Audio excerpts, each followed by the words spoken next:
Weak website? It could be a superstar. We do A/B testing, personalization, social proof, product recommendations, baseline analysis to bring your bottom line over the line. Visit webtrends-optimize.com or call 0333 444 5502 today.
Weak website?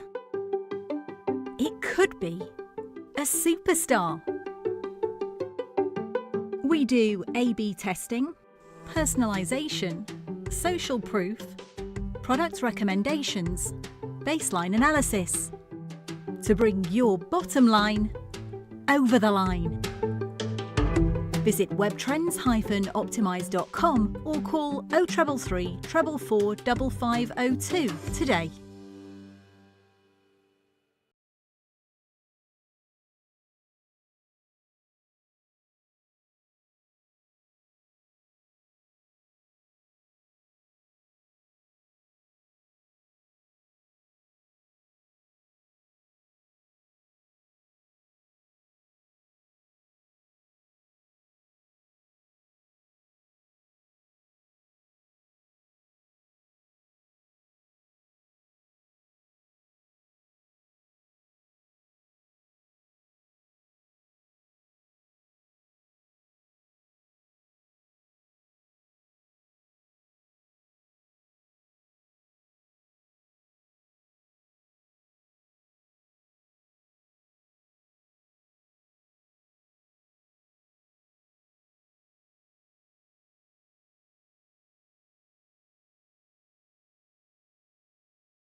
weak website? It could be a superstar. We do A/B testing, personalisation, social proof, product recommendations, baseline analysis to bring your bottom line over the line. Visit webtrends-optimize.com or call 0333 444 5502 today.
Well, a very good morning and welcome to Hove for day 3 of this county championship match between Sussex and Surrey. Just going to do a quick check around the ground if anyone's got the headphones. Yeah, I can see waving furious. I think that's Tim at the back of the at the top shelf of the Spen Carmel Pavilion, where he's just putting his thumbs up. I hope you've got your long johns on, Tim, because it's freezing down here today. I just wandered around the ground and it's really cold and all the ground staff are huddled up in fleeces with their hoods up, etc. And there's a few hardy souls in the ground. But if you are coming down to Hove today, wrap up because it is cold. The Sussex lads are making their way down the dressing room steps. The reason we're not playing is because we've had a little bit of rain, not very much, a bit of drizzly stuff.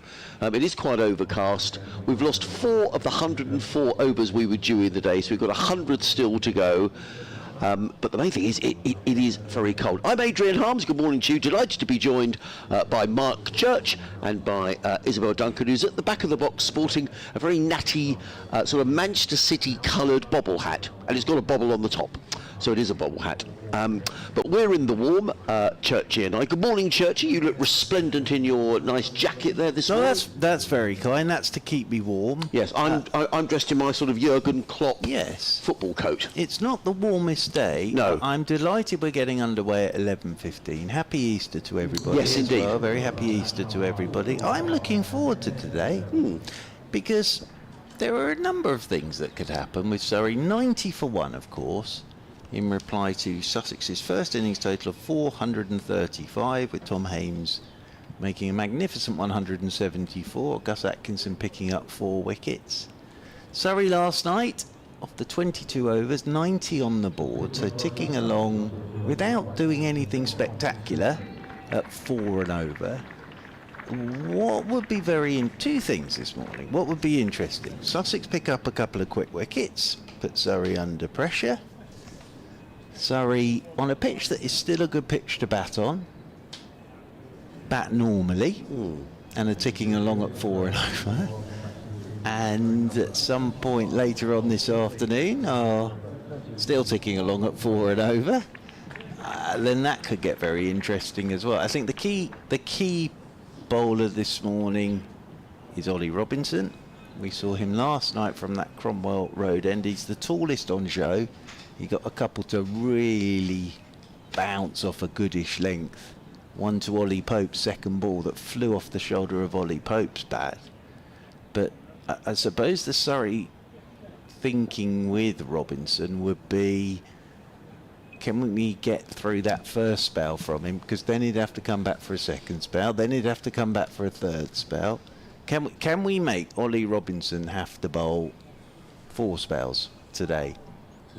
That'll be the thing. There are other very good bowlers for Sussex, of course, in Seals and Hudson Prentice and Carson, and we saw a bit of Coles last night. Yes. But Robinson will be a handful early on this morning.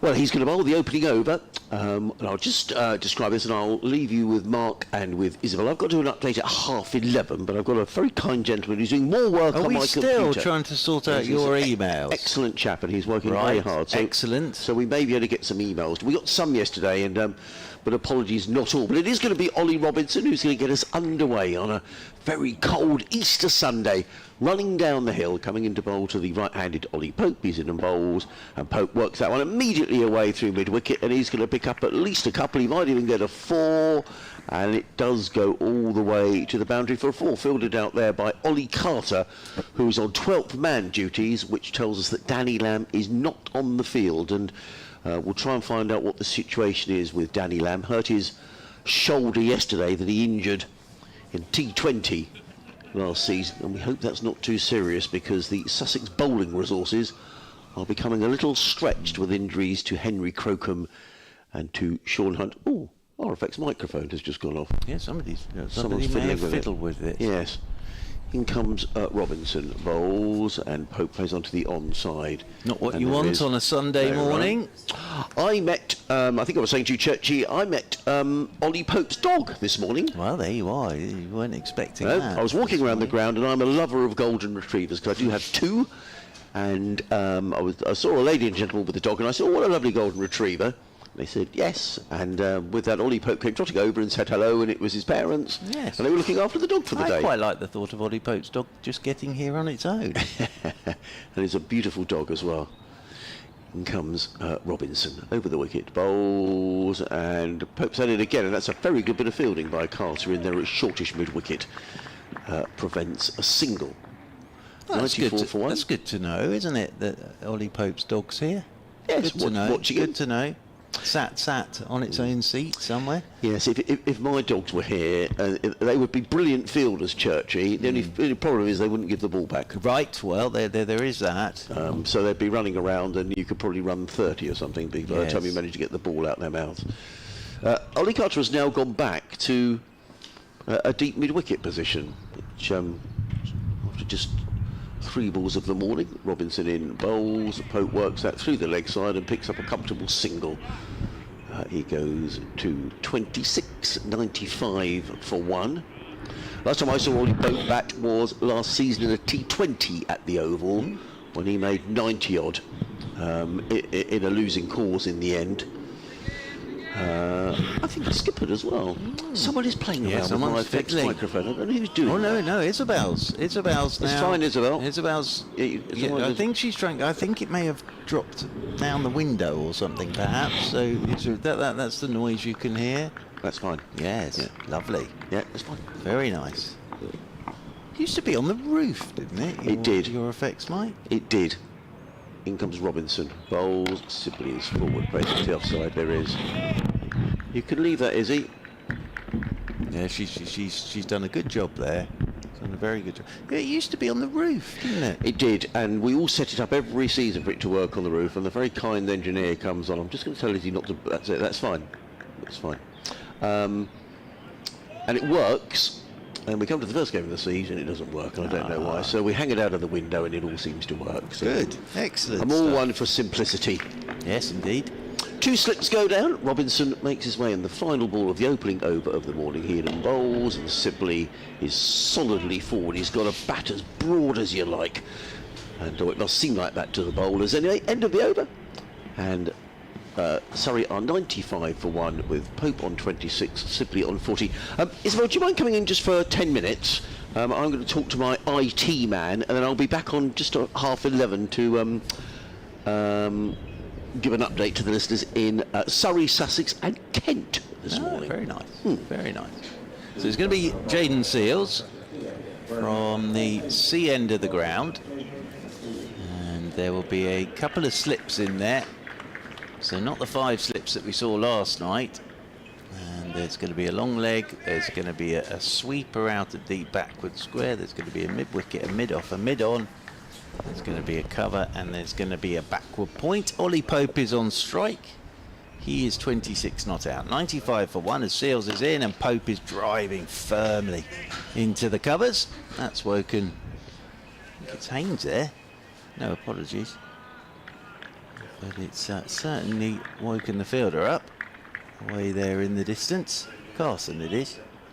And that was struck very firmly by Ollie Pope. Haynes is at mid-wicket. Robinson is stood up here at mid-off. Hughes is at mid-on with some hand warmers, I think.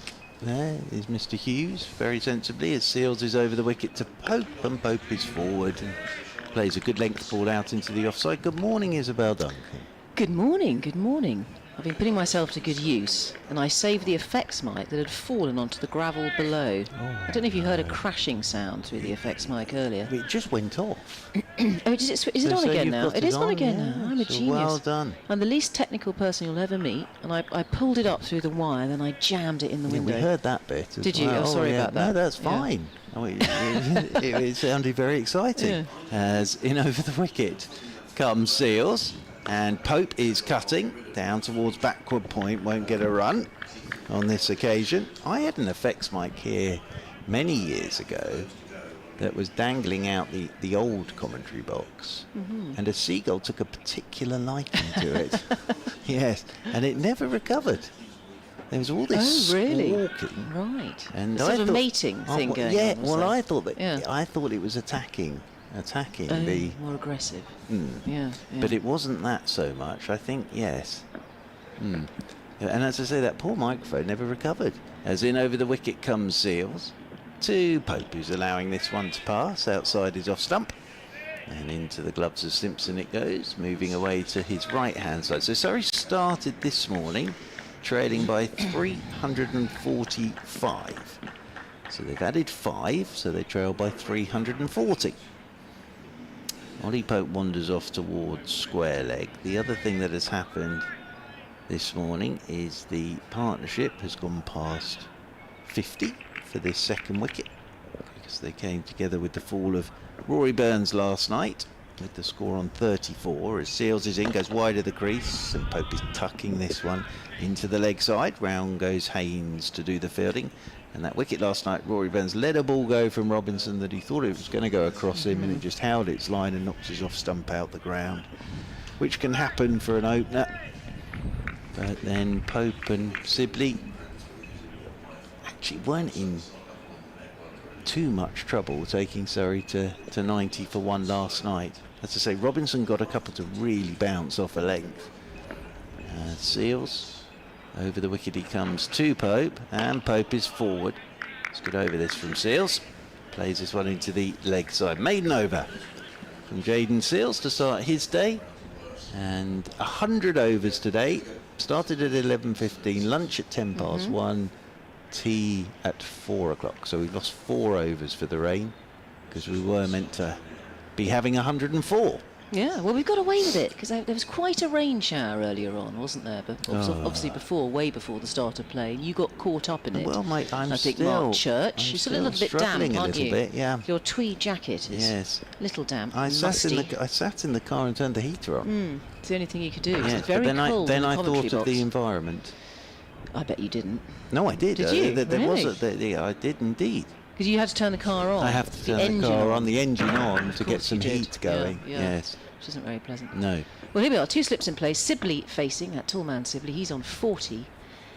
And it's Robinson who comes steaming in now from the Cromwell Road end, and he comes forward there, Sibley, and keeps that out. And Robinson really was the sort of star bowler last night, wasn't he? He's the one who was causing a few problems. You talked about Burns leaving and Robinson uprooting that off stump and getting a bit of bounce as well, a bit of menace from Robinson. But he's the tallest bowler on show, and he's used to bowling down this slope. 6'5". That's the other thing. He's used to bowling from that Cromwell Road end. But I think, as I said, what Surrey will think with Robinson is, can we get him back for spells 3 and 4 today? Yeah, has he got his fitness? Has he been working hard over the winter on his fitness? We'll soon find out. Right arm over he comes as he comes in, squares up to that Sibley, keeps it out. There's a silly mid-on the fringe of the wicket there, standing proud, and the 2 slips in place. Allsop and Clark, 2 of the Toms. There's a trio of Toms, of course, in the side here for Sussex in the field. Simpson with the gloves, the skipper. Wonderful acquisition last year. He has scored reams and reams of runs and taken countless victims as well with the gloves. I think, was it 44 last year? I think the figures. Robinson again, here he is storming in bowling, comes forward there. Sibley making him play, that's for sure, Robinson. Wicket to wicket bowling, stump to stump, and forcing shots out of Sibley. And a nice tight line from Robinson. They're down, Danny Lamb, poor old Danny Lamb last night, re-injured his shoulder. I think he was hitting the right arm, which didn't help his shoulder injury from last year. And retired hurt, but came back in bravely. Carried his bat at the end, but he is off the field now. We have a sub on the pitch. Robinson again sprinting in, bowling. It's a good leave from Sibley outside of the off stump for no run. It's a good line, good length this from Robinson at the moment. His first over, bit of a loosener, wasn't it? Balls on the pads of Ollie Pope, but this one he's hitting that line and length. It's what we saw from Jordan Clark yesterday morning, because Surrey kept Sussex down to about 2.5 and over, which was a really good effort yesterday. Really disciplined, weren't they, Surrey? Dried up the runs, contained Sussex, frustrated them. As once again Robinson's up to the crease. It's on leg stump, and that's poked into the leg side. There's a shy at the stump. So a direct hit could have been close there, with Sibley running to the danger end, and it was Jayden Seales with the ball in hand. And misses the stumps by a butterfly's wing, but that could have been close. Sibley makes it in the end. That was a wonderful bit of work from Seales, actually, because he got across quickly, but he let the ball go as he was still bent down by his bootstraps. He just sort of flicked it. And I think if that had hit, that would have been very, very close for Dominic Sibley. Might even been curtains for him, but he survived. 96 for 1. Pope is facing. Pope gets up onto his tippy toes there and plays that neatly into the offside. Steals a single, just bisects point and extra cover. Skips through for 1. 97 for 1. That is the end of another Robinson over. He's 1 for 29 off his 10. So keeping it tight, getting a bit of bounce, a probing length from Robinson. We've seen a few bowlers, haven't we, for Sussex so far. They experimented yesterday. We've seen a teeny-weeny bit of spin. I think we've seen the left arm of Coles. We've seen a couple of overs maybe from Carson. Yeah, and then Hudson Prentice as well. Had a bit of a bowl last night. But yeah, Surrey bowled a lot of overs. I spoke to Gus Atkinson last night as Seales. He's over the wicket from the C end to Ollie Pope, who's driving firmly. And there is no run. And yes, he picked up 4 wickets, got through 32 overs. And yeah, it was a proper workout for him. And, but he was sort of along the lines of what you were saying, that Surrey just very disciplined yesterday. Very, very disciplined yesterday. And it took them however many overs it was that Sussex batted to pick up all 10. As forward goes Pope and plays this one out into the offside, and there is no run. I think Sussex will be mindful of the pitch, of course. A fairly placid pitch. They know that the ball will soften up. It's already softening up. It's 25 overs old, and the seamers are going to have to work hard. You've got to toil away on this pitch to get a wicket as a seamer. It may be that spin comes into play and becomes more effective. Depends how dry it is out there and whether there's a bit of deterioration. There's certainly some rough around for the spinners. Yes. There's 2 slips in there for Seales, who comes in over the wicket to Pope. Good looking shot. Gets up on his toes and punches away through the covers. We'll get a couple of runs here. Well, Ollie Pope, looking busy this morning, is Ollie Pope. He'll move on to 29, 99 for 1. Yes, and that's the other thing with Sean Hunt. Even at this time of the year, had he played left arm over, he'd have created a bit of rough stuff for Carson. Yeah, real shame that Sean Hunt isn't playing. Took 9 for 76 in that game against Somerset last week. A man in form, but's hurt his arm. Yeah, it is a shame that. Seales, over the wicket he comes, and this is pushed away, timed beautifully by Pope again, down towards backward point. Won't get a run on this occasion. Yeah, that is a blow. for Sean Hunt. Yeah. So Ollie Pope batting out there at the moment. His mum and dad are in the crowd. Yes, Has Adrian Harms bumped into them? Met Has he his already said that dog. on air? Well, yes, he said that he'd met the dog. Did he say it on air? this Was he saying it to morning. us privately? No, he said it on air. Oh, that he said it on air? He said he Okay. met Ollie Pope's dog Jackson. this morning. Yes, indeed. As over the wicket comes Seals once more. And Pope drives him straight back up the pitch. Seals has got a fingertip to it. It's knocked a stump out at the bowler's end, but Sibley was aware of that and got his bat down. But again, it was struck very firmly by Ollie Pope, and Sibley very aware and got the bat down in time. It was unlucky, isn't it? Because he did hit that straight as you like. And shame not to get runs from it. But there we go. Always the danger of a run out, of course, at the non-striker's end. Yeah, you've got to be on your toes because they do hit it so hard these days. Any sort of deflection, if you've really sort of backed up, you're going to be in trouble. As Seals is in short one, Pope not tempted because it's gone away from him outside the off stump, and he's just indicating that to Dominic Sibley. The end of the over, 99 for 1. Now Isabel's going to vacate to my left.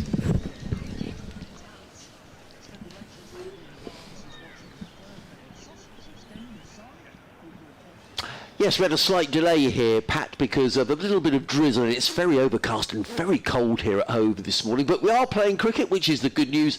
Surrey have progressed to 99 for 1. Dominic Sibley is on 41. Ollie Pope is on 29. We're in the third day of the match here. Meanwhile, down at Canterbury, Kent continuing to pile on the runs. They're 335 for 8. Ben Compton's still there. He's 156 not out, but Kent's still trailing Gloucestershire by 137. First ball of a new over from Ollie Robinson. And played by Dominic Sibley out into the offside. So an update there from Adrian Harms. And Isabel Duncan is back alongside. Musical chairs. Yes, indeed. Musical earphones. Yes, indeed. It's what Getting it's very all, skillful at it's that. It's what it's all about. It's all about timing. It certainly is.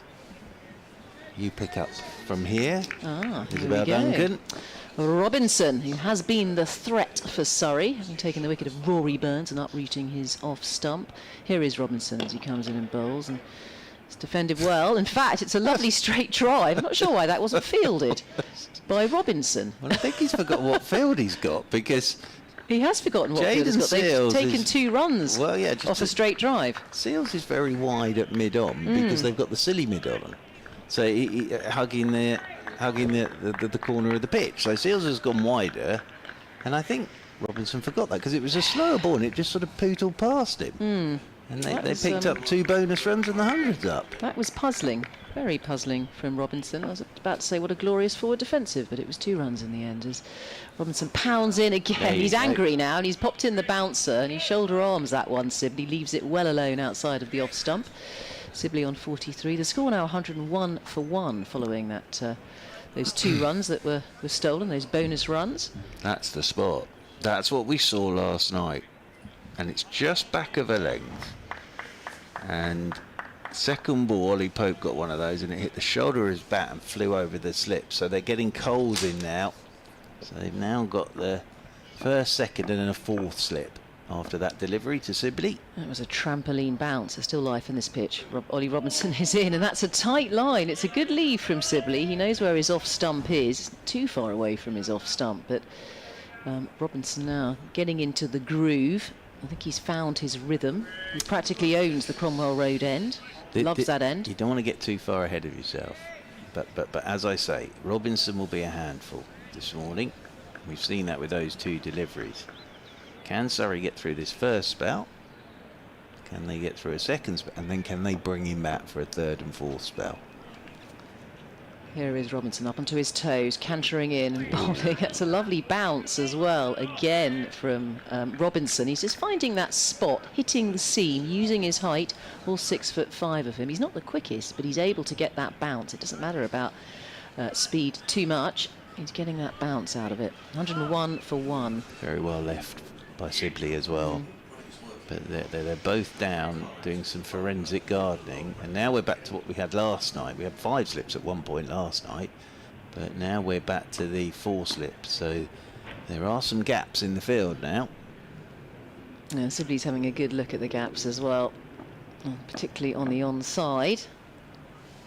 Once again, Robinson hurtling in, bowling, leaves that alone. He's getting good carry to the keeper there, Simpson, taken at chest height this time. But Sibley looking relatively unflustered though from these bouncers. Has a little chat with Pope out in the middle. But Robinson still getting some life out of this pitch that has looked pretty placid for the last couple of days. He's looking at that spot as well, is Robinson. It's his height, and it's the fact he's used to coming down the slope as well. So as I say, he will be a handful this morning, Will Robinson. Seals has almost gone into the Jordan Clark role from yesterday, from the C end of just hitting a good line, good length, ball after ball after ball.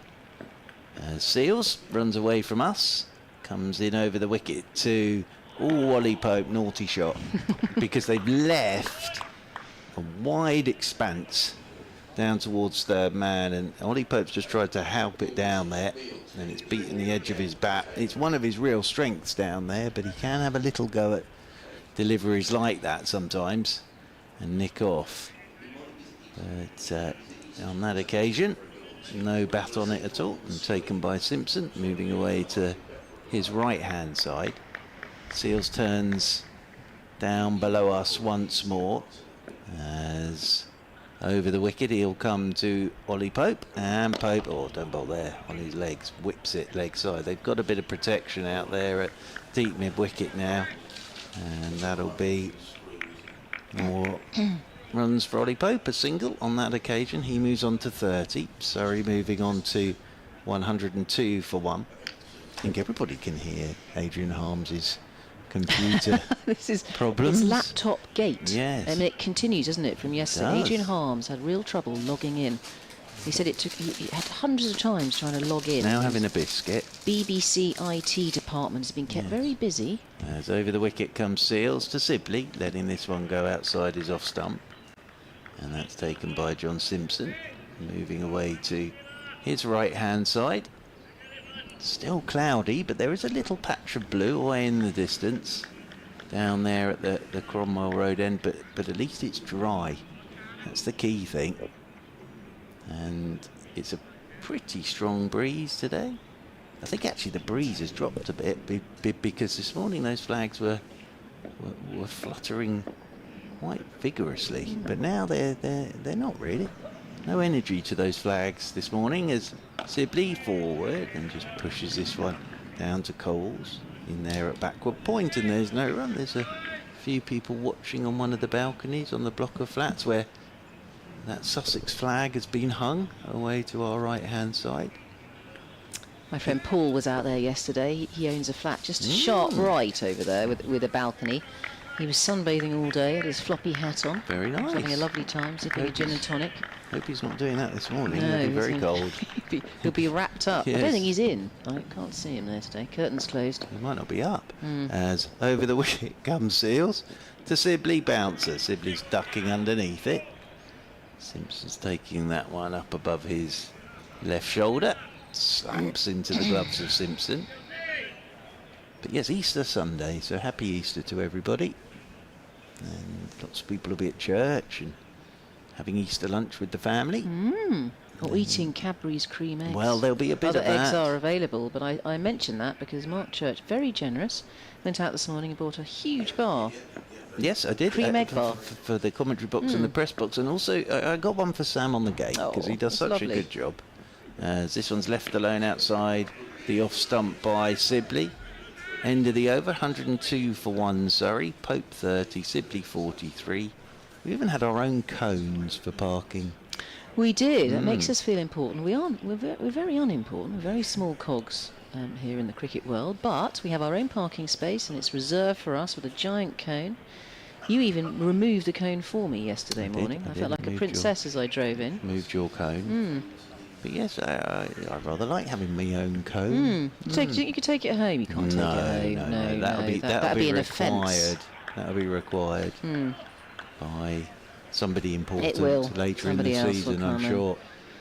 Adrian Harms, who cut the ribbon for the opening of the museum. Well, at this rate, he'll miss the next game.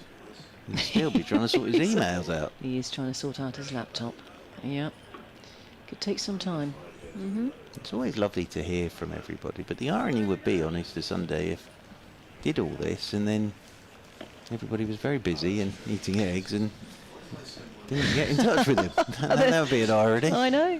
We won't know at the moment. 3 slips in place as Robinson hurtling in. Oh, it's got in the air. Fine. It's flown over the 3 slips, nowhere in reach of Ollie Pope's bat. He had a good flash at that, an energetic cut. Hits the top edge and goes flying, but it's as safe as houses, it's fine. There's only one place that's going to go, and that's going to go over the top of the slips or straight into the corporate hospitality marquee away to our right hand side. So I think what you'll see now is Hudson Prentice come finer. Yeah, Simpson's immediately getting Hudson Prentice down below us. This isn't third man, this is more a catching position after that from Ollie Pope. Almost like a sort of fly third slip down here. Hudson Prentice on the ropes. 106 for 1 as Robinson is in and bowls into the body, just cramping up Pope there. Keeps it out well though. Finds the bat with soft hands. As Ollie Robinson stalks back to his mark. He'll be angry following that top edge over the slips. They've certainly plugged the hole with Hudson Prentice. Well, yeah, that is a catching position. But I think if Ollie Pope, because he didn't really, he just threw the bat at it. I think if he goes uppercut to one of those, he could end up in the car park. Robinson steaming in, bowling. There's going to be a quick single here from Ollie Pope. It's good running, and Jaden Seals has a go at the stumps on the move again. I think that Sibley running to the danger end would have been in anyway, but just trying to put pressure on these batters. I think he'd have gone. I think direct hit there, Sibley would have been well short because he took ages to get going. He was on his heels at the non-strikers, and I think, and look at Seals' reaction. I think if that had hit, he wasn't in the picture. I think he wasn't even bothering to run his bat in. I think he knew he was in trouble because He'd have been a goner. Because he just didn't really respond to Ollie Pope. He was on his heels and never really got going for the single. So I think that's the first sort of opportunity this morning for Sussex. Yeah. 4 slips in place now for Sibley, bobbing at the knees. Robinson in, bowls outside of the off stump, left alone there by Sibley, who's on 43. The score now 107 for 1. So Jaden Seals has been pretty electric in the field, and unlucky for him not to hit. He's only really aiming at one stump from the angle that he was throwing, but not too far off. There have been some close shaves here this morning. Surrey taking quick singles. So the fielder has been dispatched out towards the pavilion at deep square leg, just in front of square. We'll see if we can see some short stuff here. 4 slips still in place. Robinson, tidy run up, he's in and bowls. It's clipped into the leg side. There's a huge yawning gap there for an easy single. And they trundle through for 1. And Sibley goes on to 44, the total 108 for 1 as Robinson continues. Look at Robinson's figures, 1 for 37 off nearly 12 overs, 11.5 overs. Rearranging of the field for Ollie Pope. So Hudson Prentice has come back into that. Well, he's come even finer this time, down at third man. A sort of fly second slip position now for Hudson Prentice on the ropes there. Watching out for the uppercut or the top edge off Ollie Pope as Robinson thunders in, bowls and squares up to that. Pope and keeps it out for no run. 108 for 1. We've had 29 overs now in this Surrey innings, who will be looking to pile on the runs. And you think what's going on in the heads of the Surrey players. They'll be hoping for something like 500 plus. I know I'm jumping ahead of myself here, but having a look at that pitch and knowing how it plays and the ball softening up, there are certainly runs to be had. There'll be batters who want to be out there to prove themselves, particularly Ollie Pope, who want to get back in the England side. Really want a big score here. Well, he's not out of it though, is he? Because he played, but he had to keep wicket against New Zealand, didn't he? So he dropped down the order. Yeah, I expect him to be at 3 for that that Test series. Of course, there's a Zimbabwe Test. isn't there? Zimbabwe, Which don't I forget found Zimbabwe. out was apparently Trent it's Bridge. a Trent Bridge. I thought it, yeah. Here is Seals then coming in over the wicket to Sibley. Sibley solidly forward, playing this one back up the pitch, and there's no run. Yeah, I looked that up only because I was interviewing Julio Abraham, the Zimbabwean guy, yesterday. And so I thought I'd better look up and see where we're playing Zimbabwe. Yes. Because I didn't know. I thought, well, is it Lords? No, it's not Lords. Well, they're in action at the moment, aren't they? A Test match against Afghanistan, I think. Zimbabwe. So I'll I have think to it's look the that up. first day of that Let's have a one look. Let's have a today, I look. think. Seals turns down below us. A couple of slips in there. Seals comes over the wicket to Sibley, and Sibley's pushing into the offside. You probably heard the cry there as Sibley's yeah.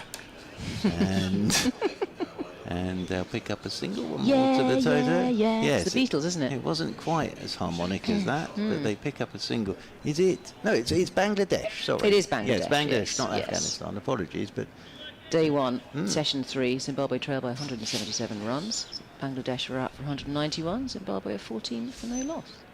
I think there'll be a Curran playing in that for Zimbabwe. Oh, which Curran? The middle The middle Curran, lad, the middle yeah. Ben.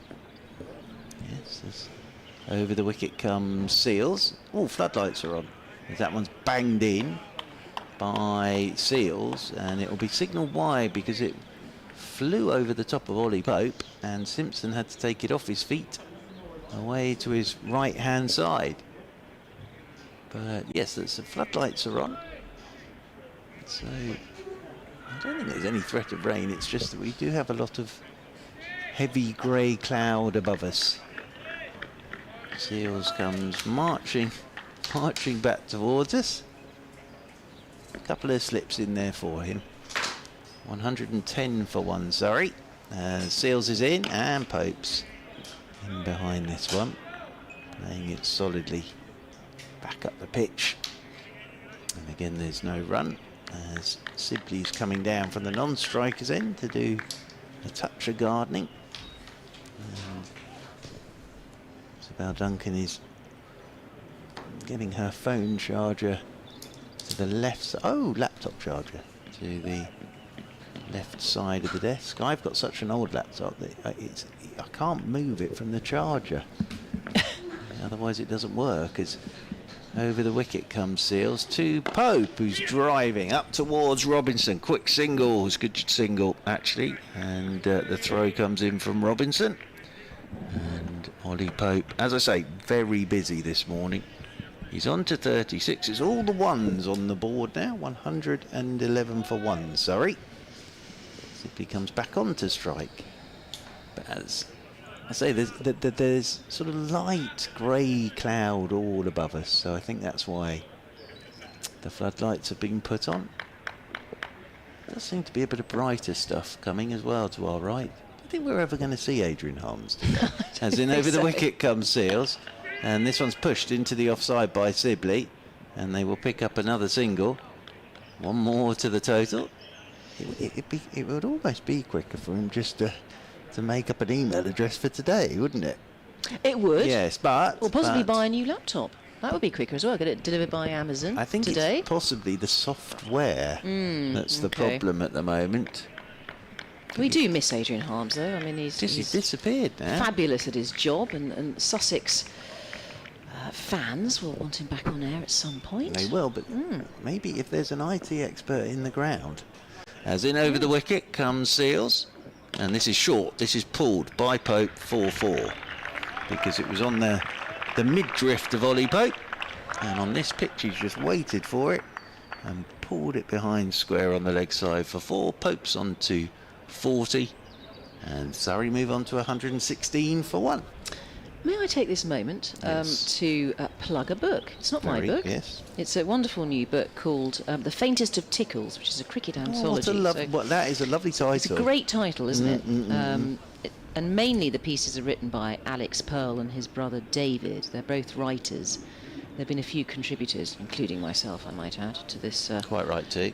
to this particular book. But it's on at Amazon. It's been discounted already. The hardback is at 21.75, and all the royalties go to the Surrey County Cricket Club's Charity Foundation. Very good. Yeah, Very good. So do get buying. It's a wonderful book, some lovely anecdotes in there, some top quality cricket writing. Robinson continues. Here he is, Cromwell Road End. He's in and bowls to Sibley. Ow. Whoa, that may have hurt Sibley. It's hit something, possibly a glove, as the ball just jagged into the body of Sibley there. A little bit of extra bounce. He looks pretty unflustered though. Certainly hasn't hurt him. Sibley on 46, the score 116 for 1. But Robinson firing on all cylinders today. He's definitely the threat of the Sussex attack so far. It just remains to be seen how many spells he will bowl and how fit he is. But coming down the hill is helpful anyway for him. Definitely, and he's used to it. He is used to it, exactly. His run-up is perfect down the hill. And he squares up to that Sibley. Defensive shot, no run. There are 4 slips in place here. Hungry slips behind the bat, just waiting for that nick. That's a lovely title, but a faint tickle. The faintest of tickles. The faintest of tickles. Very nice. Yeah, so get on Amazon. And you know, over the Easter weekend, we've got a bit of time to fill, haven't we? Yes. And, I know you, Mark Church, you're an avid reader. I am You've an got quite a avid big reader. cricket library at home. I do have a very big cricket library at home. Oh, Adrian Harms is back. Oh, excellent. Robinson. And that's drilled into the onside, but just finds Jaden Seals there at mid-on. It's straight to him along the ground off the bat of Sibley. You know what I would like? Ooh, another Mustn't biscuit it be by Adrian lovely? Harms. Mustn't it be lovely to sort of have your own library of books? Because mine are just in massive piles on the floor, really. so they're not terribly well organised. Well, you need to get some bookshelves, don't you? I've got one, but it's sort of falling over now. You need to get a proper bookshelf. Robinson steaming in once more, leaves that well alone. Dom Sibley, the tall man, he just shoulder arms that one. Still got his sleeveless Surrey sweater on it, as has Ollie Pope at the other end, at the brown colours of Surrey. There's some wonderful cricket books out there. And, Well, there's yours. Remind me of the name of your... No, well, come on, let's talk about your book. What's the title of your book? I've got a copy of it at home. I don't think you can put the sort of diary of the 2018 winning season for Surrey in the category of It's one a of the true must-have for a classics. Surrey fan, though. Robinson, tight line. Bowling close to the stumps there, right arm over. Leaves it Very alone kind of again, you, though, Sibley. to mention that. Thank you very much indeed. Well, I remember when you set up your stall with all those I books. did, I and did I a- came along to a lunch Yes. at the Oval. I'm trying to think what sort of lunch it was. There's a lot of lunches at the Oval, aren't there? It's probably a nice lunch. And It was the Hobbs lunch. It was the very Jack nice. Hobbs lunch. Very nice. Yeah. Very nice. The great and the good were there. Yes, indeed. And you had your book. Thank you. And it was all for... Was it for the Surrey Foundation? You raising money for the Surrey Foundation at that point in 2018? Not.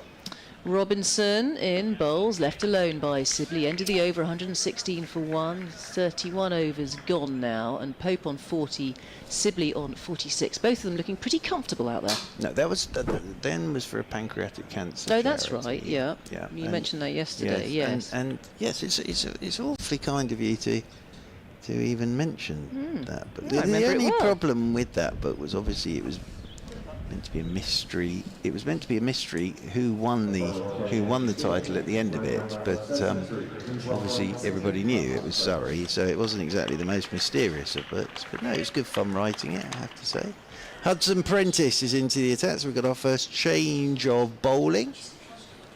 I'll do this over, shall I? And then Isabel will step into my seat for half an hour and join Adrian Harms. So I think the most dramatic thing so far this morning has been whether Adrian Harms's emails are up and running. I think yes. I think they are. Oh. So if we have a listener Yes. who would like to send an email to sussexcricket@bbc.co.uk, fingers crossed we might receive them, and if we don't, it isn't fixed. So there we are. Oh dear. So it'd be nice to hear from people on this Easter Sunday. The sun made a gleeting, sort of a fleeting appearance, but it's gone again. It has, and Finn Hudson Prentice is replacing Jaden Seals. Yes. From the sea end of the ground. So Surrey 116 for 1 as Over the wicket comes Hudson Prentice to Pope, and Pope gets a ball on his pads and just works this down towards long leg, and it's a no ball. So that will be 3 more to the total. And Pope moves on to 41. Surrey move on to 117 for 1. And Sibley comes back onto strike on 46. He does. I think Sussex have bowled well this one. I think Ollie Robinson has bowled well, particularly from the top end.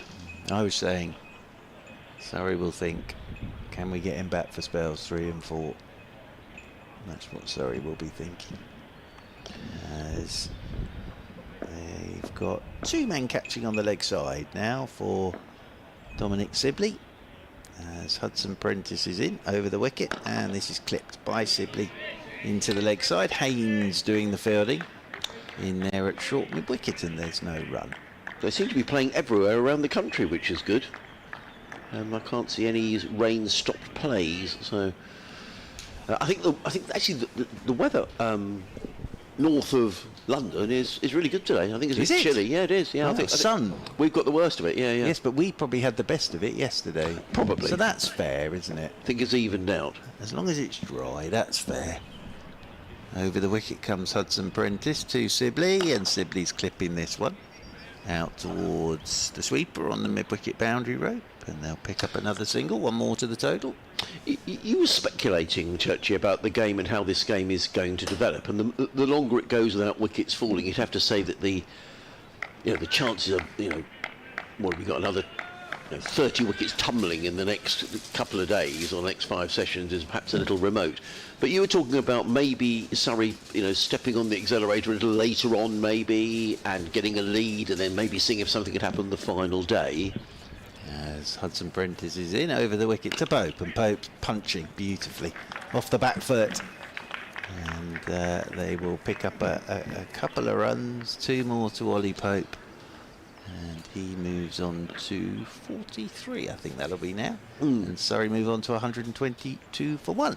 So if Surrey had someone in their batting lineup, Churchy, that they think, right, you need to go in and crash a quick 50 or 60, who might that be? Is there someone, or do they just bat all the way through the order? Or is there someone who think, right, if we really want to get on with it here, this is someone who come in and... I think they'll just bat naturally. I think, if Pope stays around for a while, I think we all know what he could do. As that one's hitting the pads, going down the leg side. Oh. And there is no run. I think you look down the Surrey batting lineup, and just by playing normally, they'll tick along at 4 and over. We've got some emails.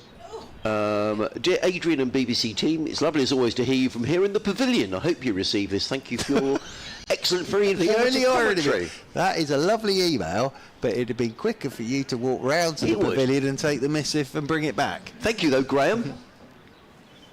In comes Hudson Prentice, good looking shot and good fielding by Robinson, diving away to his right hand side. And there is no run, but nice shot again from Ollie Pope, full face of the bat, just punched it down the ground. Well, I'm glad they're working. They are. Thank you, Graham. And Sam has been in touch, and his email is entitled "The Legend That Is Churchy." Yes, well, that's you. Please don't read that one out, but Sam, it is very, very kind of you. I'll just go with the subject. That's lovely. Thank you, Sam, as this is turned into the leg side. And they'll pick up a single. Well, that's a very, very nice subject title, but it's not true. But Sam, thank you very, very much indeed, sir. That's very, very kind of you. Very, very kind of you. And yeah, he says, I'm a Surrey fan living in Notts, have a soft spot for Sussex as I worked with them a couple of summers ago on the Royal London campaign. I also ran with Churchy on his charity efforts a couple of years ago. Keep up the good work from Sam. Sam, as are you. Tim Drew has been in touch. Tim, who sits in the top shelf of the Spencama, who says, as requested, hypothermia setting in on the top deck of the pavilion. Thank you, Tim. Lovely to hear from you. Tim, a big Sussex cricket fan, a big Albion fan as well. Saw him down at the Amex a couple of times during the winter. So thank you everybody for sending emails. So the emails seem to be working, and well done to my colleague in IT who worked for about an hour to sort it out. So well done. We've got a bowling change. It's going to be Tom Clark who's going to come into the attack from the Cromwell Road end of the ground. The lights are on. It's got a bit gloomy again as Churchy makes way, and Isabel in her... Looks like she's off skiing this morning, does Isabel. She's got sort of a padded jacket on and a bobble hat that she's wearing inside the commentary box. As in comes Clark down the hill, bowls wide, cut away by Ollie Pope, who picks up his 45th run and Surrey to 124 for 1. Well, I'm very pleased that your IT problems have been solved, Adrian Harms, because it was causing you a bit of bother, wasn't it? And we missed you on the airways. We wanted you back. Well, thank you. It's just when you ask for emails, and we had lots of emails yesterday, and people probably think it's rude not to read them out, so it's a bit frustrating. But the IT man was very helpful, dealing with someone like me who's pretty hopeless. In comes Clark bowls and let go by Sibley outside the off stump. There is no run. There's a slip and a gully, a deep backward point. Short extra cover, a cover mid-off, there's a mid-on, a mid-wicket and a fine leg. It has to be said that a lot of the Sussex lads have got sort of hands in pockets, not because they're bored, but because I think they're probably pretty chilly. And the spectators, the hardy few that are here, need to wrap up. They need an Isabel Duncan bobble hat, I think. Football manager coat as well. Yep. In comes Clark bowls, and Sibley works this away into the offside, picks up a comfortable single. He goes to within 2.5 century, 125 for 1. Well, do contact us on Twitter as well. We'd love to hear from you if you can't get through on emails, although they are working. I'm Isabel Duncan at Fine Glance, and Adrian Harms is at Adrian Harms. Yes, so there were a few messages actually yesterday. George has been in touch. Hello, George. He says, really hoping Sibley gets another chance for England this summer. What a player. Any thoughts? He's enjoying the commentary. I have got thoughts on Dominic Sibley, which I shall share in a moment. In comes Clark bowls, and Pope works this onto the leg side, fielded at mid-wicket. There is no run. We were talking a bit about this yesterday, George, and perhaps I'm a bit old school, but I think there is room in a test match side for an opening bat who, sees off the opening bowlers. You don't have to score, forward over and smash the ball all around the ground. So my feeling is there is definitely a place for a Dominic Sibley at the top of the England order. In comes Clark. Bowls. Oh, and he beats Pope outside the off stump. He was rather reaching for that, was Ollie Pope. Goes through to John Simpson, and there is no run. Seems to me, Isabel, it might just be me to be a bit more carried today. I mean, yesterday, sort of, Ben Folkes was grubbling around on the floor, wasn't he, the whole time? I mean, he kept beautifully. There was just one by. That's right. Incredible in over 400 from Ben runs. It was incredible, but possibly the best wicketkeeper in the world. Well, he kept. I mean, why not? It was really difficult for him. It was difficult. There is more carry today, and the ball's now 32 overs old. Clark in bowls, and Pope cuts firmly. That's a beautiful shot, isn't it? What a way to bring up. Oh no, he goes to 49. I'm sorry, I thought I brought up his half century. It was a little too wide outside the off stump, and he just bent his knees and caressed the ball away through backward point. What a lovely shot. He goes seat 49, 129 for 1, Surrey. So yes, my view, George, I think absolutely a place for a Dominic Sibley, that type of player at the top of order for England. I know it all looks great when they smash 100 in the first 12 overs, but they get out quite a lot, don't they? No, you need somebody patient, somebody determined, somebody who will occupy the crease, who's technically tight, and he's technically very sound, very good. Dom Sibley, and he's scoring oodles of runs this season. Well, so far, 100 not out and 105 against Hampshire, and that's 66 against Essex as well. So far this season, he's carried his bat 6 times in his career. He's trying to catch up with Geoffrey Boycott's 8. So things are looking promising for Sibley. He's facing now. And it's Hudson Prentice who's in and bowls. And that's defended there by Sibley. Gets onto the front foot. And there is no run. Stuart in Sussex has been in touch. Hello, Stuart. Hello, Stuart. He says, I'm watching on the live stream today between eating the spare Easter eggs. And there's more to his evening. Did you get any Easter eggs this morning, Izzy, or have you dived into a... Well, I haven't had any Easter eggs, Oh, although I have to say that Mark Church very generously has bought a cream egg bar for both of us. Yes, that's kind. So I'm very pleased with that. Very kind of him. Hudson Prentice, here he is, leaping into action and bowling, and that's driven to silly mid-off, who is there just on the edge of the wicket and is fielded neatly for no run. Surrey now 129 for 1. Sibley on 48, currently facing. Pope at the other end on 49, and there is a little bit of life left in this pitch. We talked about the soft ball and the low bounces yesterday, and poor old Ben Folkes taking the ball around his ankles half the time, and a variable bounce as well. But we have seen from Ollie Robinson from that Cromwell Road end, we have seen a lot of carry and bounce. That's promising for Sussex. Hudson Prentice trundles in, bowls is medium pace. That's a lovely straight checked drive in the V from Dom Sibley. Again, technically perfect from him. Very well timed. He'll get 4 more, and that brings up his 50. So Sibley on to 52 off 104 balls, 147 minutes with 7 fours in amongst that lot. And I've just been brought to my attention, Sussex, I think I've got a 13th man on, because Ollie Carter is on, and a name I'm unfamiliar with, and I'll check with the media team. I think Ollie Robinson might have gone off the field. Hudson Prentice. Arms pumping in and bowls. That's really on the money from Hudson Prentice. Little to see movement there and kept fairly low. Did well to keep it out, Sibley.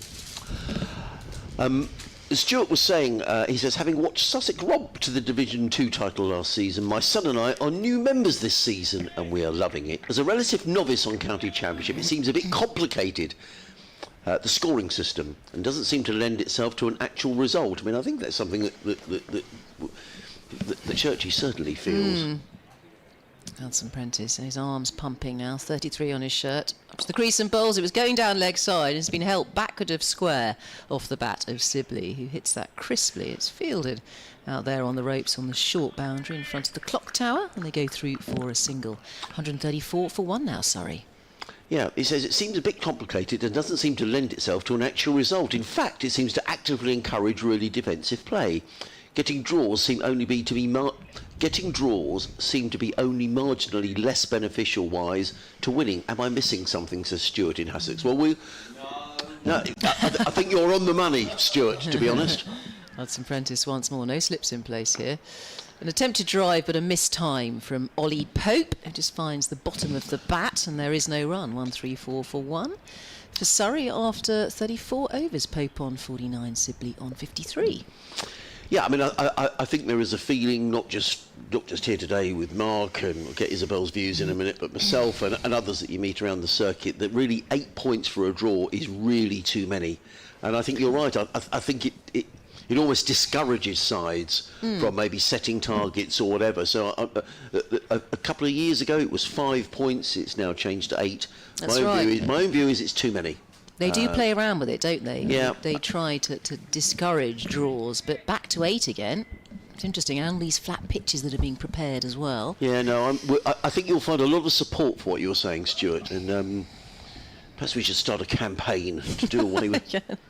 Here comes Tom Clark from the Cromwell Road in bowls to Sibley, who's wrapped on the pad. The ball balloons into the leg side, and there is no run. So a slip and a gully. Sorry, is it? No, it's all right. I was going to say, well, people need to be entertained in this world now.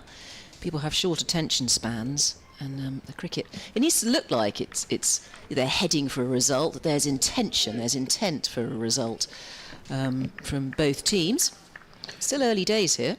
Clark in and bowls outside the off stump, taken by Simpson, no run. Well, I'm glad you said that, Izzy, because that's a big sort of thing for me, that, you know, cricket is the entertainment business. It is sport, and there's lots of other things that people can do with their time instead of coming to watch county cricket. And I think if you are watching draw after draw after draw, that is not going to attract people to county cricket. Exactly. So I think if you're making it too attractive for draws, in comes Clark again, bowls, Sibley defends into the offside, no run. I do get that you can get some very exciting draws. So the game between Somerset and Worcestershire was an amazing game, where Worcestershire hung on for 2 days and they drew it. There's no objection to that at all, but I think Stuart's absolutely right. It almost seems to encourage sides to be cautious and not, maybe not set declarations. So I think we're all with you, Stuart. And the way they prepare pitches as well. I mean, that comes into it, doesn't it? What have they got in mind when they're preparing a pitch? I know it depends on the opposition very much, particularly when Surrey are coming to visit. Here comes Clark, bowls to Sibley. Was it your over or mine? Oh, it's yours, sorry. Onto the onside, there is no... Now, my attention's been distracted because Sam, who is the wonderful Sam, host here on the gate, has come in with a cake. I think it's a cake. From Margaret. Oh, In the museum. oh, Margaret, bless her. There you go. Special delivery. Do you know what sort of cake it is, Sam? I've got a clue. Well, it's got a file here. Oh, will you say thank you to... So, Lovely Margaret. in comes Clark, bowls, Sibley, drives to mid-off without timing, there is no run. Margaret was a volunteer in the museum. Church is now having a selfie with Sam. Yeah. So Sam Wheeler, for those of you who don't know, has worked on the gate here for how many years, Sam? 24 years. There we are. Wow. And Sam, whenever people arrive, they always say Sam remembers everybody's name. He does, I know. I was amazing. deeply flattered you remember my name. Except for mine. So in comes Clark, bowls to Sibley, who steers this through the leg side and picks up another single. He goes to combinator and concentrate. Pope goes to 49, 135 for one. But Margaret is a volunteer in the museum, and she's bought a cake which has been delivered by Sam. Thank you so much, Sam. Thank you, Sam. Who You're a looks star. frozen. A diamond. Yeah, yeah. Sam's got his bobble hat on. He's wearing a tie, though. He's wearing a tie. of He's a lot course he smarter does. than the rest of Top us man. put together, that's for sure. End of the over, 135 for one. So Sibley on 54, Pope on 49. So the cake has arrived. It's wrapped in foil, and we will open it shortly, I think, and take a photograph. Let's do that. Don't show it to next door, though. No. I think you've got to be quite careful next door. They're Yes. gannets, aren't they? They are, and this is the second cake this season that Margaret has made, and the first one, the press boys at the lot. Well, that's the thing, isn't it? I have heard Disgraceful, rumours really. that you've missed out on sausage rolls and all sorts of I cakes, did. Adrian Harms, Yeah. through the season, because by the time you get there, Yeah, it's all gone. it's all gone. Yeah, There's a couple of disgraceful. couple of crumbs left. So thank you. Anyway, we were talking about Dominic Sibley, and we were talking about points in the championship because we've got a delay because the ball's being looked at by the umpire. Trevor Cox has been in touch. Hi, Trevor. Good to hear from you. Hope all well. He says, hearing you discuss Sibley for England, who would you select if you had to choose between Haynes and Sibley? In my opinion, Sibley's a bit tighter, playing less flamboyant shots, question mark. Interesting last night, Trevor, because I interviewed Tom Haynes, who I've watched throughout his career, and I deliberately didn't ask Tom the England question because it's, you hope the selectors are watching your what about England. I mean, Tom knows all he can do is score oodles of runs, and you'd hope that somebody somewhere in England, or they don't seem to take any notice of the county championship, will be looking at him and will say, actually, this lad's worth a look at. I suspect maybe in the Lions against India in June. By scoring lots of runs, at least he puts himself in the conversation. But I think I tend to agree with you. Sibley does look absolutely rock solid. Tom, I think, has tightened up his defensive game this season. But as with all left-handers, David Gower and the like, there's always that little flash outside the off stump, isn't there? So I think if you had to put 50p on someone staying in a long time, you'd probably put your 50p on Sibley. Would that be fair? It's probably fair, But I'd probably prefer to watch Tom. Yes, Tom Haynes is probably prettier to watch, isn't he? Yes. In the way that he plays, as you say, being a left-hander. And for him, proving himself in the top flight, of course, because the first time he's played in Division 1, isn't it, for Tom Haynes? It is. He's got 2 centuries already to his name, 141 versus Somerset, so he's certainly proving his worth out He is. there against the best bowling attack in the country on the county circuit, that is Surrey.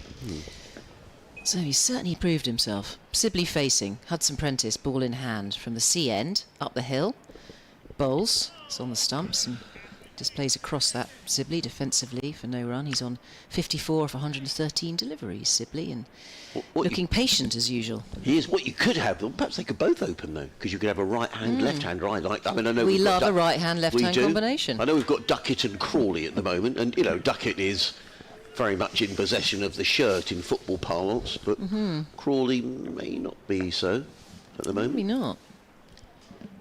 Dom Sibley. There he is. Reminds me of Alistair Cook as well. In and bowls there, Hudson Prentice has clipped around the corner off the hip of Sibley. He'll trundle through for a single. It's fielded down there by Jaden Seals, the West Indian.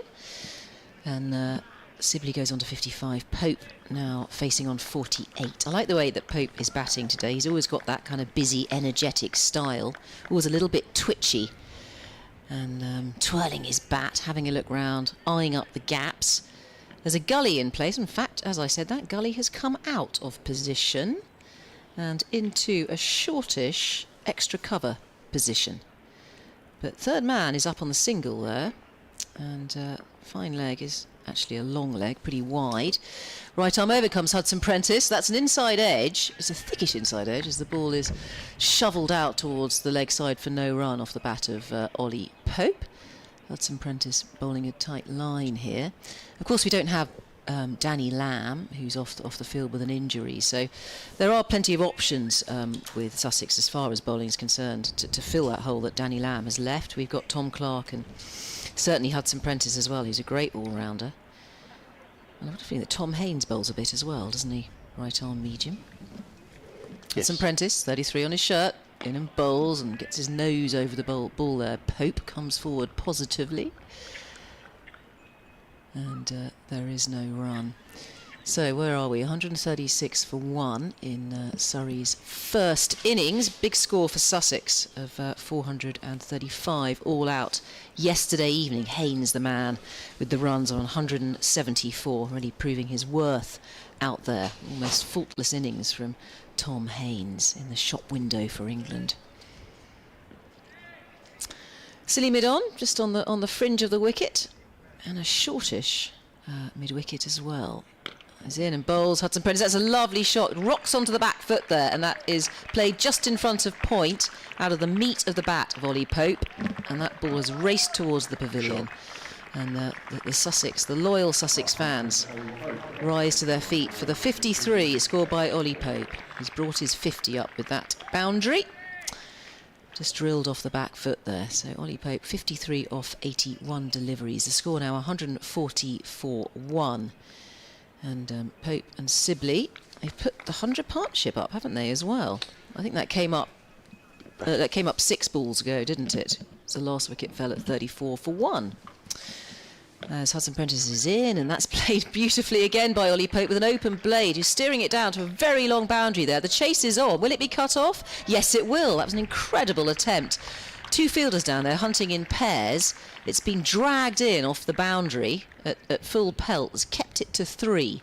So Ollie Pope denied a boundary there. He goes on to 56, 143 for 1 now.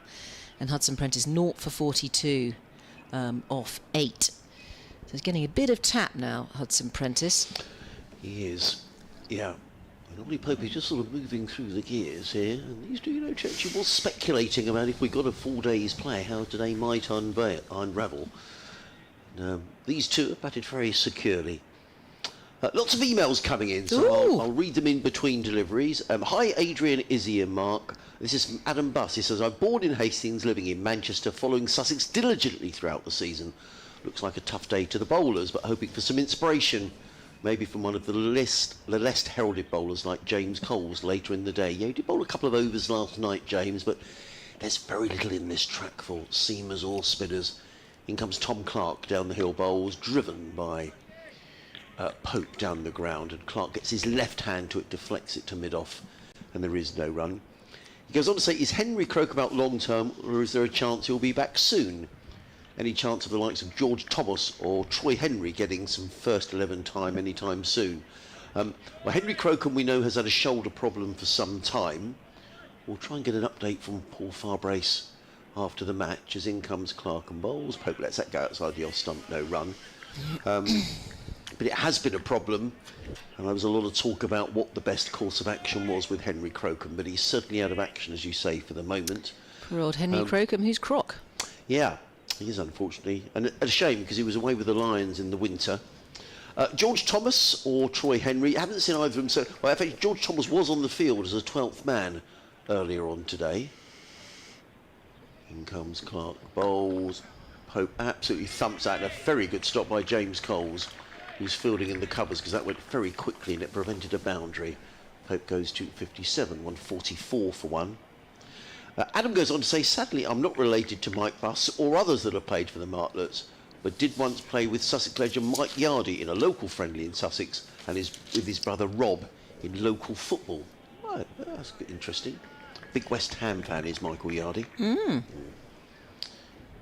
comes Clark again, bowls, Sibley writing behind that, plays with soft hands into the offside, no run.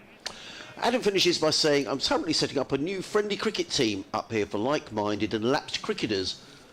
Working title is the Turing Test 11, with fun and inclusion the key facets rather than ability. And he says, keep up the good work. What a lovely email. Thank you, Adam, up in Manchester. Nice to know there are people out there listening. Yeah, it is. We're not talking to ourselves all day. No. Clark in. Bowls, Sibley wristily turns that on the leg side, back to the square, and picks up a single. He goes to 55. 145-1. Bit of blue sky appearing, is he? Over the ground, Very which is promising. Well, I've had rather a cheery message from James Allen, who says, wonderful commentary coming in from Hove. Easter chocolate between overs, I trust. We're doing our best on the chocolate front. We If anybody are. else wants to donate anything, there's a cake that's been brought I in, know. so That's we've been so thoroughly spoilt. We are. Bob Pook's been in touch. He's talking about the draw. And Bob says, I heard that one reason for reverting to 8 points for the draw is to make it fairer for the teams up north where it rains for most of the summer. I think Bob's saying that a little bit tongue-in-cheek. Hello, Bob. Lovely to hear from you.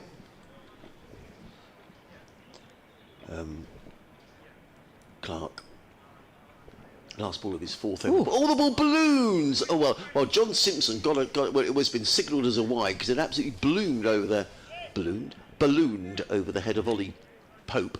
And John Simpson leapt high in the air, almost as if he was sort of tipping the ball over the crossbar, and managed to stop the ball going all the way to the boundary.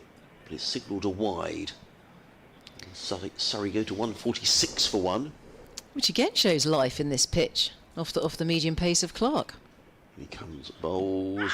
Ollie Pope sits on the pads going down the leg side, and John Simpson runs from behind the stumps, whips off his wicket-keeping glove, and fields the ball. One more to the total. It goes up to 147 for 1 at the end of the over. Tom Clark, 4 overs, no maidens, 0 for 15. John Malone says, hi, Adrian, Mark and Isabel.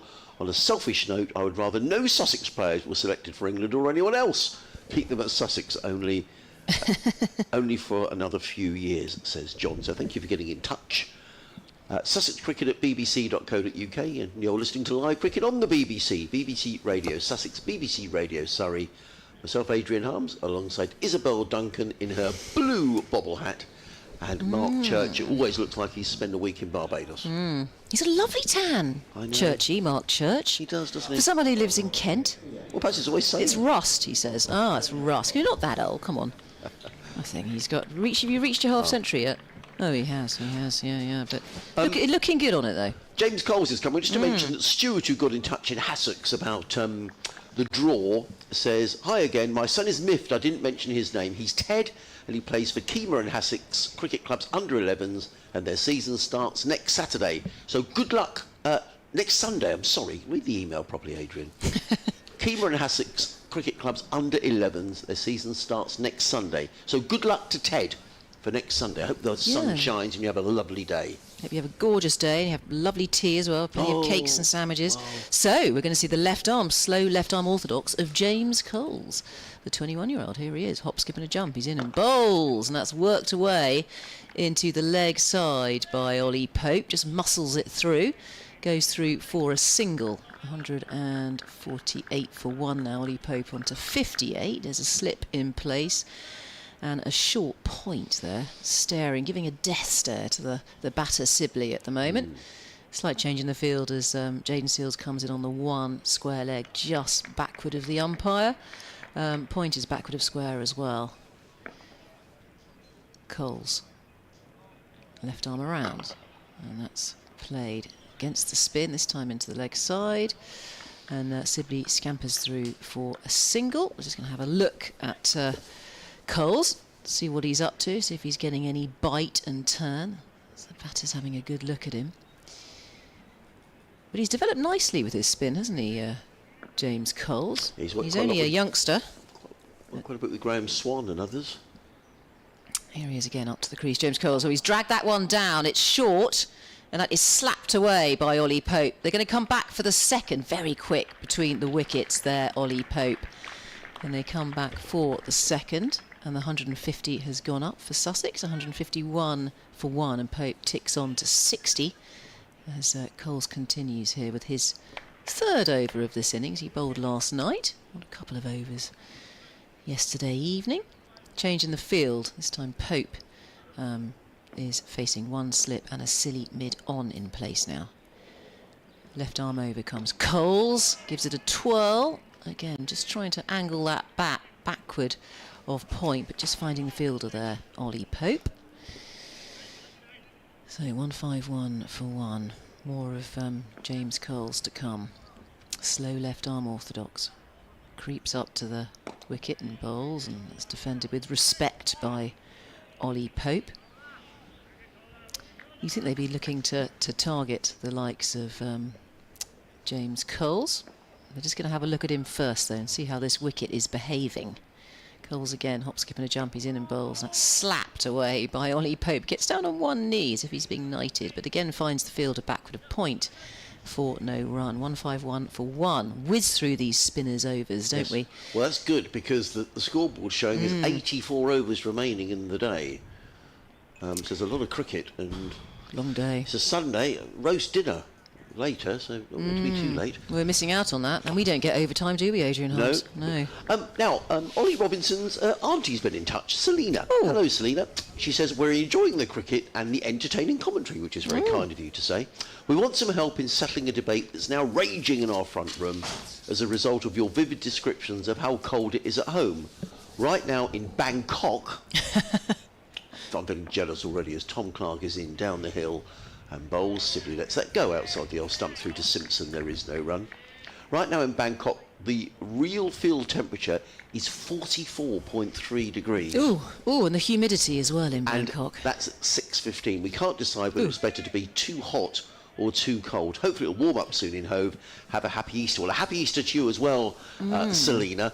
That's a great question. In comes Clark down the hill and bowls, and a bit of lift, but Sibley's untroubled. Lets it go through to Simpson, no run. For me, 44 is too hot. It is, isn't it? I mean, that is... I mean, it would zap your energy. Oh, With I the mean, it humidity as well that you get in Thailand. So 44 for me is too hot, but I mean, watching the spectators here who are muffled up in coats and hats.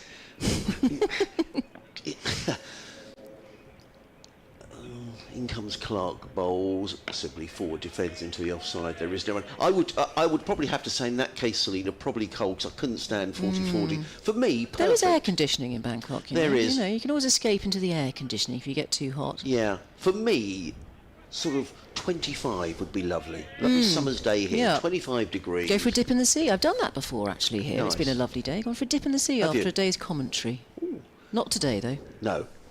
In comes Clark and bowled outside the off stump, taken by Simpson, no run. But the weather is weird, Selina, in Europe at the minute. Izzy and I were talking yesterday. There was an article on the BBC website about all the heavy snow in Switzerland, around Zermatt, Dumping also in it, the French yes. Alps. You know, there's roads closed, towns cut Avalanches, off. power cuts. Yeah, and it's April the, what is it today? The 20th? 20th. Yeah.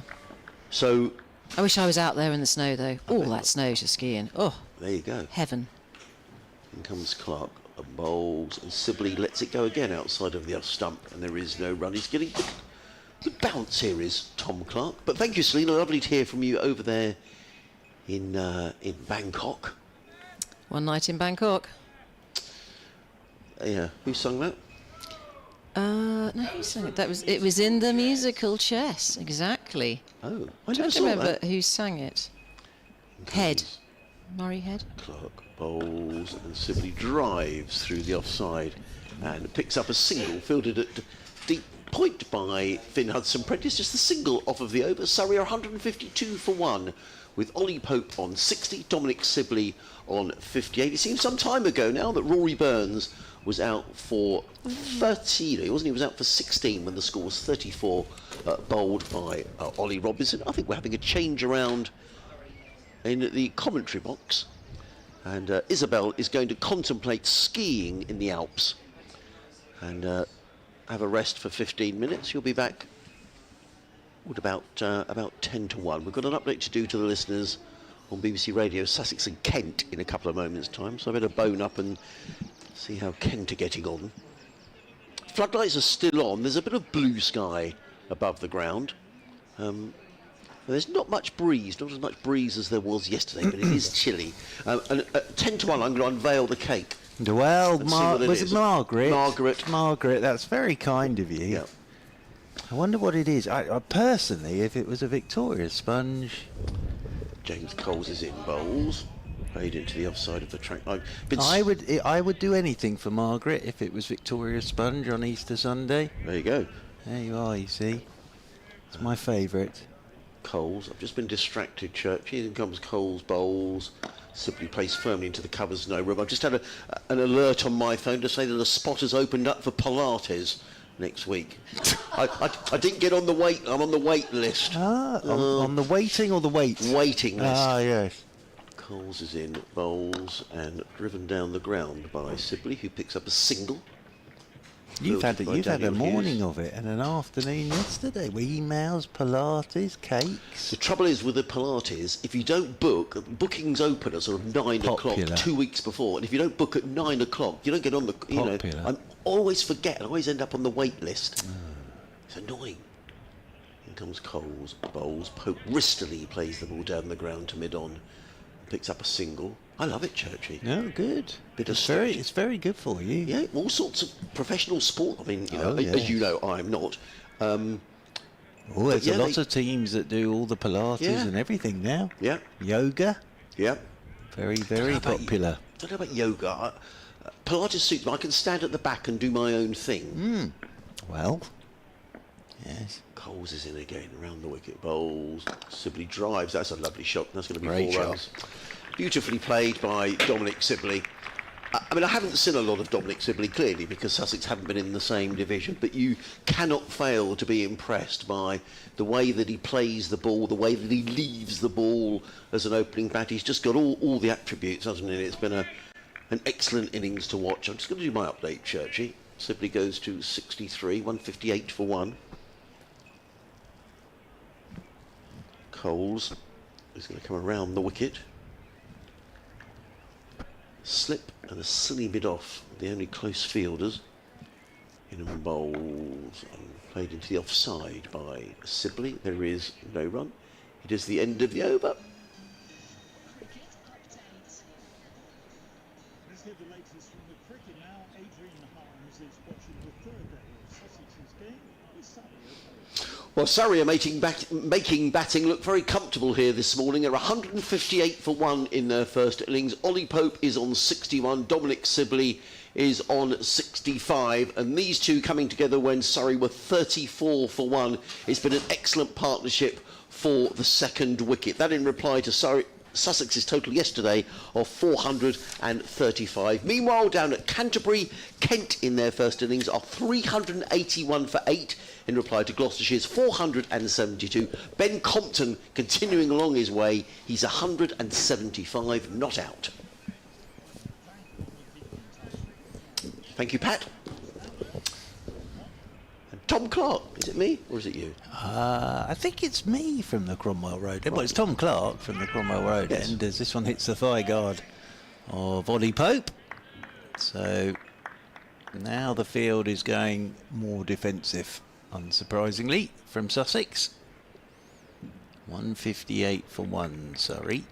Started today 90 for 1, so they've added 68 this morning. Started at 11:15, lunch is at 1:10. Clark, right arm over the wicket, he comes to Pope. That's short and Pope will help that down to the fine leg boundary rope for 4. Oh, it's wide. He didn't actually get anything on it. I thought he got a bit of bat on that, but that is very wide then. Banged in by Clark, and that has been signalled as wide. I thought Pope just got a bit of bat on it and it flew off down to the fine leg boundary rope, but he didn't get anything on it. It was just wide and going wider. So that'll be 4 to the total. And 163 for 1, Surrey. My nephew's been in touch. Lovely. That's very nice. Say happy Easter. As over the wicket once again goes Clark to Pope, and Pope turns this one into the leg side. Won't get a run on this occasion, as Haynes does the fielding at square leg. He got engaged yesterday, so Oh, well done congratulations. well done to Michael and Rachel. But Michael's a good cricketer, and goes on to say that Ollie Sykes played for Dulwich, but he moved to Reigate last year, and he's a very good player. He's a very good player. So thank you, Michael, for getting in touch. Michael, good time for the engagement. Gives you a chance to sort of plan the wedding for after the cricket season. As forward goes the right-handed Pope, and plays this one up towards mid-off, and there's no run. Yeah. Always tricky that if you're playing club cricket. Get the engagement in before the season starts. And then we'll take the summer to we'll take the summer to make the wedding arrangements. Yeah. Otherwise you can trip up. Yes. Find yourself vital league game, and then you're struggling a touch. Yes. We got a leg side field now for Ollie Pope. We've got a man out at deep mid wicket, a man out at deep backward square. As over the wicket comes Clark. He's gone short again. Now Pope's definitely got bat on this. Oh, It's well a fielded, Jack. brilliant effort. Ouch. Down below us from Carson to get something on it. He got something on it. He sort of did a backward roll, and unfortunately the ball hit the rope. That was very honest of Jack, actually. It was very honest. Because of no one would have seen whether that, even from here, I thought he'd kept that in. So that was very honest of Jack Carl. Hope he hasn't hurt himself. I think he's okay. But again, it was very short and going wide by Clark. And that time Pope did get bat on it. Clark's in again too, Pope. That's short and wide outside the off stump, cut away by Pope. Down towards third man. They'll pick up a single. That'll be one more to Pope. Just ticking along at the moment. It's Ollie Pope on 66. And Surrey move on to 168 for one. Yes, Ollie Sykes has got a bit of talent. Yeah, my nephew played with him. He was saying he played with him. So Yeah. they said he's a seriously good player. He's a serious player, yeah, absolutely. As Sibley has a survey of the field.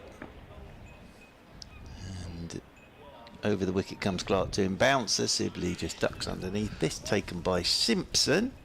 End of the over. 168 for one. Pope 66, Sibley 63.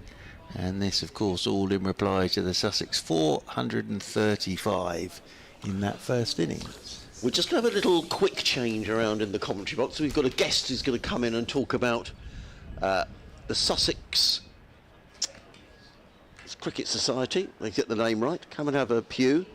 Church is going to take you in. Whilst we're doing that, we're going to unwrap the cake at some stage. And Churchy and Isabel will be back with us in about 15 minutes, at about 5 to 1. So we can natter away about the Sussex Cricket Society here. And we're going to get our guest to introduce himself. We'll put the headphones on. The only rules is you can't swear. But it's good to see you, and introduce yourself, sir. Thank you, Adrian. Thanks for having us. My name is Richard Lintott. I'm Secretary of the Sussex Cricket Society. Lovely.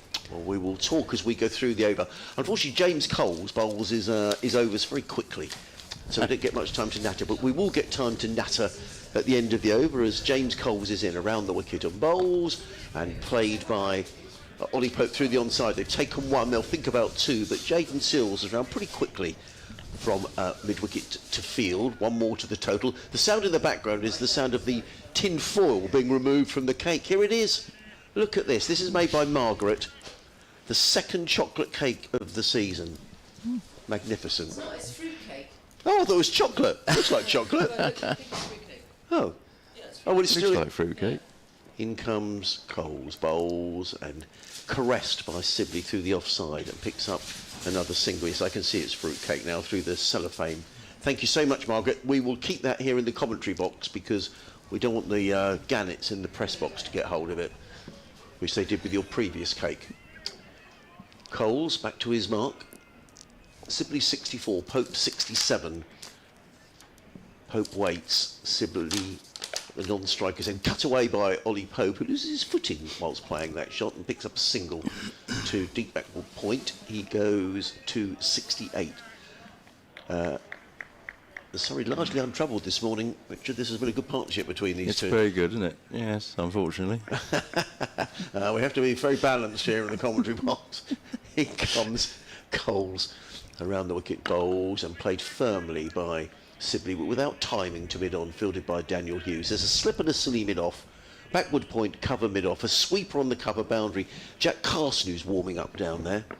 A mid-on, mid-wicket, the deep backward square as Coles is in again, bowls to Sibley, who works that into the offside, fielded by Ollie Carter, who's the reserve fielder, on for Danny Lamb, who injured his shoulder yesterday, and we'll try and find out during the course of the day how bad that injury is for Danny Lamb. Coles in again, last ball of the over, bowls Sibley forward, nudges that into the covers, picks up a single, fielded there by a tumbling Finn. That was George Thomas, so somebody else is off the field as well, I think. See if we can work out who that is. Another substitute fielder. Anyway, end of the over, 172 for 1. Richard, tell us all about the Sussex Cricket Society. Thank you, Adrian. It's our 60th anniversary this year, and it was founded in 1965 from an idea by Alan Oakman in his benefit year. He was asked to speak at the Yorkshire Cricket Society, and when he was driving home he thought, wouldn't this be nice for Sussex to have one? So he spoke to a few people, and there you are. It was formed in 1965 and we're still going. And what's the idea of the society? Well, it's a way we meet in the winter, so we have monthly meetings from October till March. It's just a nice way of keeping cricket lovers together, informed and entertained, because we have lovely selection of speakers. For the last 2 years we've had, let me see, Mark Ramprakash, David Gower, Jeff Miller, Graham Gooch, Jonathan Agnew, Vic Marks, Sussex legends, John Barclay, John Snow, Peter Graves, and a fascinating and very insightful Q&A with John Simpson and Paul Farbrace in March. So, and all these events are at Hove, Richard? Yeah, they're in either the long room or in Cow Corner. Jack Carson has come into the attack. We thought he was warming up, and he's going to come into bowl from the Cromwell Road end. He's in and bowls to Sibley, who's forward and plays to mid-wicket, or mid-on rather, and there is no run. What's the qualification to be a member of the Sussex Cricket Society? Anybody can join. I'll give you the website a bit later. It's £20 a year, and a bargain of joint membership of £25. Carson in bowls, Sibley is forward, plays on to the onside. So £20 for a year. Yeah. And £25 if there's a couple. Right. Okay. Okay. At the meetings we usually have a tea, a very nice tea, and Christmas we have a Christmas lunch. In comes Carson over the wicket, bowls. Sibley clips through the onside, picks up a single to deep mid-wicket. There is one more to the total. Sibley to 66, 173 for 1. Are there any age limitations, or is it for all ages? Anybody who wants to come is most welcome. A slip and a short leg of the close fielders. Carson pauses for a moment, coming down the hill from the Cromwell Road, and the lights are still on. He's in and bowls, and forward comes Pope and just eases that through mid-wicket, picks up another single. He goes to 69, to 174 for 1. It was you mentioned Paul Farbrace and John Simpson. You got some pretty impressive speakers there as well. Yeah, we've certainly upped our ante this last couple of years. How do you get hold of these people? Is it through agents, or how does that work? We have a very knowledgeable chap called Roger Dakin, who seems to know everybody that there is to know in cricket, as well as entertainment. Carson in bowls, and Sibley just plays forward down the track now. We leave it to him to ask them and approach them, and the rest, we just sort out a date and time, and they come. Carson just Wipes the ball on his jumper for a moment. He's in and bowls and simply defends with a high left elbow. Pushes it down the onside of the track. There is no run. End of the over 174 for 1. Sibley 66. Pope 69. So it's quite a sociable gathering. I mean, it's like-minded people who just want to talk a bit of cricket just during those horrible winter months. Yeah. And we have a membership now of 256. Wow, okay. And we average about 100 at each meeting. And that 256, has that increased in recent years? Yes, we've had another 40 people this year. I mean, we obviously lose people during the year for various reasons, which should be fairly obvious. Yeah. No, it's certainly, especially with the calibre of speakers we've been having, it's become very popular. What's the website, Richard? It is www.sussexcricketsociety.org. So all information's on there. How far in advance do you need to book someone like Jonathan Agnew? Because I would think he's probably quite busy, isn't he? Well, we're actually now putting together the programme for... Just wake up for a minute as Coles comes in, punches into the offside by Pope. There is no run. For the next winter. Okay. So we've started. We've got a few names in the pipeline. I would say within a month or two we'll have the whole thing sorted. Excellent. Coles around the wicket and bowls and nudged away through backward point. It's Ollie Carter who chases that down, gets in the throw, but 2 more to Ollie Pope. Good running between the wickets. Pope to 71, 176 for 1. And there might be people listening who think, oh, that sounds quite nice, but I don't really know anyone, and you know, is it welcoming? Because that's what often bothers people. Just think, well, you know, I don't know anyone. As Coles is in again, bowls, and Pope defends down the track, no run. What we found lately is that people bring their friends as a guest. You can bring a guest twice before they join, and then once they get there, they realise they know probably most of the people there anyway. Yeah. Coles. And again, round the wicket, bowls, cut away by Ollie Pope. He does like that shot, and he looks skyward. He was hoping to beat that fielder at backward point, but didn't do so. It was a good stop. And suddenly prevented a boundary, then did Carter, because hadn't he got that past him, that would almost certainly gone all the way for 4. Coles in again. Bowls, Pope drives into the offside. There is no run, fielded by Tom Clark. 1 more ball to go in the over. I'm sorry, these overs rattled by. The only golden rule of commentary is to make sure you don't miss a ball. Coles again.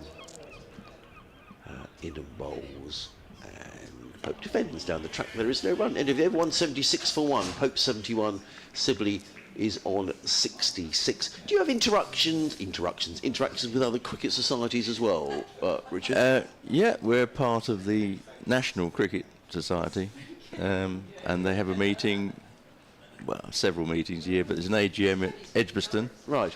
And one of our committee members went last year and will be part of that. He's the rep, if you like, for us. And there is a lot of to-ing and fro-ing information, you know, trying to get the same sort of people or see how you do something. And in fact, we had a list of all the membership numbers of all the counties, and we are actually the 2nd largest. Excellent. And does that mean, for example, if there was a speaker up at the Oval, for example, and you thought you could go along, could you go along to that? Yes. Just break off as Carson is in bowls and Sibley plays down the track, no run. I presume you would just look at their website and see who they've got. Okay. Right. So the fact you remember, of Sussex enabled you to go up to the Oval and see what... Everybody's most welcoming.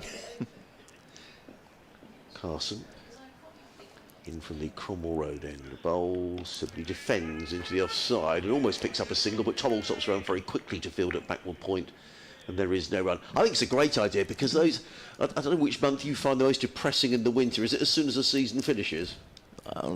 I would say November must be about the worst because it's the furthest away almost. Carson in and bowls. Sibley's down the wicket using his feet, but only plays straight to Tom Clark, who's at a wideish mid-wicket, and there is no run. But it is surprising when we come here how often the sun's out and it looks absolutely beautiful out in the there. middle of winter. Yeah, and you think, oh, why can't we be playing? Carson in bowls, and Sibley turns into the onside, and there is no run. So there's all sorts of little groups goes on around. I mean, we talk a lot here about the museum. Yeah. And members from the museum who come over, and so it's just great. There's all these different groups of people around the club. And we're very much supported by the main Sussex club, John Philby and and Pete Fitzboyne. Yeah. Are great supporters of us. Wonderful. I just missed a ball then as Sibley played the ball down the ground. It was fielded at mid-wicket. Yeah. You could take over, Richard. The sun's breaking through as in comes Carson and bowls, and Sibley works this onto the onside and picks up a single. He goes to 67, 177 for one. Tell us a bit about yourself, Richard, and your love for Sussex cricket. Well, I was born in Brighton, and my father taught me how to play cricket virtually as soon as I could walk, and that's what I've done most of my life. I absolutely adore the game. Dear, what was your earliest memory of coming down here? I'm just going to break off for a tick.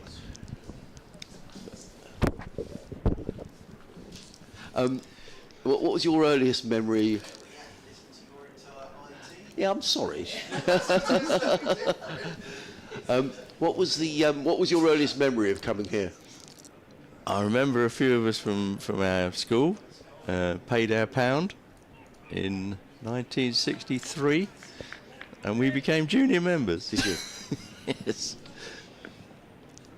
And your favourite Sussex player of all time? John Snow. Coles is in bowls. Oh, down the wicket, driven high, wide, and handsome. Well, some people say that Dominic Sibley can't go on the attack, but he's used his feet and he's clubbed that away, beautifully played over long off for 6 runs. Terrific shot. Sibley to 73, 183. Why John Snow? He coached me when I was a youngster. Oh, right, so you bowled a bit. I was a fast bowler. Right. Did you play for a club side or? I played for Brighton Old Grammarians, and then when that folded, when it became a sixth form college, I joined St James's, Montefiore.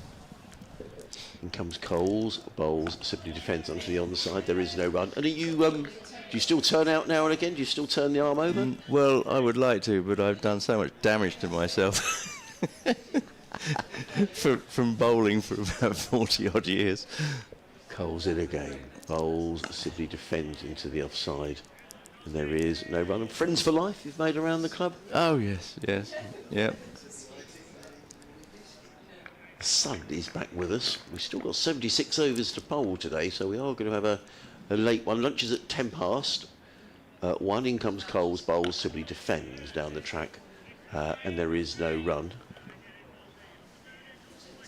Coles wanders back to his mark, so slip and a silly mid-off are the close fielders.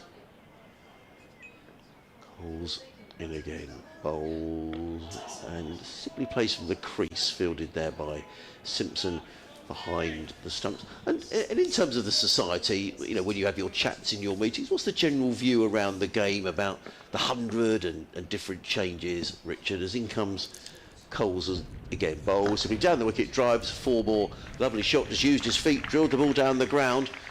And with 2 shots, Dominic Sibley has added 10 runs in the over. He goes to 77. And Surrey are starting to motor here. They're 187 for 1. Of course, Sussex aren't involved in the 100, really. No. So it's a bit... nobody's really that bothered about it. OK. Yeah, I guess I meant more of the fact that the way the game is developing and, there's a lot of talk about less T20 matches, less championship matches. I mean, are you more of a traditionalist championship man? Oh, definitely. And so are most of the true supporters, if you like. Yeah. I mean, we do enjoy the T20, but I think the 100 is just a step too far. Yeah. There is another side to the society. We try and help some of the other organisations, sponsoring them with various things. And this year we're going to try and help BACA and the women's and children's and disadvantaged cricket that goes on here. Jack Carson in bowls. Pope steers that down the onside. No run. And is that financially, Richard? Yeah. Or? Yeah. So if we can make a grant, if we've got some spare money, then that's great. That's what we do. Carson wanders back. And do you have any events during the season at all, or is it all in the winter months? until last year, it was just in the winter, but the opportunity arose that in the summer, Let's break off. Carson in bowls to Pope, plays to short leg, no run. we managed to get Barry Richards to do a speech and a talk, and also Jeff Thompson with some pretty fruity Antipodean language. Everybody enjoyed it. I saw the Jeff Thompson one. Yeah, I did. Yeah, and it was quite fruity, wasn't it? Yeah. But what you see is what you get, to be honest. Oh, we did expect that. Yeah. Carson in bowls, forward comes. Pope plays onto the onside, and there is no. Are there other summer events planned for this year, Richard? We looked at it, and I don't think we're going to have it because we wondered about doing something to celebrate our 60th anniversary in the summer, but it gets a bit complicated with the seasons on. Carson in bowls. Cut away by... That's a favourite shot of Ollie Pope, isn't it? I mean, it's just outside the off-stump and he just cuts it away through backward point. From a Sussex perspective, I know we're all thinking, oh, crumbs, we'd like Sussex to get some wickets here, but these two are batting beautifully. I mean, that's he's a high-class batsman, Ollie Pope. He goes to 75, and Surrey are piling on the runs here, I mean, they started off at 34 for 1 this morning, and now 191 for 1. And they're making batting look very straightforward. I think the wicket is a batsman's paradise out there. It is. Carson in bowls. Pope again works her way through the offside, but they're scoring quickly. And Mark Church was suggesting yesterday that Surrey might do this, and who knows, they might get ahead of Sussex. And we'll have to see. There's a lot of cricket to be played yet, but they are going along at a rate of knots here. Over 4 and over. I think the weather will be a factor as well. Tomorrow? Yeah. Yeah, I don't think the forecast is great. Carson in bowls, down the leg side, taken by Simpson, whipped off the bells. There is no run. Richard, repeat that website again, and then I'll let you go, and I'll bring back in Churchy and Isabel for the 15 minutes before lunch. But just repeat that website so people want to have a... www.sussexcricketsociety.org. There we are. £20 membership. Yep, or 25 if you have if you've got a partner partner as well. or whatever. We don't ask too many questions. Wonderful. Well, all new members welcome. You've got the address. Richard, thanks for coming in and saying hello to us. Anything else you wanted to mention? No, I think that's fine. Wonderful. Thank you for having us. Well, it's a pleasure. Thank you for coming and talking to us. And have a look at that website, because I know that Vic Marks, Jonathan Agnew, Mark Ramprakash, they get some Jeff Miller. Terrific names in cricket. And keep an eye on the website, and looking to while away those horrible winter months and with like-minded people, as Coles is in cut away by Ollie Pope, and he picks up a single. I'm going to hand over the microphone to Isabel and to Churchy. I'll just turn that off for Richard. Richard, thank you for coming in. Great to see you. Thank you so much. As Dominic Sibley retakes his guard, and we'll do a change of the around the headphones. Enjoy the rest of the day, Richard. Goals around the wicket, in and bowls, and forward comes Sibley and strokes elegantly into the offside. There is no run. I will let Izzy pick up the commentary, and Churchill will be back with you in a sec. So Coles continues with his slow left arm orthodox, and he's bowling to Sibley, who's just bobbing at the knees, and he plays that, caresses it gently into the offside for a single. Extra cover, who's sweeping, has to run in to field that. 194 for 1 now, Surrey, and Sibley goes on to 78, Pope on 77. With a very tasty partnership here for this second wicket partnership between these two. As Coles continues, one slip in place. Coles coming around the wicket, slapped away by Ollie Pope, and he beats the fielder backward of point. He's very angry with himself and thumps the grass in disgust for allowing that through. And they go through for a single. One of Pope's favourite shots, isn't it? To cut. I think Pope was a bit annoyed. I think he feels he's missed out a touch there. But these two just ticking along at the moment. Yeah, they came in at 34 for 1, didn't they, these two? So it's a mammoth partnership, and looking comfortable out there as well. And Sussex hoping that spin can work some magic. James Coles, the 21-year-old, is in bowls, and that's defended with respect by Sibley, who just pushes it away. 195 for 1 now. Sussex were all out last night for 435. Haynes with a big century, 174 for Sussex. Coles again in bowls, and nice length, bit of grip and turn there from the slow left armer. That is James Coles is left well alone this time by Sibley. Revised times. Let's have a look at the revised times. Lunch is at 1:10, so we've only got 10 more minutes of this session, and tea is fixed at 4 p.m. with a minimum of 100 overs played today. And the sun is trying to peep through sort of watery skies. A little bit nippy outside. Hello, Mark Church. Hello. You and I are having a conversation there at the back of the box while Adrian was having his chat, and two things from that. I said I'd do anything for Margaret if it was a Victoria sponge. Thankfully for Margaret, it's a lovely fruitcake. So thank you, Margaret.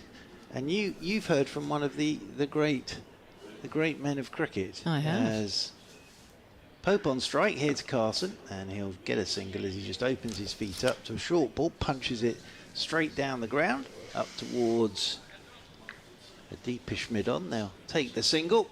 Pope moves on to 79, 196 for one, Surrey. Yes, I've heard from W.G. Rumblepants. I'll talk about him in a moment. It's always very, very difficult to talk with the spinners on, but we'll talk about Rumblepants because he's a sensation, an absolute sensation. He's a lovely man as well. As using his feet is Sibley. He's gone high up over the leg side, and a couple of bounces and away for 4. Very nicely played by Dominic Sibley, and the 200 comes up for Surrey. 200 for 1. Sibley moves on to 82. I did say this morning, can Surrey get Robinson back for a 3rd, 4th spell? They're going to need his 2nd spell at this rate. It's 10 minutes until lunch. Surrey 200 up in the 49th over. So they are ticking along at the moment. As Carson in his sunglasses is into Sibley. Forward he goes, Dominic Sibley. Plays this one down into the leg side, and there is no run. But yes, WG is a... W.G. Rumblepants, what a great name as well. More of him later. Tremendous beard. As waiting once more is Dominic Sibley, and Carson's in, and forward goes Sibley. Plays this one down into the leg side, and there is no run. He's sitting in Saffron Walden. There's perfect sunshine and blue skies there. There's even an ice cream van here today, he says. Very nice. There's one here. Now, whether it's Is there? selling Where any is it? ice cream, I don't know. But there is an ice cream van here. As Carson's in once again to Sibley. Tosses this one up. Sibley will work it down the ground. Won't take a single on this occasion. And Ollie Pope stays where he is down there at the non-striker's end. Yeah, he says, you have my sympathy regarding the cold weather at Hove today, Isabel, because he's got clear blue skies and warm very sunshine. Very Lucky nice. boy. As in once again goes Carson. Sibley opens up his feet, turns it leg side. They thought about the single. Pope was sent back by Sibley. He thinks there's a single there. Sibley didn't. And sort of Pope waving his hands at Sibley, and they come for a chat at the end of the over. Surrey 200 for 1, and Pope 79. Sibley has 82. Well, Pope's a lot quicker than Sibley, isn't he, between the wickets? And so there's a slight problem. He's been a little bit asleep at the beginning of his innings today, slightly on the back foot, going for those runs. A couple of near misses shy at the stumps from Jaden Seals, very near misses. Sibley just a little bit asleep, leaning on his bat. 200 for 1 now.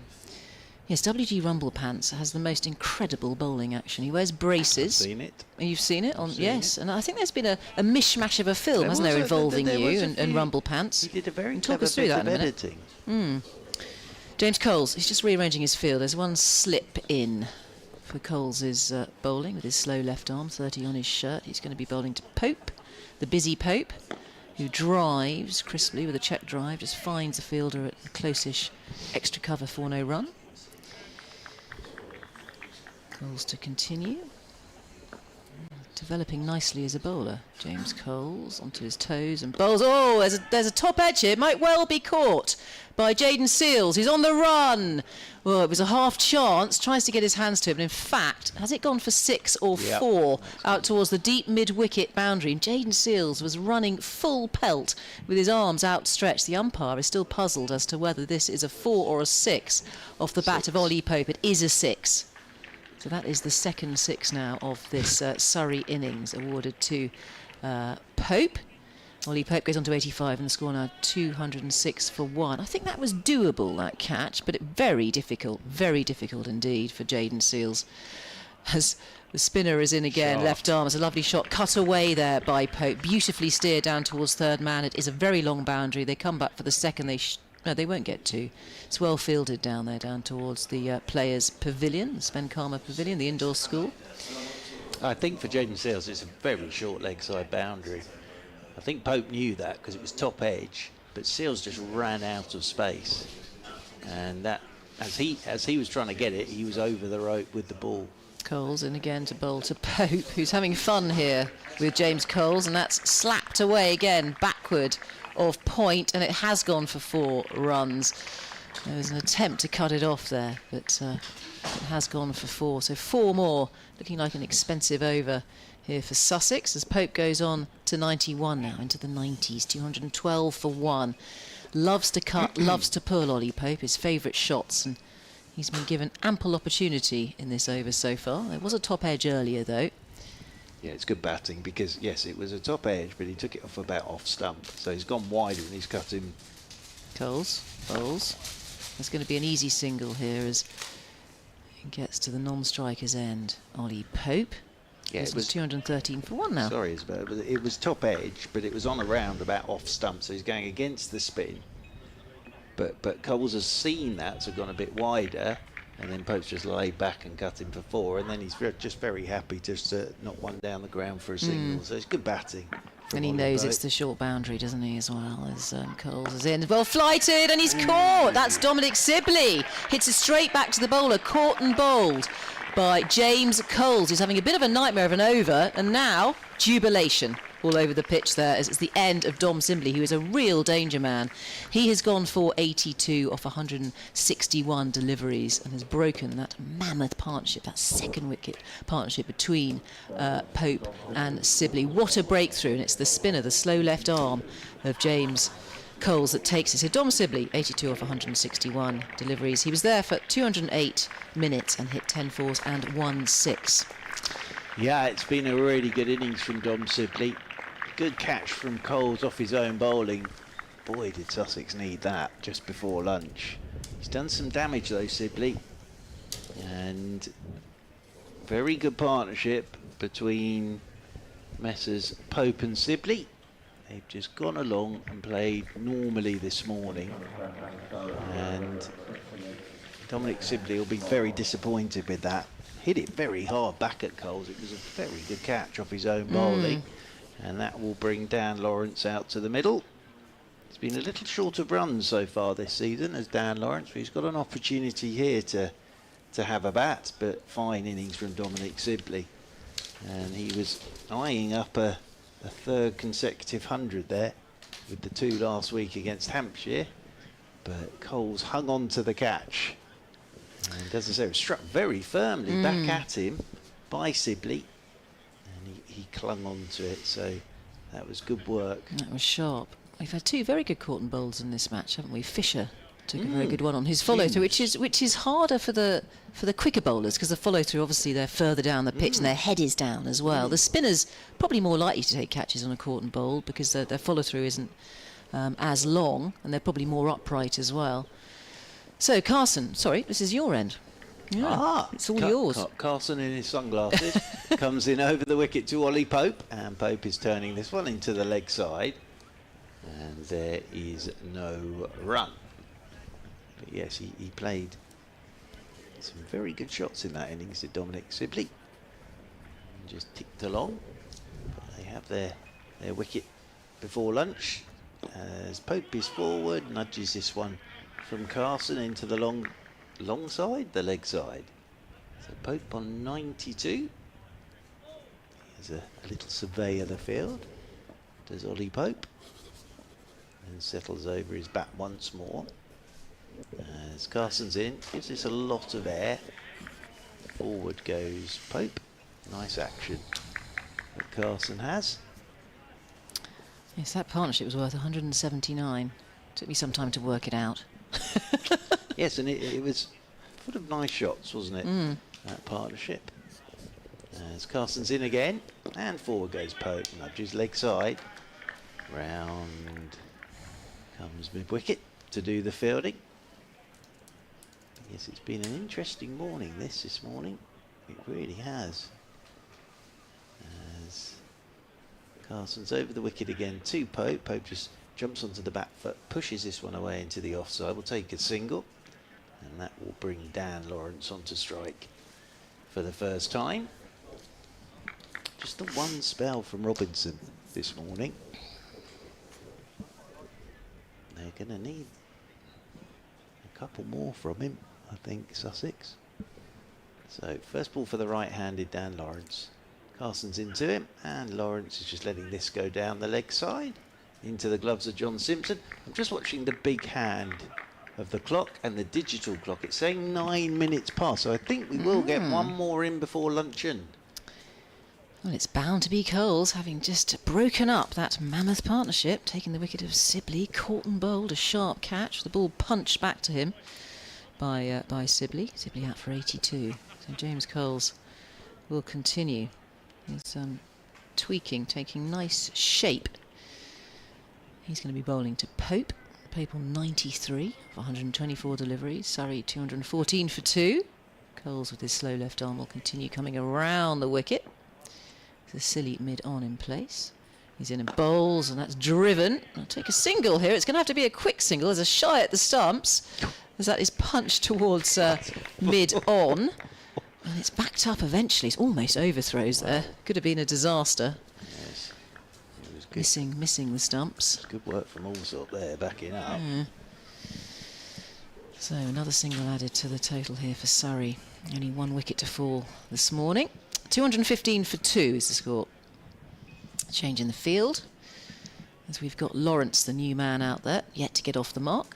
He's only faced one delivery so far. It's a short leg under the lid. Surrey today 125 for 1 so far today. Here comes Carlson again, and Lawrence gets right over that. Yeah, and this will be the 30th over of the morning. So 125 for 1. Hasn't really got going yet this season, has he, Lawrence? We'll see what he can do today as Coles is in and twirls, and that's played off the back foot by Lawrence into the offside for no run. No, he's coming at sort of tricky times, really. Surrey sort of trying to get on with it against Hampshire, and so he's got an opportunity here. Coles again, giving it plenty of flight, tempting the drive. Again, finding the fielder at extra cover there, Dan Lawrence. There's a backward point, extra cover, mid-off, mid-on, mid-wicket, and a deep square leg. And extra cover as well. Sweeping as Coles bowls. And just trying to find the gap, but failing at the moment. Dan Lawrence keeps picking out the fielder at extra cover. And no run. That's Tom Clark there at extra cover. Hop, skip and a jump, he comes. Again, lots of flight. And there will be a quick single. No chance of a shy at the stumps here as the tumble comes in. I think that's Allsop, isn't it, who cut that off at mid-off. And they go through for a single. And Lawrence is off the mark, also steals a strike. And it's lunchtime here at Hove on day 3. Surrey are 216 for 2. Pope on 94 and Lawrence on 1. Yes, and Surrey there have played normally. And they have ticked at 4 and over, so it was a very fine partnership between Sibley and Pope. Pope's still there on 94. Lawrence is 1 not out, and that 1 wicket to go this morning, that of Dominic Sibley for 82. And that was 213 for 2. So at lunch, sorry, 216 for 2. And that in reply to Sussex's 435. And this morning, that's 126 for 1 off 30 overs. So as I say, they're just going at 4 and over at the moment, Surrey. So that will be lunch here on BBC Sussex and Surrey, and on BBC London, and the BBC Sport website and app, and BBC Sounds. We're all going to dive headfirst into Margaret's fruitcake, which I'm very much looking forward to. And we'll be back with you in 40 minutes time, but at lunch, on this third day. Sorry, 216 for 2 in reply to Sussex's 435.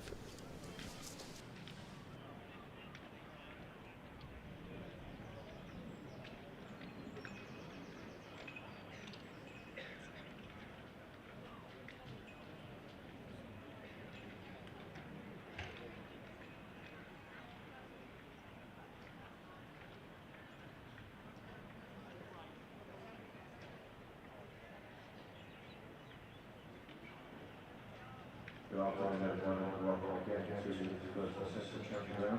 Thank you for being with us on this Easter Sunday. As we've reached the last period, just for those who may be looking for food and refreshments, we have a couple of outlets that are open. At the north end of the ground, we have the North Bar by the North East Stadium entrance, offering a wide variety of music, pies, sausage rolls and the like, including alcoholic and non-alcoholic drinks, beers and soft drinks. We also have a burger bar called Smash Burger, offering a variety of burgers, pies and fish stick sandwiches, as well as soft drinks, alongside the biscuit and ice cream, which are available in the lights.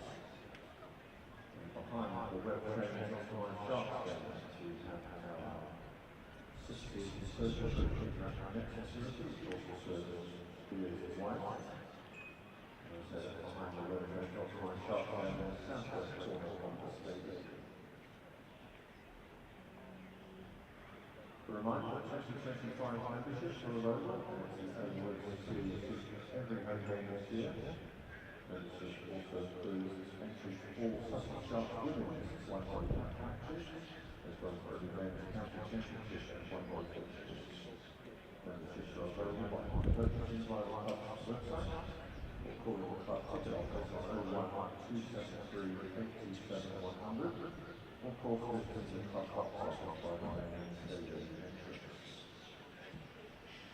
The Sussex Sharks women's team are now based here at the first Sussex County Ground, and their first match this season at home takes place on Saturday the 26th of April in the Metro Bank One-Day Cup.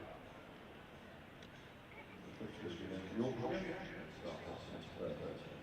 Just a reminder too that some double-headed fixtures is men and women to 20 matches on the same day.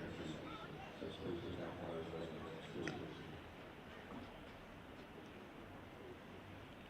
The Sharks are back this summer and set for a test at T20 by County Class competition led by our captain Surrey. Tickets for all 7 home fixtures are now available on sale at an early bird price until the 7th of May. Once again, ticket and match information is on the club website, also the club box office.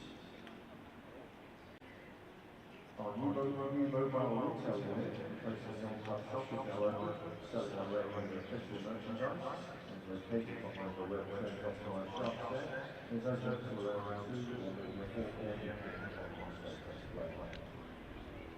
The Sussex Street Museum should also be open now on the regular play. One museum is circulating next door to the Morris Gates. And one final thing about housekeeping items as a reminder in the interest of respect for all spectators that smoking and vaping is only allowed on the perimeter road around the ground and forbidden within the viewing and seating areas of the stadium. We thank you for your cooperation.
Weak website? It could be a superstar. We do A/B testing, personalisation, social proof, product recommendations, baseline analysis to bring your bottom line over the line. Visit webtrends-optimise.com or call 0333 444 5502 today.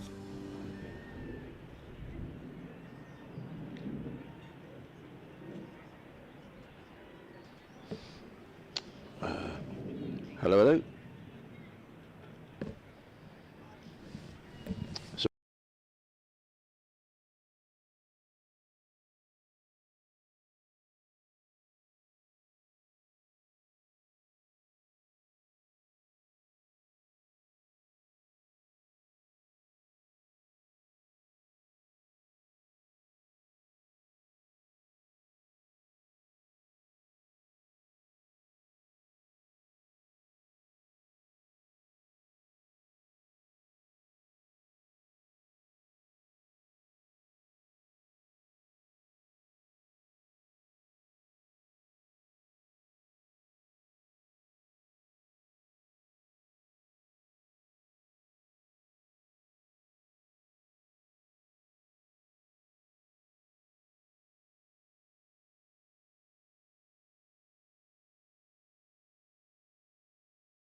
Weak website?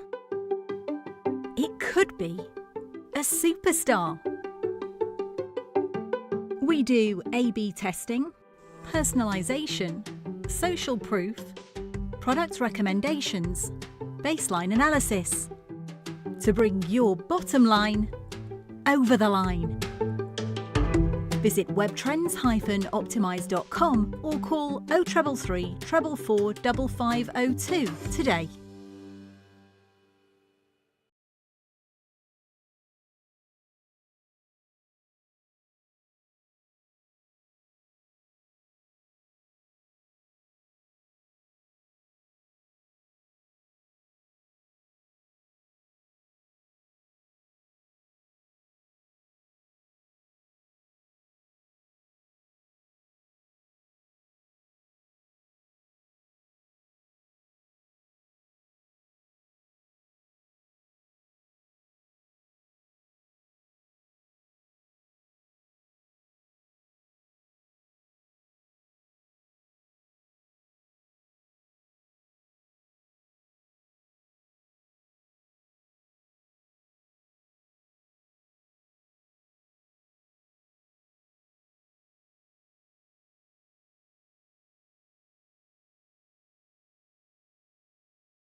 weak website?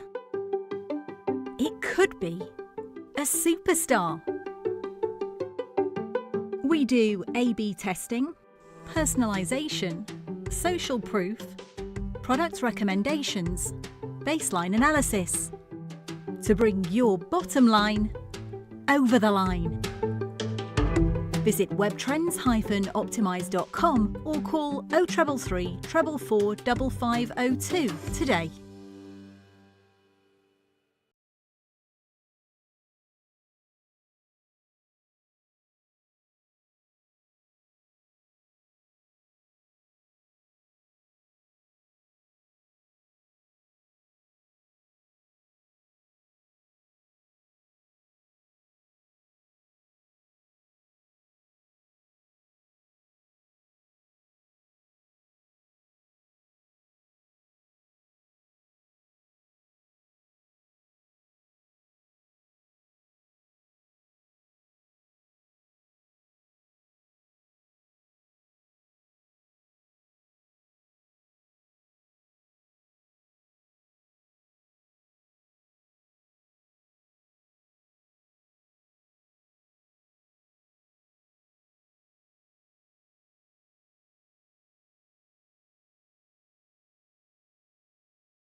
Well, a very warm welcome back to Hove here on BBC Sussex, BBC Surrey, BBC London, the BBC Sport website and app, and on your smart speaker on Easter Sunday. If you can, take that egg out of your mouth to say BBC Sounds, play Sussex versus Surrey, day 3, and you'll hear us. With this game, interestingly poised for me, Surrey have batted very nicely this morning, and they have ticked along at 4 and over. They are 216 for 2, having started the day 90 for 1, and the 1 wicket to go, that of Dominic Sibley, just before lunch, caught and bowled by young Mr. Coles.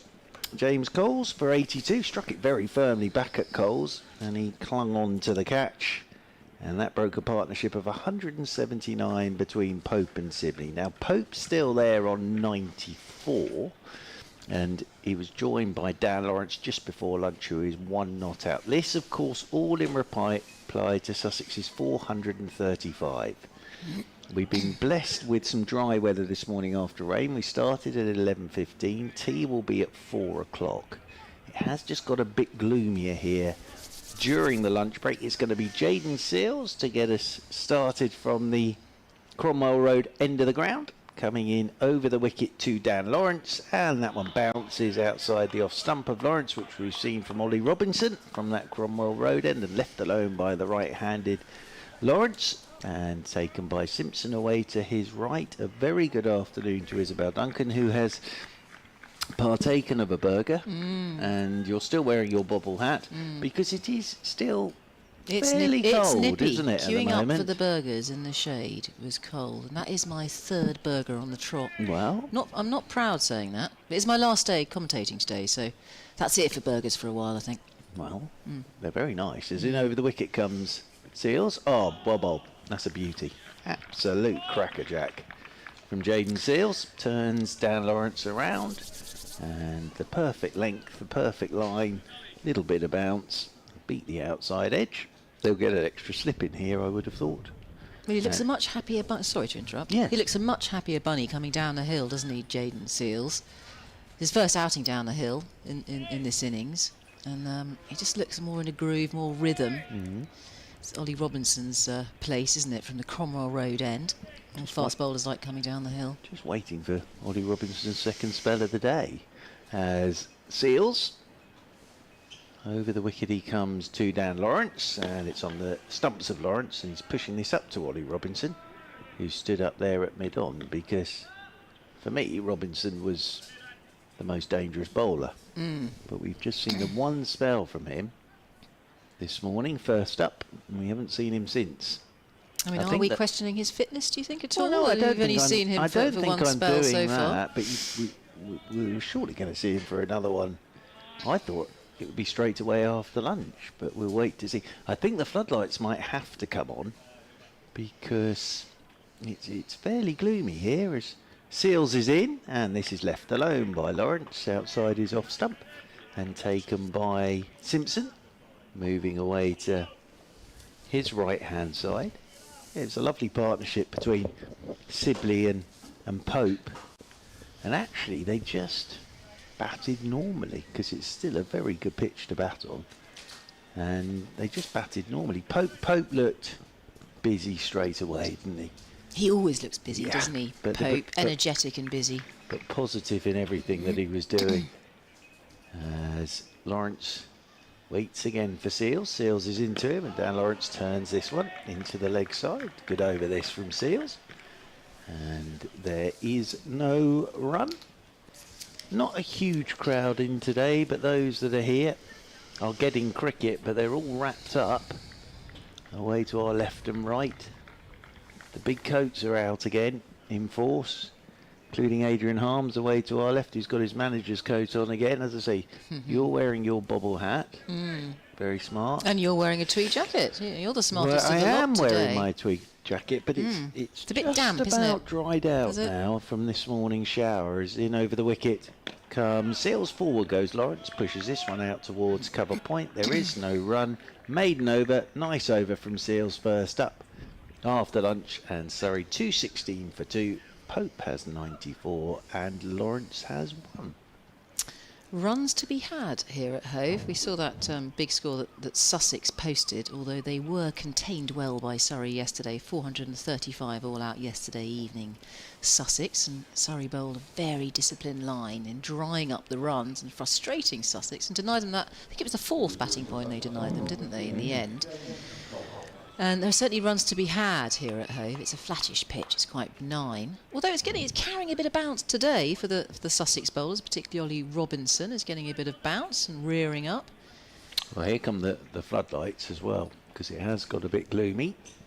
So the lights are on here at Hove, and Ollie Pope is on 94. Yeah, Pope facing, and it's Coles, James Coles, slow left arm orthodox, in he trots. Bowls. Oh, that slapped away. That was wide and has been punished by Pope. He'll think about the second. No, he won't, because it's been fielded well out there at deep extra cover, and the ball is winged back in. Just James Cole's big picture came up on the screen there. It's like a matinee idol, this young man, isn't he? What with the long hair and the moustache.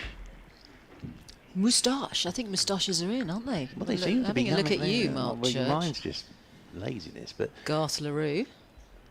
As again he comes in and tweaks, does James Cole, and comes forward. Dan Lawrence. Lawrence is on 1. He's the new face on the block out there, following that wicket of Sibley earlier on. Rather a surprise wicket from Sibley, who was trundling along nicely for his 82. Punched it back to Coles. Caught and bowled. Coles is in and bowls. Whoa, it's going to be a 6. We're going to catch it in the media stand. It's straight out towards us. In fact, it's gone over the media stand. Yes, it has. That was mammoth. It's rolling down. Oh, has it got caught on the roof? I think it's just gone straight on the roof. We heard it on the roof, rattling around. That was Dan Lawrence. What panache that cricketer has, Dan Lawrence. That's a beautiful 6. Absolutely launched it in the V with a beautiful straight drive. Got absolutely underneath it. Huge shot. That's gone a long way. Anyway, the ball has been retrieved now. They'll have a good look at the ball. The umpire Debenham, is that umpire Debenham this end? It is indeed. Is inspecting the ball to see if it's damaged. He's happy with it. He's handed it back to James Coles, and Lawrence goes on to 7 with that huge 6. Coles on his toes and bowls and just goes onto the back foot there. Dan Lawrence with an open blade, trying to steer that down towards third man. There's a race between ball and fielder at the moment. The fielder has won the race, and the ball will be thrown back in. I think it's is it Carson who's thrown it in eventually. Those fielders working in pairs. It's a good piece of fielding. 3 runs, 3 more to Lawrence. He goes on to 10, 226 for 2 now, and Pope on 95 facing. I do like watching Dan Lawrence bat. Yeah, he's sort of idiosyncratic, isn't he? As again, left arm around, he comes. James Coles, and that's cut away in a very good piece of fielding. Very sharp backward point there off the bat of Pope. Who is that at backward point? It's Tommy Alsop. Thank you to Adrian Harms. James Coles flashing his soles as he goes in. And that's defended there by Pope with respect. Pope remains on 95, end of the over. James Coles flashing his soles. Flashing his Lovely, soles, yeah. lovely. I had to finish the sentence because it sounded a bit rude, didn't it? And when you have spinners coming in, you need to be more concise with your words, because there's not much of a run-up going on there. No, not at all, but it was a lovely bit of batting from Dan Lawrence, wasn't it? Just a couple of paces down and then straight back over Coles' head for 6. And then next ball, Coles just dropped it in a touch more in those wrists of Dan Lawrence. And got it away through backward point. So Lawrence 10, Pope 95, 226 for 2, Surrey. Again, just a reminder, all in reply to Sussex's 435. Jaden Seals continuing from the Cromwell Road end to Dan Lawrence. He's forward, driving. Seals does the fielding off his own bowling. And there is no run. So a few seagulls about the place. And people dotted around in front of the Spenkarma Pavilion, away to our left-hand side. But again, big coats out today. Bobble hats. Just not particularly warm today. But thankfully, yes, we lost 15 minutes of play this morning, but we've been unbroken since then as Seals is in and Lawrence could leave. Off a goodish length from Seals, just shoulders, arms. Do you know, Mark Church, you can't say seagulls. I was told off Herring on air, gulls. because there's no such thing, herring gulls maybe, or Yes. just gulls. I was told off on air by John Lees. So John Lees, who used to commentate for Sussex, who's a twitcher, He a was, serious serious twitcher. twitcher. Him and his girlfriend got quite cross when I referred to seagulls. Are there no such things? Apparently not. Apparently there's no such thing as a seagull. Really? According to John Lees, he knows his stuff. He does know his stuff. Maybe he's listening. As in over the wicket once again goes Seals, and forward comes the right-handed Lawrence. But when I go to the seaside, there are all big posters up saying "Do not feed the Yeah, I sea." know, So you're are right. we all imagining them? Yeah, no, you're right. There are Yes, there posters are. saying that, because Well, I was saying otherwise the- people won't know what you're talking the, about. the one in Scarborough is terrifying. It's got a small boy being carried off by a seagull. I was with Kevin Howes having our fish and chip supper, and there was this poster all along the beachfront of this small child being carried off by a seagull. Oh, terrifying. Yes. Here's Seals once more down the slope to Lawrence. Lawrence is forward, playing this one back up the pitch, and there is no run, and they're going to drop a man out onto that deep mid-wicket boundary now. Simpson, like a good conductor, getting his fielders where he wants them. Lawrence has come down to do a touch of gardening. So 4 balls in the over, 4 dots thus far from Seals. One thing I do like on this scoreboard as well is they give you the over. So we've got 4 green dots. As over the wicket goes Seals, and this will be a single. As this is turned into the leg side by Lawrence, and 1 will go up now, and 227 for 2. So they have, and I've only just, I'm so unobservant, I've only just spotted that Yes, that I like exists, that. because that's very helpful in an over to say, well, that was 6 off the over or whatever it is, to be a bit more precise with our commentary. Because Cricinfo don't actually do that anymore. They to do it ball by ball. That's right, You know, yeah. they've taken it off for some reason. If you're listening, people at Cricinfo, can you put that back? 'Cause it was Well, very useful. It's rather good, isn't it? So it's 4 green dots and a 1 so far in this over. Pope on strike on 95. Seals is over the wicket to Ollie Pope, and Pope will move on to... No, he won't. Thought he was going to get a single, but Robinson comes up to do the fielding. The end of the over. 227 for 2. Pope 95. Lawrence has 11. Kevin James told a great story last week, because I was saying how much I used to enjoy the old light meter up the side of the scoreboard. And, you know, you used to see it go... I always described it as sort of DEFCON 1, DEFCON 2, DEFCON 3, DEFCON 4, DEFCON 5. But apparently it was done with a sensor thing. And Mr. James was saying that Hampshire had quite a few players worked out that if you got someone to stand in front of that sensor, it went up really quickly. Okay. Yes. So if you wanted to get off the You wanted field to of get play, you got someone to field near the That's naughty. sensor. Bang! That is naughty, isn't Off it? we go.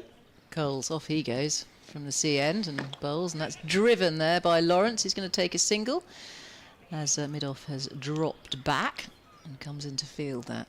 So Lawrence goes on to 12, 228 for 2. Pope now facing on 95. Coles now into his 12th over with his slow left arm, 1 for 61. He's in Coles.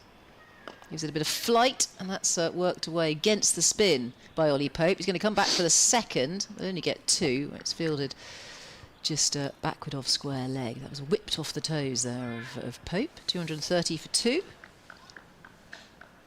As Coles continues. Coles giving the ball a bit of a polish out there. In he comes Coles. Bowls, and just short of a length there and slapped away by Pope. He loves that shot. He loves to cut. Hit that hard, but they've got the sweeper for that very shot out there on the ropes in front of the pavilion. He only gets a single for it, Pope. He's on 98 now, Pope. 2-3-1 for 2. Lawrence on 12. Lawrence facing. Towering Lawrence, bobbing at the knees. As Coles comes in, and that's driven with a check drive straight to the fielder at extra cover by Lawrence. I think we'll make sure when Pope is facing again, if he does in this over, then we'll have Churchy commentating. Oh, because, no, you know, this is the etiquette, Churchy. If the Surrey player's near his 100, as Coles is in and bowls, almost backs onto his stumps there, Lawrence, as he plays a back foot defensive, keeping the ball out there from James Coles. No, that's absolutely fine. Well, some commentators love it if they see it as their player in, but that's good that you're not quite so bothered. And again, almost stepping on his stumps there, Dan Lawrence, stepping back deep into the crease to keep that ball out. End of the over, 231 for 2, and Pope on 98, Lawrence on 12. I've been fortunate enough to see quite a few of the Pope hundreds, and they're always good to watch, but he's 2 away now from what would be the first one of the summer for him. And Jaden Seals will continue down there at the Cromwell Road end of the ground. I remember my first sighting of Lawrence was when he got that 100 against Surrey. And he was 18, I think. And you just sat there and you just purred. But he is a lovely player to watch. He really is. And yeah, he's had a quiet start to the season, but he'll of course score a lot of runs this summer. He's too good a player not to. 231 for 2 then, Surrey. And Ollie Pope is on strike on 98. And Jaden Seals will be coming down the slope at the Cromwell Road end of the ground to the right-handed Pope. Seals is in, and Pope gets a short one. He's hooking. There's cries of catch it. 1-2 bounces down towards deep backward square. Made sure he's rolled the wrists on that, did Ollie Pope. And he'll get a single and he'll move on to 99. And that will bring Lawrence back on to strike. Simpson, you can probably hear just, again, directing traffic out there. And again, for Lawrence, they've got the man back on the hook or the pull. But interestingly, they've got him probably 30 metres in from the boundary rope on that leg side. And they're bringing up the cover point up to a backward point. As Seals is into Lawrence. Lawrence is forward to a good length ball. It's been a good start after lunch, this from Jaden Seals. He does look more comfortable, I think, from that Cromwell Road end, and powerful as well. He's bowling quickish, the West Indian, and he's hitting the bat hard. He gets movement off the seam. Sorry, but he had a good series against England last summer, Jaden Seals, and I think the reason being because he'd obviously been playing for Sussex before that, so he'd had some cricket. He got used to conditions. As over the wicket he comes, goes wider of the crease, that's the short one. This is pulled, 1-2 bounces down to Carson at fine leg, and again making sure he rolled the wrist. That is the sound of Mr. Harms cracking into his can of pop away to our left hand side. Yeah, he's getting his sugar intake, isn't he? He is, certainly. Well, I think keep him awake. He's climbing the walls now. Also, because I think he's still maybe having a few issues with his emails. Laptop gate continues, does it? Yes, it does. Hashtag. It may be resolved. This is excellent. Now, headline news. Ollie Pope on 99. As Seals is into him. And there you go. Ollie Pope, his first 100 of the summer, and he'll bring it up with a boundary as he cuts this through backward point off Jaden Seals. It's been a very nice innings this from Ollie Pope. And he signals up towards the Surrey players on the dressing room balcony. He gets a hug from Dan Lawrence. He has ticked along in typical Pope fashion. He is 103 not out of 133 balls. And it means that Surrey are 237 for 2. He won't want to leave it there, Ollie Pope, but it has been, as I say, a typical Ollie Pope innings this. Seals over the wicket he comes to Pope, and Pope is forward and playing this one back up the pitch. And the other thing, of course, is, isn't it lovely that he's scored the 100 today in front of his dog that is here. Yes, what was the name of his dog? Jackson, his dog is here cockapoo? Today. What's Jackson, a cockapoo? A golden retriever. Oh no, a golden apparently. retriever. But isn't that lovely? And I'm sure. And his mum and dad. Sure, of Jackson course. there was on his hind legs, clapping his front paws. Oh, howling even. As Pope went to the 100. But no, he's played very, very nicely here. There's Ollie Pope. As Seals goes wide of the crease to him. Oh, short one. Has he gloved it? He has. Well, there you go. And Jaden Seals brings Ollie Pope's innings to an end. and he was looking to hook, and it's come off his gloves, and that's a good bit of bowling from Seals, and it looped to John Simpson, and Ollie Pope, well, he'll be delighted to get the 100, but he'll be gutted to go after just getting to the 100. But it's been a lovely innings from him, but he's gone for 103, and Surrey lose their third. It means that Sussex have a bowling point, and Ollie Pope slowly makes his way back towards the pavilion away to our left-hand side in the dressing rooms. Pope gone for 103, and Surrey are 237 for 3. Yeah, well bowled Seals. It's causing a few problems with his bouncing balls. Certainly getting lift, better carry to the keeper. And that was a proper bouncer, just looking to hook that. Pope just brushes his gloves, doesn't it? And into the gloves there of the wicketkeeper Simpson. Simpson doesn't put anybody down. He's taken a lot of victims. Simpson took 44 last season, so that's the end of a pretty well polished Ollie Pope on 103 off 135 balls. And great to watch, very energetic, very busy at the crease, pulling, cutting, and great to watch. Yeah, and as I say, good bit of bowling from Seals, because we've seen Ollie Pope play that pull hook shot in this over, rolling his wrists on it, but I just think it got onto him and got bigger on him than he was expecting. And that's what we've seen from the Cromwell Road end. And Seals has been good value after lunch.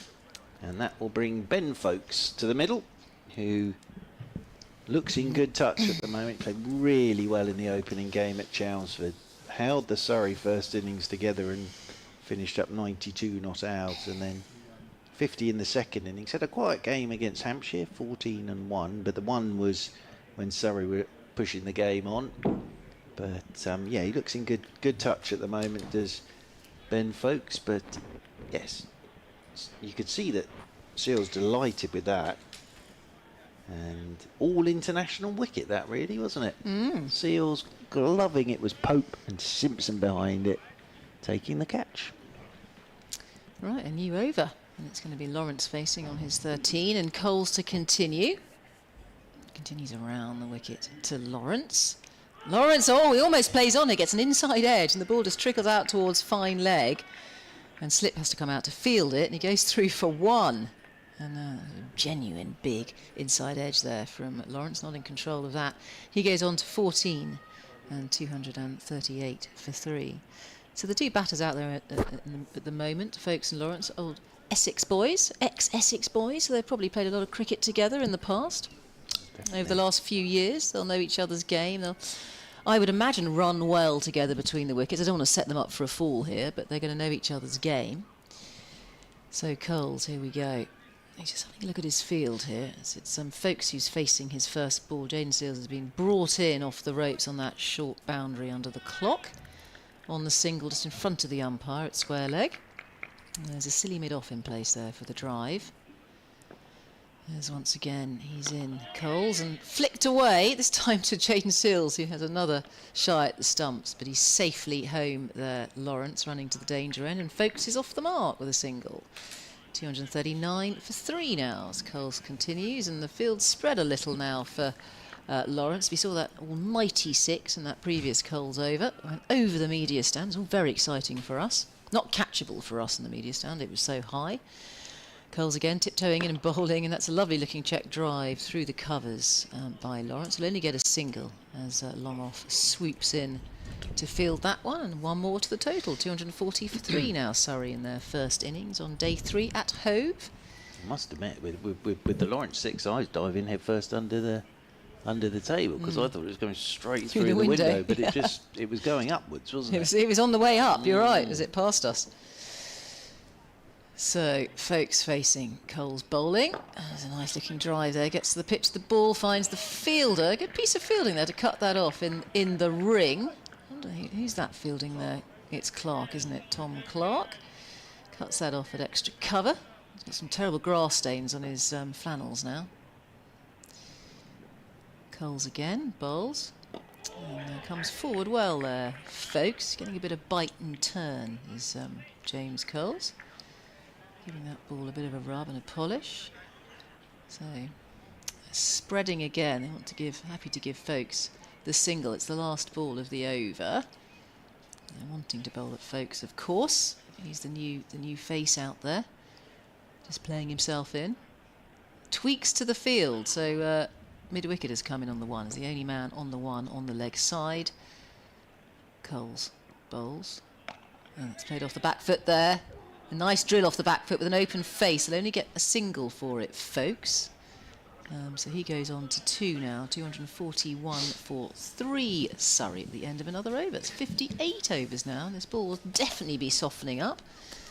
Still getting a bit of bounce with it, though. Surprisingly, actually, getting a bit of bounce with this ball. Yeah, just seeing that again from Jaden Seales. The thing for Ollie Pope was that it wasn't actually going down leg side. It sort of just kept going straight at him at shoulder height and hit the gloves. And I don't think John Simpson will ever have an easier catch behind the stumps, really. But he just stood there and took it. So, but lovely innings from Ollie Pope. But as I say, he'll feel in the modern parlance, he's left a few out there. That's what they say, isn't it? Although I've always thought when you say that I suppose you could go back out and pick them up if you had left a few out there, but I know what it means.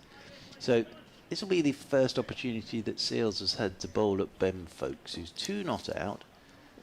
Seales is into Folkes, all well bowled, length delivery. Folkes was possibly expecting a shorter one and only just come to the crease. Didn't get fully forward. It beats the outside edge. This has been a really nice spell of bowling from Seales down there at the Cromwell Road end of the ground. Yeah, definitely his preferred end. Just bowling with a little bit more zip and threat from Jaden Seales. Turns again in the distance. Runs towards us, comes in over the wicket to Folkes, and Folkes will just clip this one off his pads into the leg side. And off he goes for 2. I think it'll just be 2. It will just be the 2. And Folkes moves on to 4. And Surrey move on to 243 for 3. I think that was the Souls of Coles that was chasing that down. And the Souls of Coles are they orange? They're orange. They are orange. Boots. There's the occasional green soul, but there's a lot of orange ones out there. The flash of orange. Well, the boots these days are fantastic, aren't they? As Seales, over the wicket he goes 2 Folkes and lets this one go outside his off stump. But yes, well, you see them now. They're all sorts of colours, aren't they? And I know that I popped into there's a shop near Taunton where players swear by that shop for and what that does is you can go in there with your favourite pair of white trainers or whatever, and they'll turn it into boots for you. So you can put studs in the bottom. Oh, really? So they're really comfy. Well, and what about artwork? Yeah, I suppose they get a probably bit of do a bit artwork of that to it, on there kind as of well if needs be. Graffitied, like the Stan Smith shoe. You know the Adidas Stan Smith shoe that's incredibly popular. Stan Smith, the tennis player, who's now about 110, but coining it from this shoe. There's a lot of artwork on those shoes sometimes. As over the wicket goes Seales, driving his Folkes, and it's a tumbling stop at cover point, and there is no run. Yeah, he got together with a graffiti artist, Stan Smith, and those shoes are pretty cool and pretty trendy. I'm surprised you haven't got a pair, Churchy. Oh, I've never really had Being a trendy. such a dude. Well, I've never really had a trendy pair of shoes. No, you haven't. No. True, actually. I'm looking at your trainers. These ones were, I think, the grand. They're running shoes, aren't they? You're wearing? No. These were the grand total of about £15, I think. Yes, I've never been into sort of shoes. As in over the wicket comes Seales. That's a bouncer, and ducking underneath it is Folkes, and that's into the gloves of Simpson, moving away to his left-hand side. I have one good pair of shoes that, if I need it for formal occasion, goes with my one suit. Ah. Yes. Then I have a pair of trainers, which I'm wearing at the moment. And I think I've got one other pair of shoes. Is that it? That's it. You're definitely not a girl, that's for it. sure. That's it. Yeah. I've got hundreds of pairs of shoes. Oh, yes. Yeah. No. Just, I think it's 3 pairs I've got. As in over the wicket goes Seals to Folkes, and Folkes is playing this one out towards cover point. And there is no run. End of the over, 243 for 3. So Ollie Pope, the wicket to go after lunch. He's gone for 103. Isabel Duncan, a few more thoughts from you, and then you'll be joined by Adrian Harms. Well, we'd love some audience participation, so if anybody wants to tweet in, we'd love to hear from you. I'm Isabel Duncan at Fine Glance, and we have Adrian Harms at Adrian Harms. Or you can email Adrian Harms at sussexcricket@bbc.co.uk now that his laptop is working. We hope that laptop gate is over with now, and all has been fixed by the BBC IT department as Adrian Harms joins me. Oh, Adrian, you don't sound very certain about your laptop. I still not think it's 100%, you know. Yeah, but you're accessing your emails, that's the main thing. Well, I am, yes. I think we can now. So if you're still sending them in, please do. In comes James Coles, bowls to Lawrence, who plays down the track, no run. Sussex Cricket at bbc.co.uk. A little bit of blue sky, pale blue sky, but other than that, it's a pretty... lots of cloud above the ground as Coles is in bowls and Lawrence clips this one away through mid-wicket, and the athletic Jaden Seals comes in from under the scoreboard to field. One more to Lawrence, who goes to 16, 244 for 3. I thought we'd keep the lovely Margaret fruitcake until tea. Oh, yes, we haven't tucked into that yet. No, I think a nice hot cup of tea with a bit of fruitcake. Yes. Would be rather nice. Keep it in the commentary box. Mustn't go anywhere near the press box. No, because then we can finish it The tomorrow. gannets Oh, you're that not here they tomorrow, are you? Oh, well, I'm not. So I'm going to take a slice home like a party bag at the end of the day. If You that's can all right. do. Yeah, that's all right. Yeah, you take a part. Slip and a silly mid-off for the close fielders. In comes Coles and forward comes Folkes, plays into the offside, and there is no run. Ollie Robinson makes a signal towards the dressing room balcony. I wonder if that's a little bit of, right, Seals has done his bit since lunch, so they'll go with a combination of Robinson and Seals down the hill. We shall see. Coles in bowls, and forward comes Folkes, plays onto the onside. There is no run. I enjoyed the innings from Ollie Pope. I think he's such a fine player. And that's what you want down here at home. You want to see the best players. And that's Absolutely. What we saw. Very polished 100. Coles in again. Bowls, and Folkes plays into the offside, and there is no run. I was going to ask you, does Ollie Robinson ever bowl up the hill? Was he always down the hill? I mean, he's very effective down the hill, and he's got his run up just right. Most of the time. Although I did notice in T20 last year he bowled up the hill. Did he? Yes, he Okay. did. In the quarter-final, in comes Coles, bowls, clipped around the corner by Folkes. They've taken one, they'll think about 2, but Seals is very quick across the ground and sends in the throw. So just a single to Ben Folkes. It is the end of the over. Folkes on 5, Lawrence on 16. James Coles 14 overs, no maidens, 1 for 70. Yes, in that quarter-final last year at Hove was a packed house off the first ball of the match. Ollie Robinson bowled Phil Salt, formerly of this parish, bowling up the hill. You can But I do it think up the hill. very good on 5 Live. They do a sort of a cricket podcast every week, and I think I mentioned it yesterday with Tamal Mills, Sir Alistair Cook, and Phil Tufnell this week. And they were talking about the role of captaincy, and Tamal was talking about captaincy, saying a lot of it is now data-driven, particularly in T20. So there's probably a very good data reason why it takes Ollie, all the romance out of it. Yeah, Alistair Cook was saying in Test match cricket you still get that gut feel, which I think you do. Here's a pumped-up Jaden Seals. He's in and bowls. He's looking quick and fiery this afternoon. He's obviously had a decent lunch. It's peppered him up a bit, taking the wicket of Pope, of course. I think in general, I think maybe the Sussex team has just got a bit more out the pitch, do you think? I mean, there's been good carries. I agree, definitely today. The pitch looks livelier. It might have something to do with the ball, or perhaps a bit more moisture in the air. Maybe. It's certainly damper today. We had a little bit of rain this morning. Yes. Sometimes rain does something to a pitch, even though it doesn't rain directly on the pitch. Sometimes turns it into a trampoline. There's a certain spot when you're bowling from the Cromwell Road end where the ball absolutely flies. And here is Jaden Seals. Whoa, that kept nearly low. slices Folkes in 2. He's almost on the floor there as he just about keeps that ball out. Didn't get the bounce he expected. No. Had to get down onto it. It was right on the stumps. He did well to keep that out, folks. That was a corker there from Seals. Yeah, that really did keep low. He did very well to keep that out. Yeah, watchful because he's travelling as well, this ball. He's quick, Jaden Seals. Quick and effective. Gets movement off the seam as well. 2 slips and a gully in place. Point extra cover. And a mid-on, mid-wicket. There's a backward point deep as well. It's played into the offside. Takes his bottom hand off the bat this time, folks, and I think that is a result of the previous ball. He may have got a little bit of a squeeze on the glove there from that ball that kept low. 2-4-5 for 3. He's particularly watchful at the moment, folks. He's on 5. Lawrence at the other end on 16. And Seals continues his figures. 1 for 45 into his 14th over now. I think the sun's trying to come out.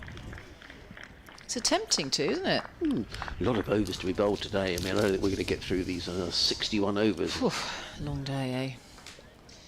Seals again, pummeling in and bowling, and that's kept out. He's getting a nice angle, just jagging into the body of the right-handed folks, about sort of rib height, really awkward, but again keeps it out well. I guess what Sussex have done here by taking these couple of wickets, because just before lunch you got the feeling that Sibley and Pope were really starting to get tucked into the bowling, but having lost these wickets, I think Surrey are having to be a little bit more circumspect this afternoon. Yeah, and the pitch is a little bit more livelier, probably, than they expected, Surrey, batting on this pitch. There's a lot more bounce today than there was yesterday. Jayden Seals, here he is, lightning. He's in and pops in the bumper ball and ducks out of the way. Folks saw that one coming, but certainly getting a lot of flight there. That really is flying off the pitch for Jayden Seals, bending his back. He's only 23 years old, a young man. Very strong looking.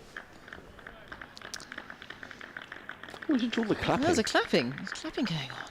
They're all clapping together. Where's our statistician to tell us what the clapping is? Because it's 245 for 3.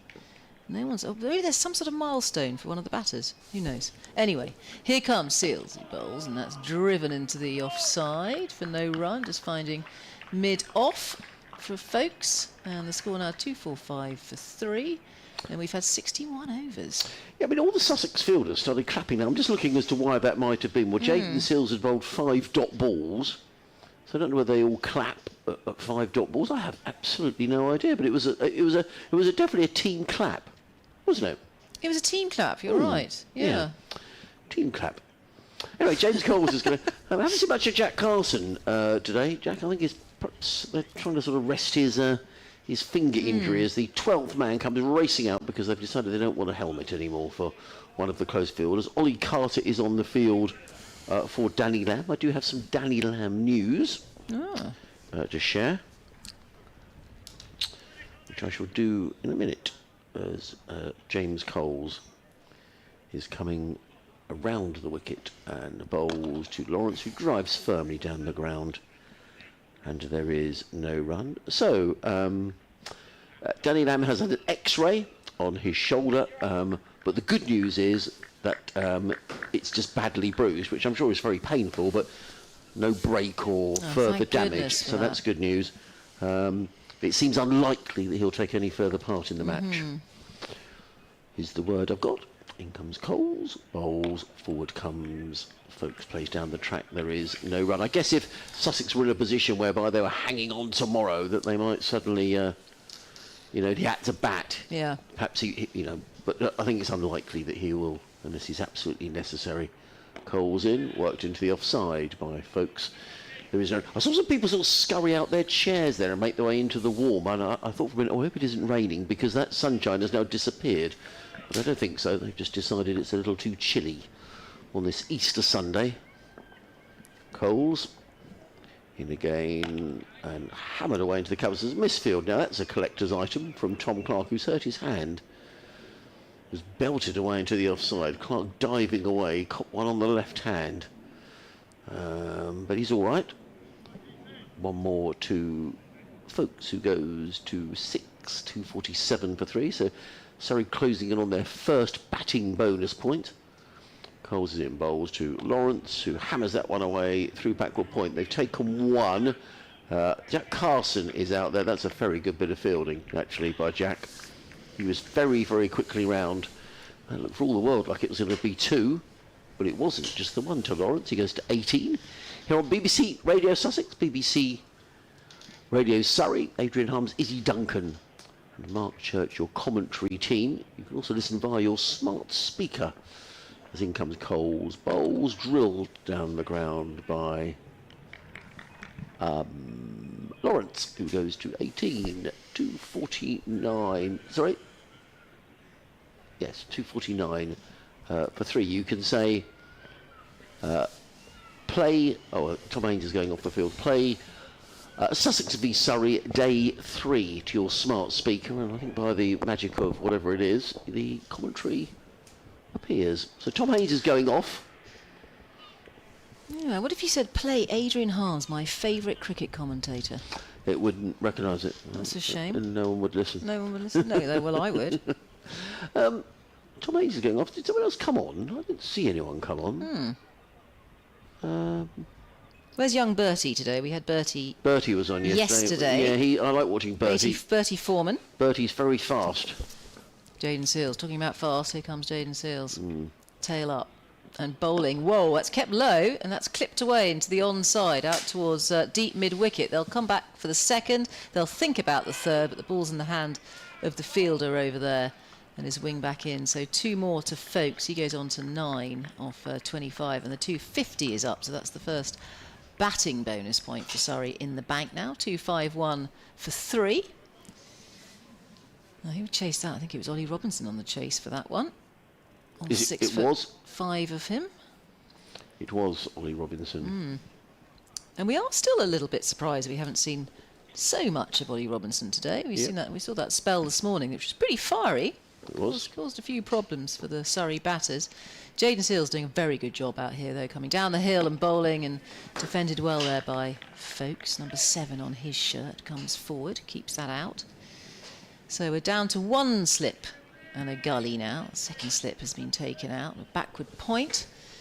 We have a long leg, also a backward square leg, about a quarter of a way in from the boundary. Orthodox square leg in front of the umpire. A fairly straight mid-on and a mid-wicket as well. In on the single. So Jaden Seals coming towards us now, arrow-like. Very tidy run up as he comes in and bowls, and defended there. Gets his eyes over the ball there, Folkes. Keeps the ball out. No run.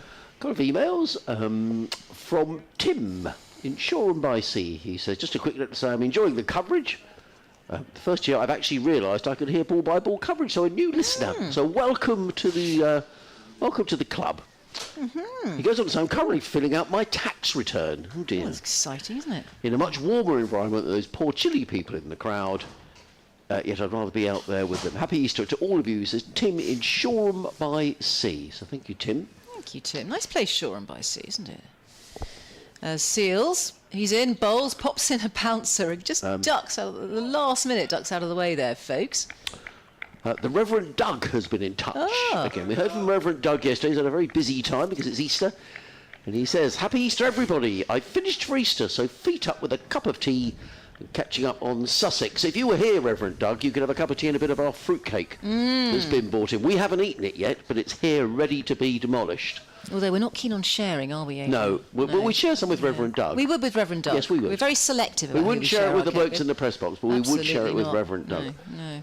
In comes... Oh, sorry. Seals is in and bowls. Whoa, he's popped in a very similar ball. This time going a little bit wayward down the leg side, but again, Folkes just ducks easily out of the way, sways out of the way of that one.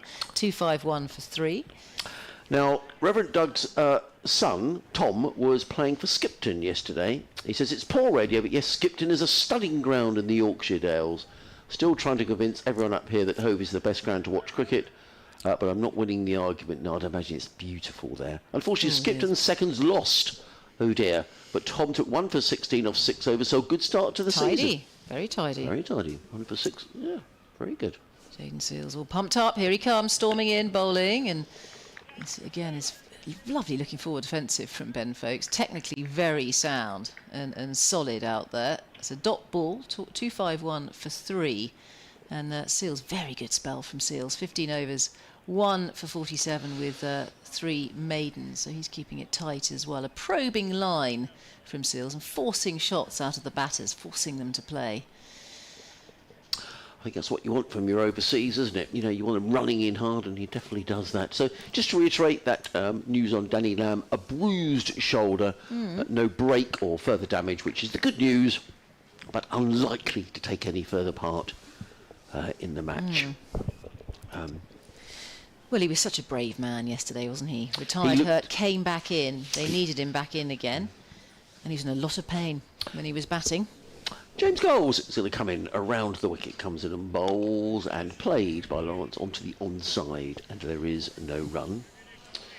The good news is, the rather bad news is that the IT problem is still not completely fixed. Oh dear. It's very frustrating. Such a saga.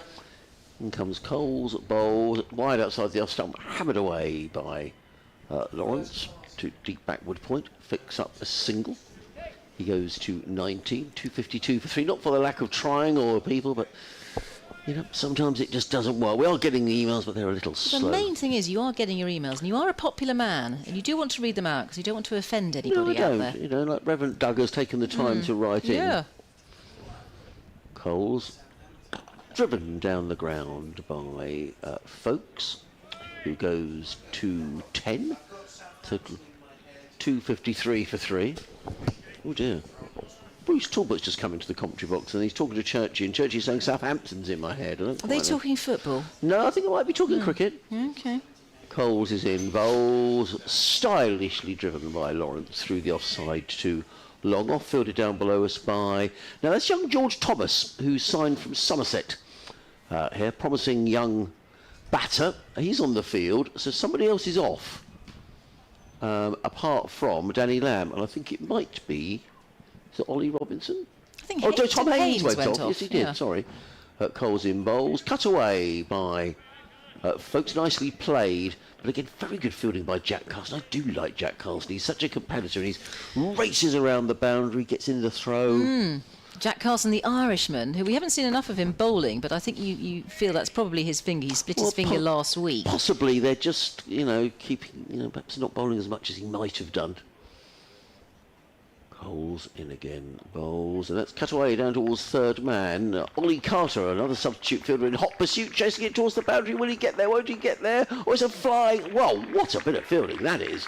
And a sort of commando roll from Ollie Carter prevents the ball going for 4. That was impressive, wasn't it? Yeah. That's the sort of thing you might see on a sort of army recruitment course or something. Brilliant stop by He must Carter. be a young man. Yes, he is. What sort of age is he? Ollie Carter, I'm going to tell you exactly how old he is. He's kind of made of elastic, isn't Well, he? he's diving around all over the place. Yeah, well, he's a wicket keeper. Oh, there you go. He is... They behave like goalkeepers, wicket keepers. Yeah, they do. I've written all the ages in my book apart from Ollie Carter. Well, sorry, I put you on the spot No, there, but no. he looks like, it certainly looks like he's a young man. Yes. He's got the energy and the bounce. But a good shot, good bit of it. And now, we called it right because Ollie Robinson is on the field and he's going to take over from Jaden Seals. 13 overs, 4 maidens, 1 for 37 from Ollie Robinson. And Ollie Carter was born on the 2nd of November 2001, so therefore he is 23. Okay, still a young gun. Spends his winters out playing club cricket in Newcastle in New South Wales, which is sort of, I think, in between Melbourne and Sydney somewhere. Yes, I think I'd rather play cricket there than Newcastle up north when it's cold. Better weather in Newcastle. In Australia, that'll harden him up for during our winters anyway. He's won Very good experience. A couple of Player of the Year awards he's won out there, so he really enjoys it. And here is welcome back Ollie Robinson from that Cromwell Road end. He's in and bowls and just warming up here. This is his second spell, I think, of the day, isn't it? We saw him this morning. And this is his comeback after lunch, 258 for 3, and it's Lawrence facing. That was just a dot ball there, one slip and a gully in place, backward point, extra cover, mid-off, mid-on, mid-wicket. The third man down there on the ropes, also a backward square leg. It's just a few paces in from the ropes. It's a very long boundary on the leg side at the moment. Robinson, there he is, all 6'5" of him. Let's see if he can get some bounce. He's in and bowls. That's beautifully, crisply driven. That was absolutely in the slot for driving, just outside the off stump, over pitch by Ollie Robinson, and that has been dispatched by Lawrence. Took full advantage of that. He goes on to 27 now. 262 for 3, Surrey here at Hove. Alan has been in touch. Alan Simpson, I shall read his email in a minute. He's Surrey born and bred, but now exiled in one of my favourite places, which is West Wittering. Oh, West Wittering. Do you go to Wittering? I do occasionally go swimming at West Wittering. Oh, do you? But yeah. I take the dogs to West Wittering. I love West Wittering. You do? You take dogs down there? Yeah, it's beautiful. Nice. When the tide's out, You can walk for miles at West Wittering. And they're dog friendly, because sometimes in summer months, So there's doggies are banned. So the end of the beach there is you can walk your dog. Ah, good to know. Yeah. Might take Blue down there one of these days as Robinson hurtles in, bowls outside the off stump. Doesn't carry much there. Low bounce, but left alone by Lawrence. So you go into the car park, you have to go right down to the end. In fact, they've just built a new lifeguard station at West Wittering. Not for dogs. I don't know, it might be for dogs as well. But it's just a lovely place to go. I lovely it at Wittering. And there's a brilliant place to go for a cup of coffee if you go before you go down to Wittering in Bracklesham Bay. And I can't remember the name of it. It is called. I will remember it before the end of play. Robinson pumping those arms. He's in. He bowls. It's on the stumps, on off stump, Shot. and that's driven again out towards that short boundary. It will be 4 more runs for Lawrence. He just leant into that with a check drive and very well timed out towards the extra cover boundary. Just eyeing up that short boundary is Dan Lawrence, and at the moment not quite finding his length. Ollie Robinson and gifting Lawrence.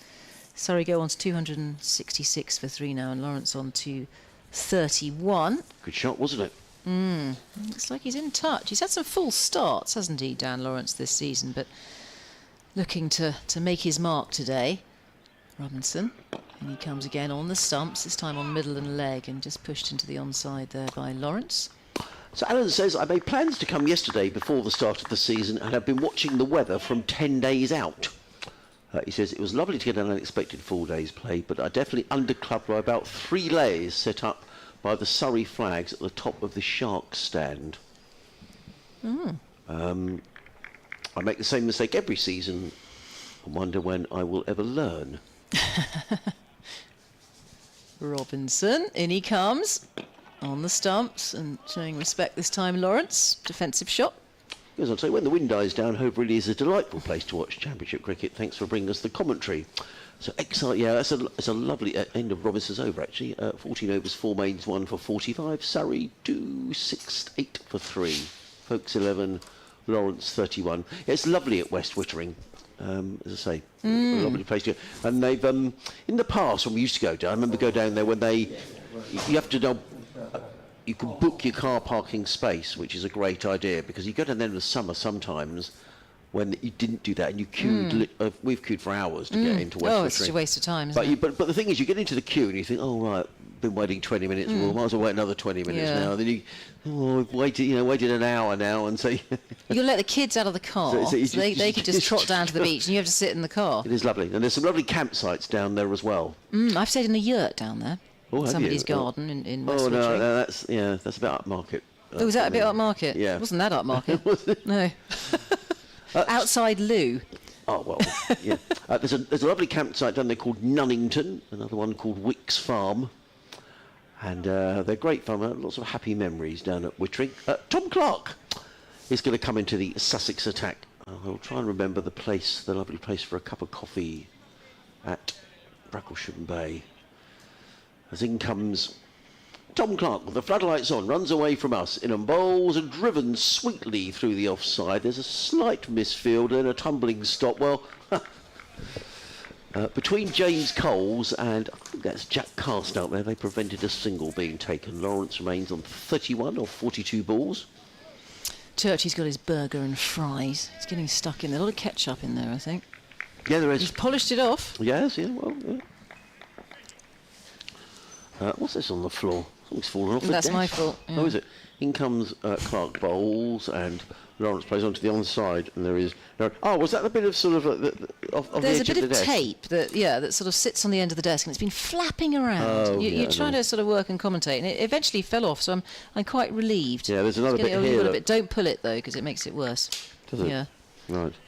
Needs a bit of glue. it's going over there. We'll have a word to Jamie, the press officer. Where's the maintenance man? Clark.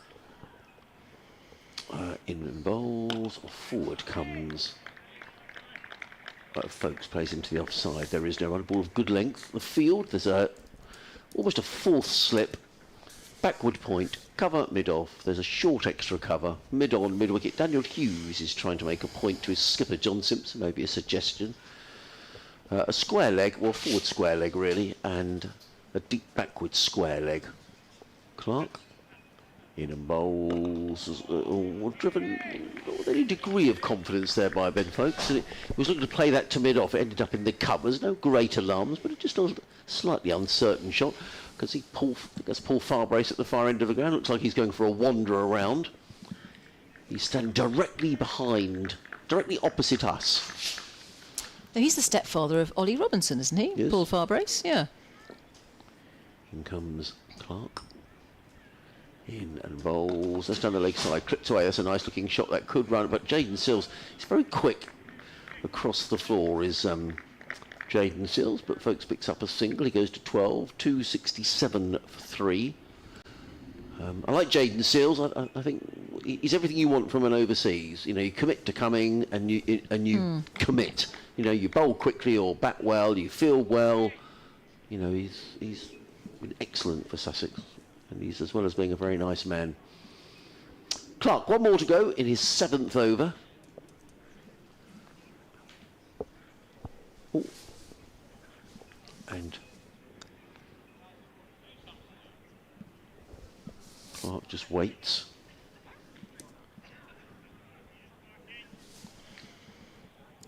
Just adjusting the field. He's moved out to a sweeper on the cover boundary. He's in bowls at short and punched to backward point. There is no run. End of the over. 267 for 3. 12 to Folkes. 31 to Lawrence here on BBC Radio Sussex and BBC Radio Surrey. Adrian Harms and Isabel Duncan as Surrey progress in pursuit of the Sussex total of 435 all out. Yes, only 2 wickets to have fallen today. That of Sibley on 82 and Pope, the last man to fall, on 103. Caught behind by Simpson off the bowling of Seals, and Seals finding plenty of bounce. Once he changed ends and started bowling from that Cromwell Road end. He's almost a new man, Jaden Seals, on the Cromwell Road end. And produced a wonderful fiery spell from him. Now we have the comeback of Ollie Robinson. At his favourite end, of course, coming down the hill. Fast bowlers tend to love coming down hills. Robinson 1 for 45 off his 14, a slip and a gully in place. Here comes Robinson, who bowls. He's on the stumps there, and Folkes just takes the bottom hand off the bat as he defends that. Yeah, well, I think you're right. I mean, it's funny really because we don't see too much of Jofra these days because he's obviously got centrally contracted. But you know, Jofra used to bowl from sort of both ends. He was equally effective at either, really.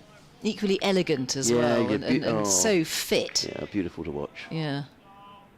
He glides along, doesn't he, Jofra Archer? It sort of looks effortless. Yeah. With Ollie Robinson, it doesn't look so effortless because there's more of him as well. As he comes down the hill again, Robinson.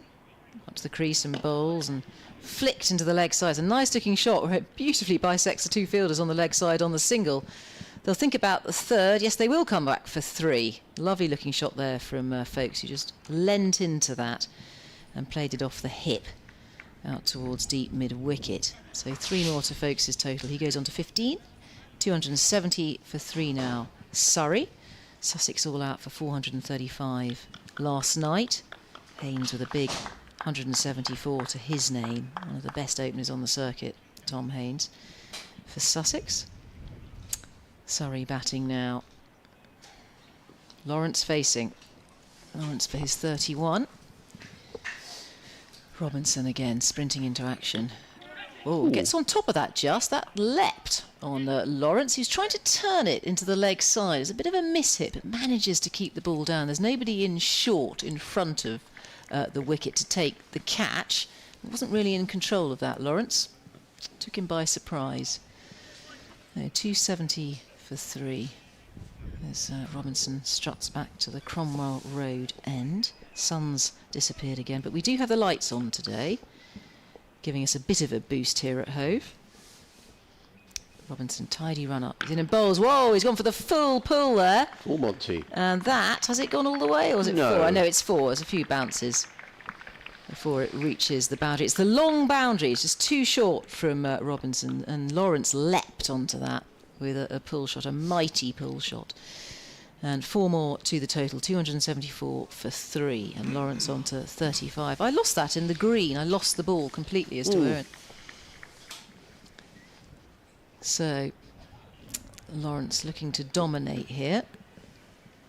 try and put Ollie Robinson off his length. He wants the ball looked at. He's throwing it to Daniel Hughes. Maybe to get Daniel's opinion on the ball. He's giving it a jolly good polish, Daniel Hughes. Maybe he's the chief polisher. They do have that, don't they? They do, inside. I reckon Burns was the Surrey ball polisher. Depends how streaky and red their flannels are. As Robinson's in, and again, it's a little bit short. It's in the air. It's a drop. It was straight to the fielder, backward, square, who'd come in from the boundary. And that was a big drop there. Lawrence has been dropped. That's George Thomas, who's the 12th man who's signed from Somerset. That will not endear him to Ollie Robinson. I mean, you've got to feel sorry. He's on as a 12th man. It's a freezing cold day, but I'm afraid that's a bad drop. You can't sugarcoat that. No, that was straight to him. It was. It just sort of hard hands. He took it with hard hands. It bounced out of his hands. Probably nervous, particularly with Ollie Robinson bowling as well, as he won't be particularly pleased with that Ollie Robinson who bowls. He's on the stumps. And Folkes just plays a defensive shot towards Seals. They took a single, didn't they? They took a single, yeah. So Lawrence 36, Folkes 15. That's the end of another Robinson over 1 for 53 off 15. Poor George Thomas, he's dropped the catch. And now he's going off the field. Oh dear. Tom Haynes has come back on. Yeah, that's oh dear, he's going to feel rotten, isn't he? He is, poor lad. 275 for 3 here, Surrey in their first innings on day 3 at Hove. I think we'll do another. What should we do till another over as well? Then we'll bring in the Mark can come in for Isabel. Tom Clark is going to come in from the C end of the ground, running up the hill, comes in and bowls. Lawrence, who drives down the ground, beautifully played, 4 runs. Well, Churchy was saying when Lawrence came in, he hadn't made too many runs this season. I think I have to say everything's coming right out the middle of the bat at the minute. That was a lovely shot, a lovely on drive, and the diving Daniel Hughes couldn't stop it. Ollie Robinson retrieves the ball, probably thinking to himself, well, really, Lawrence should be back in the pavilion, and to be honestly, he should be, really, shouldn't he?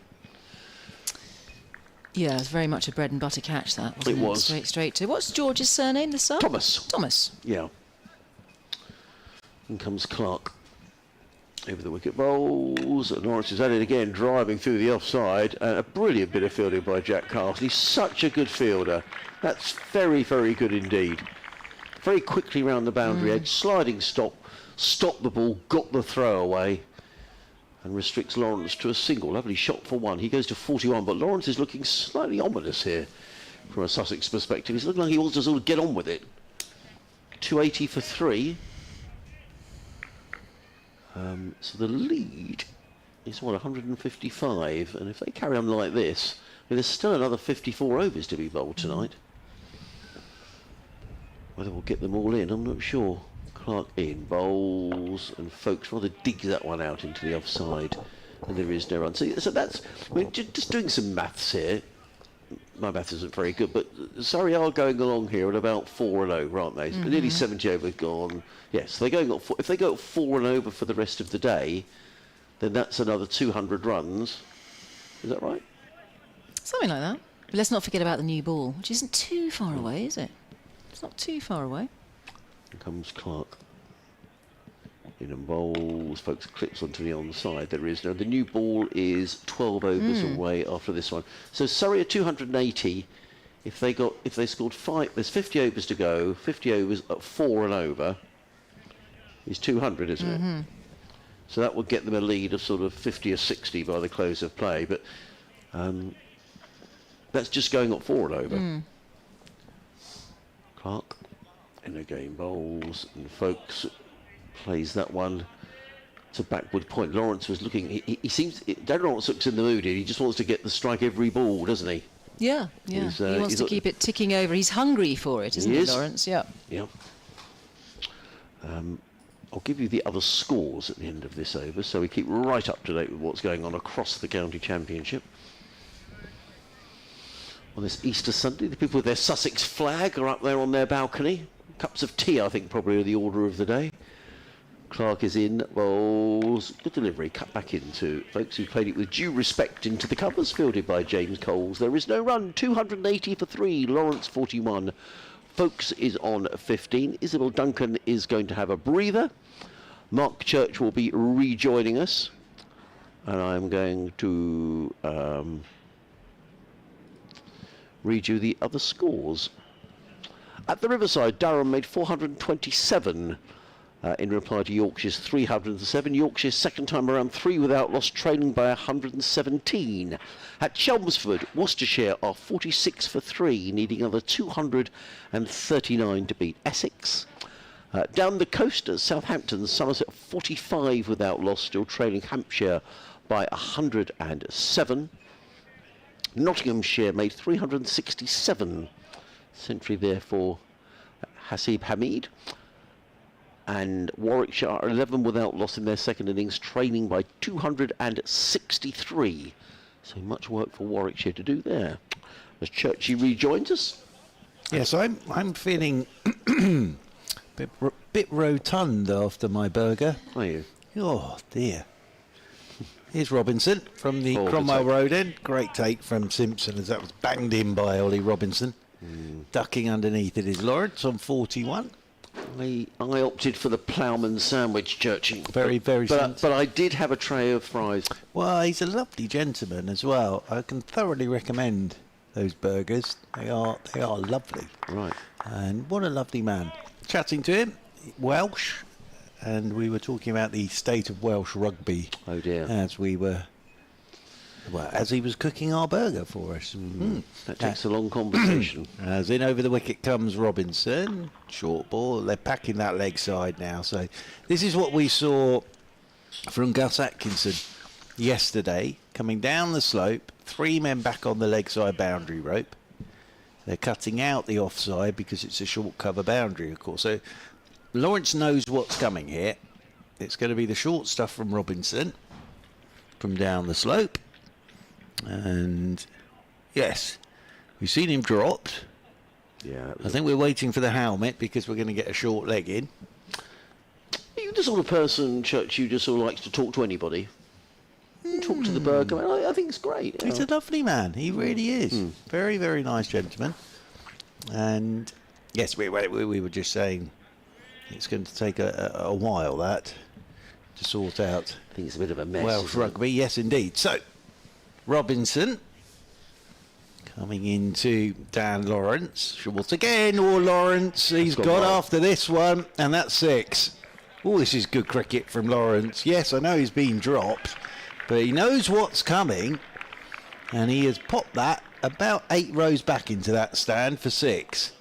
And what the lovely thing with that as well was on his back foot, the swivel, and then as he was swivelling, hit it, and then just kept swivelling as he watched it soar into the stand for 6.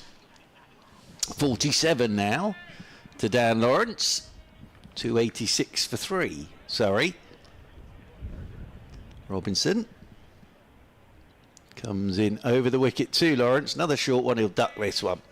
And taken by Simpson away to his left-hand side. Now, he saw Gus Atkinson doing this, and he kept going, didn't he? He did. Kept going and going and going at this. But that one, well, it was very well struck and very well picked up by Dan Lawrence. So, cry of come on, Ollie there from someone. As in comes Robinson once more. Another short one, just gets inside it, does Dan Lawrence, and just make sure that that bat and those hands are high in the air as he watches it go past his short sleeve sweater. Mr. Bruce Talbot way to our right. We had Jeff Arnold in there yesterday. There's another great of the game. Do you think Bruce took 1,000 first-class wickets, or he might, Yes, he I might think have taken some wickets for his? I think touring Bruce team? probably could have done, but he was too busy writing. Was he? Yes. Okay. As Lawrence waits again.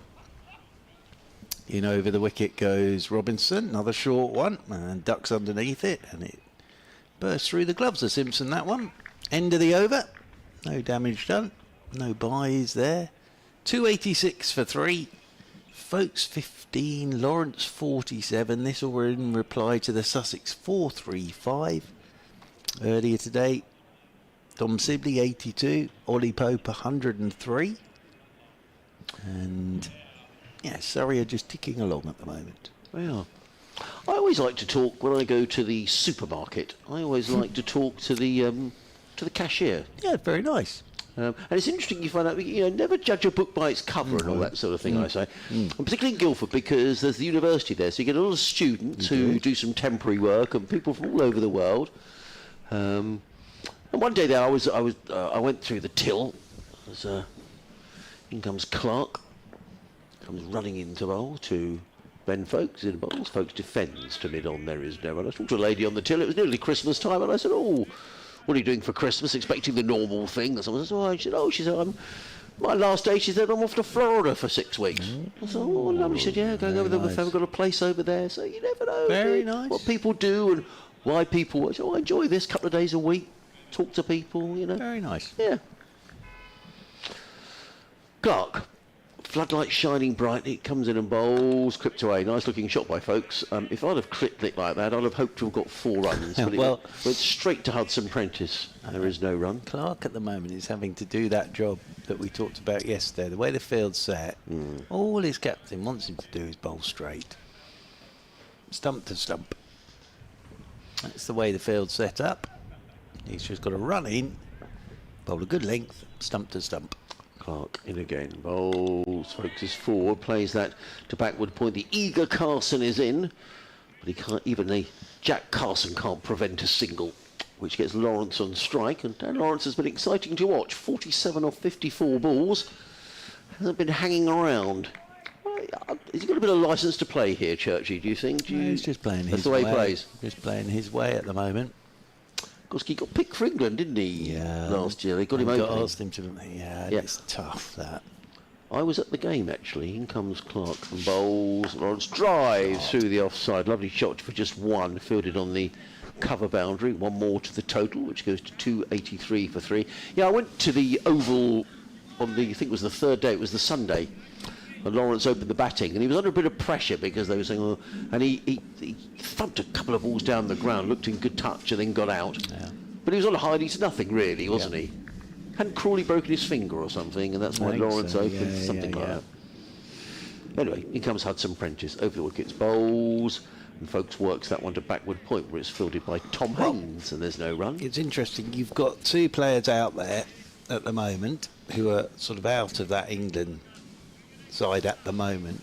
I think they both will play again for England. I think they're both too talented not to. And I can think of a lot of sides that would have Jamie Smith and Ben Folkes in their 11. Clark bowls and plays into the offside, does Folkes. And there is no run. End of the over. 288 for 3. Folkes 16, 48 to Lawrence. This is probably a very unfair question to you, Church. I don't mean it to be unfair. And pass if you want, but I mean in terms of keeping ability, Folkes and Smith, I mean... No, Folkes is the better keeper, and I think... By a long chalk, or...? I think Jamie, he hasn't always kept, and I think he's a naturally good keeper, and he'll work hard on his keeping, and he's a very, very good keeper, yes. But Folkes is outstanding. Yes. And I think a lot of people were mentioning yesterday he only let 1 by through. He did. On a surface it's not been easy to keep. So I think Jamie will end up further up that England order, and it may be that Folkes gets the gloves. As here is Robinson. Oh, and again that's gone. Bang it in as much as you want, Ollie Robinson, but if you get it in the wrong spot to Dan Lawrence, that's where it'll end up. And that's in the pavilion for 6 more to bring up his first 50 of the summer. And well played, Dan Lawrence. And that one, he actually was playing off the front foot. And that has gone flat, straight into the Spen Karma pavilion. So Lawrence on to 54 from 56 deliveries. As Robinson down the slope he comes once again to Lawrence, goes full of length, and Lawrence will turn this one into the leg side, and there's no run. Yes, Darren, one of the stewards, is over there. He had to sort of quickly retrieve the ball. Ollie Robinson won't be best pleased here because he should have had Dan Lawrence caught, really. Absolutely. But he didn't. And Dan Lawrence, well, it's entertaining to watch, isn't it? 54 or 57, and 3 sixes. We've certainly given John Simpson something to think about at the moment. As in comes Robinson once again to him. Another short one. He's gone for it again. That'll be 6 more. And, well, at the moment, Robinson's banging it in, but it's only getting up about waist height. And again, Dan Lawrence seems to have oodles of time. And the ones that have caused problems are the ones around shoulder or armpit height. Yeah. But Lawrence brings up the Surrey 300 with that 6. He's on to 60. They're only 135 behind here, Surrey, and there's still 51 overs to be bowled today. As Lawrence twiddles the bat in his hands and then stands with that bat raised. As over the wicket comes Robinson again, and this time we'll just get in behind this and turns it down into the leg side, and there's no run. So yes, I think Folkes is an outstanding keeper, but I think it was this whole thing about batting with the tail and getting on with it and changing the tempo and all of that, which Shavy Smith could do, as we know, but I think Smith will end up further up the order.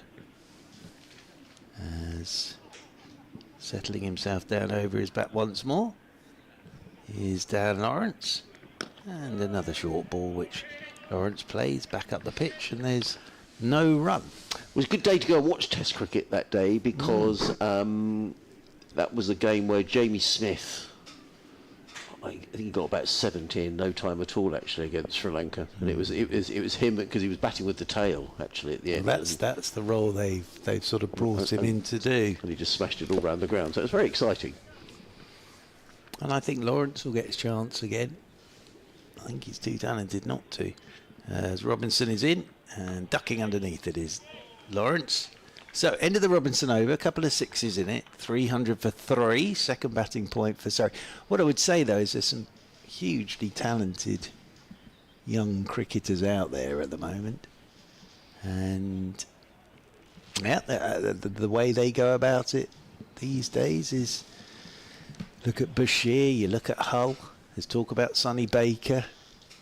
Doesn't matter how much first class cricket you've played really, if they think you're worth a go, they pop you in there and you get a go. So it'll be very interesting to see sort of over the next.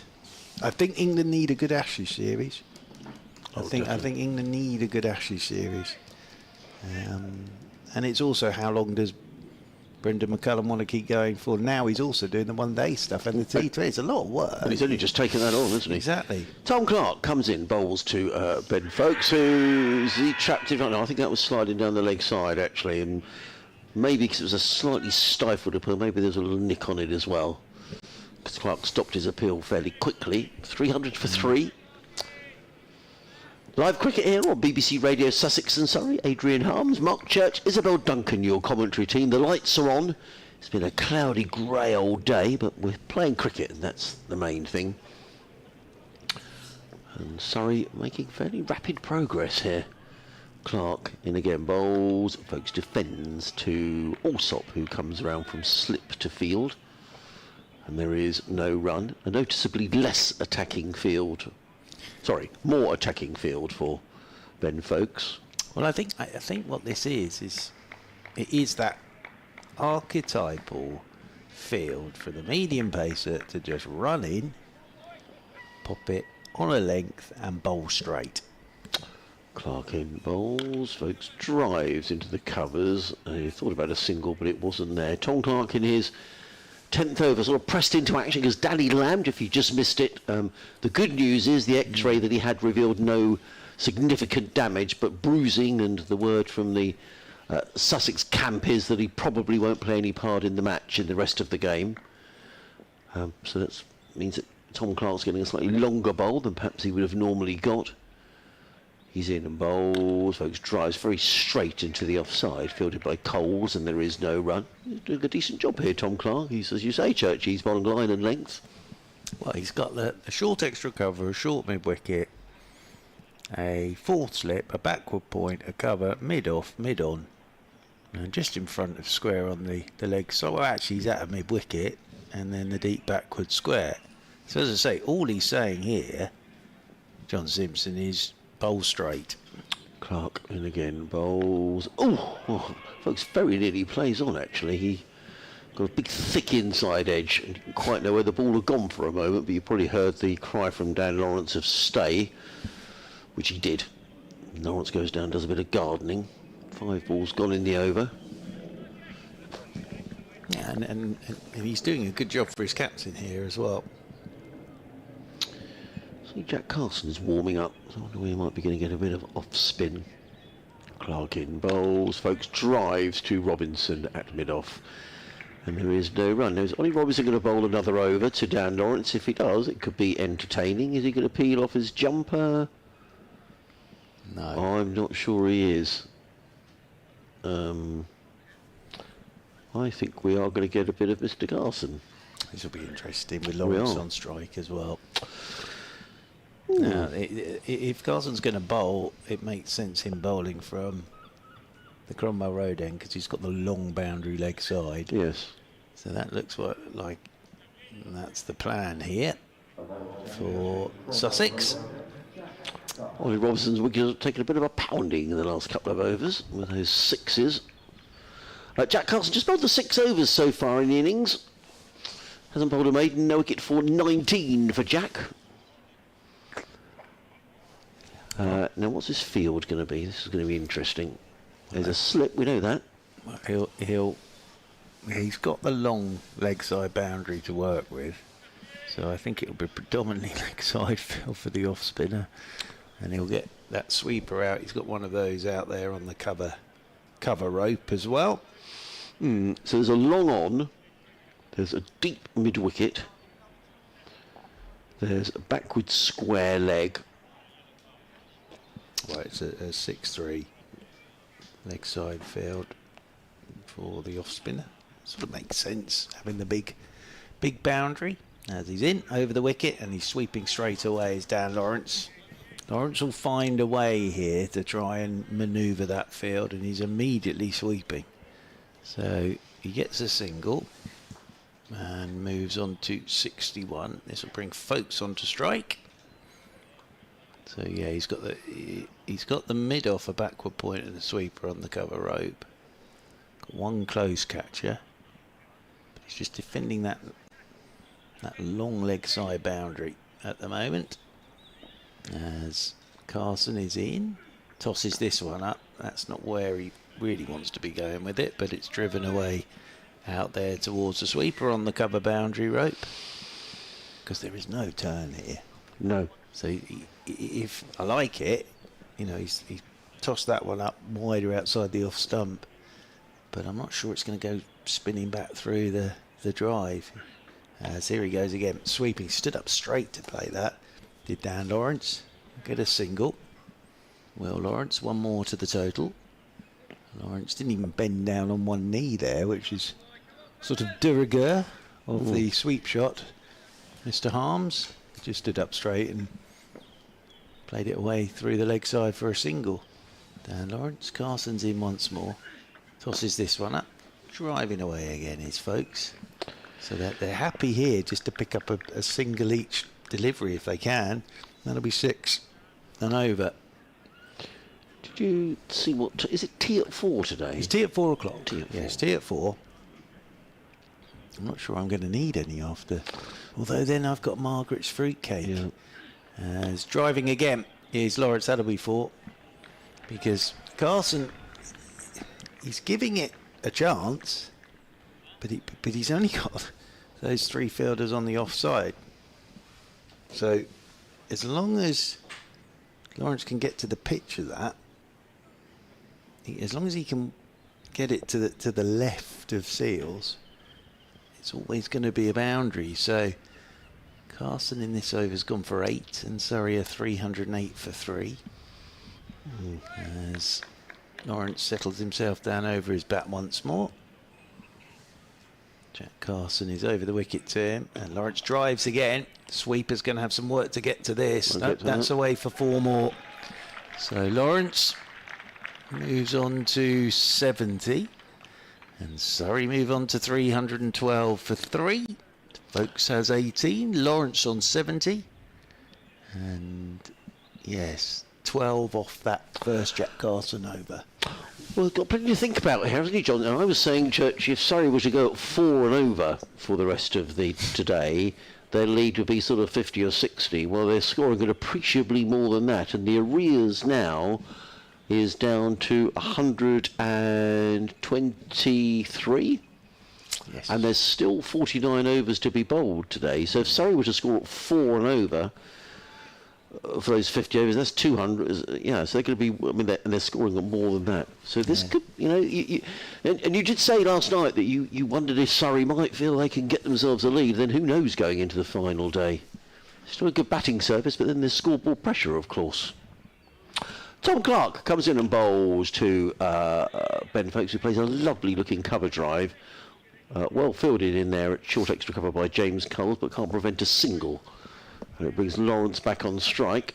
Well, and sorry, the other thing is Surrey do have a lot of batting. Well, on the card, they've got a Test Centurion at number 10 in Gus Atkinson. So they do bat the whole way down, Surrey. Clark. In again, bowls. Oh my word, what a shot that is. Behave. I mean, that is a super shot. He's just taken a step down there. We could have just belted the ball over mid-on effortlessly for 6. We're being treated here. 76 off 66 balls. And sorry, I'm motoring here. Well, that is just very good cricket from Dan Lawrence, because we said what Simpson wants is Clark running in, bowling stump to stump. And we saw with Ben Folkes that, you know, he was hitting the field. There, Lawrence straight away. First ball he's faced from Clark. Taken one pace down the pitch, taking it off a length and bumped it straight over long on for 6. So it now gives Simpson something to think about and Clark something to think about. Clark in again. Bowls to Lawrence, who defends down the onside. Clark fields of his own bowling. There is no run. There is a new ball available in 6 overs time, but I think with a new ball you're never quite sure. But that's the other thing that Lawrence is thinking here. Now, he's not expecting that new ball to go everywhere. But if you notice, as we hit that period towards that new ball, Dan Lawrence has just been up in the tempo a touch here.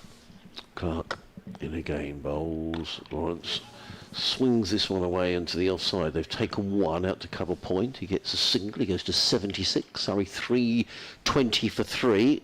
He's not doing anything silly here, Dan Lawrence. He's just, as everybody knows, he is a very talented player, but his cricketing thinking here as well is, right, it's going to be difficult against the new ball. It always is. Clark in again, bowl. Folkes defends down the ground. So I'll try and make as many as I can until that new ball comes. And I'll try and take as much out of this as I can until that new ball arrives. This partnership is worth 63, of which Folkes has made 19. Yep, and Folkes will be quite happy doing what Yep, he's sure. doing at the moment as well. Changing the field. Ollie Carter's going back to deep mid-wicket for Ben Folkes. Clark is in. Bowls. Folkes drives down the ground. Nice looking shot. Tangle Hughes needed to move to his left, but as soon as Folkes played the shot, he was off for the single. He goes to 23-21 for 3. Well, Paul Farbrace has repeatedly said you want to be playing in the first division, you're playing against the best players. And he said that's where you want to test yourself, and that's absolutely the right thing, isn't it? You want to play against the best players and see how you can get on. He's sitting over there. I can see Paul Farbrace. He's just sitting over in one of the little corporate hospitality boxes over there, surveying the scene. Ben Folkes has pinched the strike. He has. Yes, I think Lawrence. I think that's part of his thinking here. Is let's just try and tuck into this older ball until the new one arrives. Carson then coming over the wicket to Ben Folkes, and Folkes clips him down the ground. Will take the single, and Folkes moves on to 21. So that brings Lawrence back on to strike on 77, and it'll be a long on now for Dan Lawrence. Carson spins the ball in his fingers. Tall lad, Jack Carson. He's over the wicket to Lawrence, and Lawrence will clip it leg side. Rolls in there towards mid-wicket. and there is no run. So Dan Lawrence, 77 from 69 deliveries. Waits once again. Carson's in, over the wicket to him, and Lawrence is forward and just turns leg sides, well bowled by Carson. Just held that back a bit, didn't he? He did. Lawrence settles himself down over his bat once more. Carson's got a lovely action. As I say, he's a tall lad. Oh, he's reverse sweeping now. Good batting. Really good batting from Dan Lawrence. Again, it's just intelligent cricket from Dan Lawrence. Because Carson, the two previous deliveries, Lawrence has just worked it into that short mid-wicket. So he's gone to the same place again, and he's just stood up straight, reverse swept it for 4. And actually for Carson as well, you know, this ball's in its 75th over. As he's in again, over the wicket, and now he's sweeping orthodoxly. And that's down to fine leg. We'll get a single. Well done, Lawrence. He moves on to 82, 327 for 3. And we were sort of talking about the Surrey bowling attack, how they keep coming at you. It's the same with the batting, actually. They do keep coming at you. In over the wicket once again is Carson, and this is driven by Folkes this time. But he may feel he's missed out a touch there because he hits Jaden Seals. Yes. At a wide-ish mid-off end of the over. I think there's some gloves and drinks being run out for Lawrence and Folkes. James Taylor, I think it is, with those. End of the over, 327 for 3, sorry. I've sort of lost track of our rota a bit today, really, but I think we're due to be. Let's bring this all back in at 3:30. I will take my leave of absence. I might go and find a suitable knife with which to cut Margaret's excellent fruitcake. Yes, indeed. It's magnificent, that fruitcake. Yeah. It's been in cellophane all day. So it'll be like when you cut the ribbon for the museum. Yes. Won't it? Unveiling Margaret from the museum's fruitcake. Yes, looking forward to that. A second cake of the season. Very kind of Margaret to do It that. is. It really is. And as I said earlier, thankfully for Margaret, I said I would do anything for her if it was Victoria Sponge, but There we go. it's a fruitcake. So, We've got a greetings from Cornwall. oh, what a lovely part of the world. I'm enjoying the live stream from a sunny Cornwall near Bude today. That's on the north coast, isn't it, Bude? Big surfing area, I think. Moved here a couple of years ago, and your commentary brings Sussex a little closer as James Coles comes into bowl to Dan Lawrence, who drives elegantly through the offside and picks up a single. He goes to 83, and Surrey to 328 for 3. The live stream brings back many happy memories of watching cricket at home. If he's there, say hello to our mutual friend Julian Povey. Now, I think Julian's not too well. Yesterday had a bit of flu, so I don't know if he's here today. But I will say hello next time, Mike, so thank you for getting in touch. And Jonathan's been back in touch from Godstone Vineyards. I saw a tweet you sent to me actually yesterday, Jonathan, and I hadn't seen it. If I can find it, I'll read it out. As in comes Coles, and oh, that was in the air from Folkes. People, you get a boundary. Perversely, Tom Haynes in hot pursuit out towards the boundary, and she won't get there. It was almost a leading edge, wasn't it? It was a from Folkes? leading edge. He's got good edges on that bat. He has. It races away through extra cover for 4. Yeah, it's flown to the boundary off a leading edge, but obviously Shaw's extra could have been in business there, but it's absolutely flown in the air and away for 4. Jonathan from Godstone Vineyards, has he delivered that crate of wine yet? Did you get yours? No, he must be on his way. Coles makes his way in around the wicket and bowls, and well, Lawrence has just launched that. This is sort of T20 type stuff, really. I mean, he's just launched that over cow corner for 6. That's Folkes. Oh, it's Folkes. I'm so sorry. Adrian, watch the cricket and stop concentrating on your emails. Super shot. That's 11 off the first 3 balls. He goes on to say, happy Easter to you and Churchy, says That's Jonathan. very kind, And he John. says, as a Happy Surrey Easter. member, I hope we bat until tomorrow, get a full day's play, and Sussex get into a second innings pickle. I don't hope that happens. But one thing I think could happen here is that Surrey could get an appreciable lead, because they are closing in here, 338 for 3. The lead is now less than 100. Coles in again, bowls to Folkes, who defends down the onside of the track, no run. It's entertaining cricket. No question about that. Coles again. Round the wicket. Bowls. Folkes strikes at it. Well, it was a slight misfield by Tom Clark, which is a bit of a collector's item, drilled into the offside. Clark misfields. It was hit very firmly by Folkes, to be fair. He picks up a single. He's getting a little gloomier. 339 for 3. Surrey will just be keen to carry on here. Well, I think that 6 was very well played by Folkes. Coles in again, bowls to Lawrence, who drills that through the offside. They've taken 1, they'll look to come back for a second, but Jack Carson is very good in the outfield. They'd have probably taken 2 to anybody else in the Sussex fielding side, to be honest, but not to Carson, who was very quickly round, got in the throw. Lawrence pinches the strike, he goes to 84, 340 for 3. 1 more over, and I will disappear. Well, yes, and the other thing here is the 100 partnership came up with that 6 as well. So Well spotted, these yes, two they are were flying. That's come in very quick time, actually. Yep. And what is good about this from Surrey is this is a very good pitch to bat on. They've gone after the ball as it gets old, and the other thing is, we're talking about bonus points and all of that, batting bonus points. Well, they're now, hurtling towards 400. Sorry, Church, 100 partnership in 19 overs. Yeah, and actually, yes, there's been some spectacular batting and spectacular shots, but they're just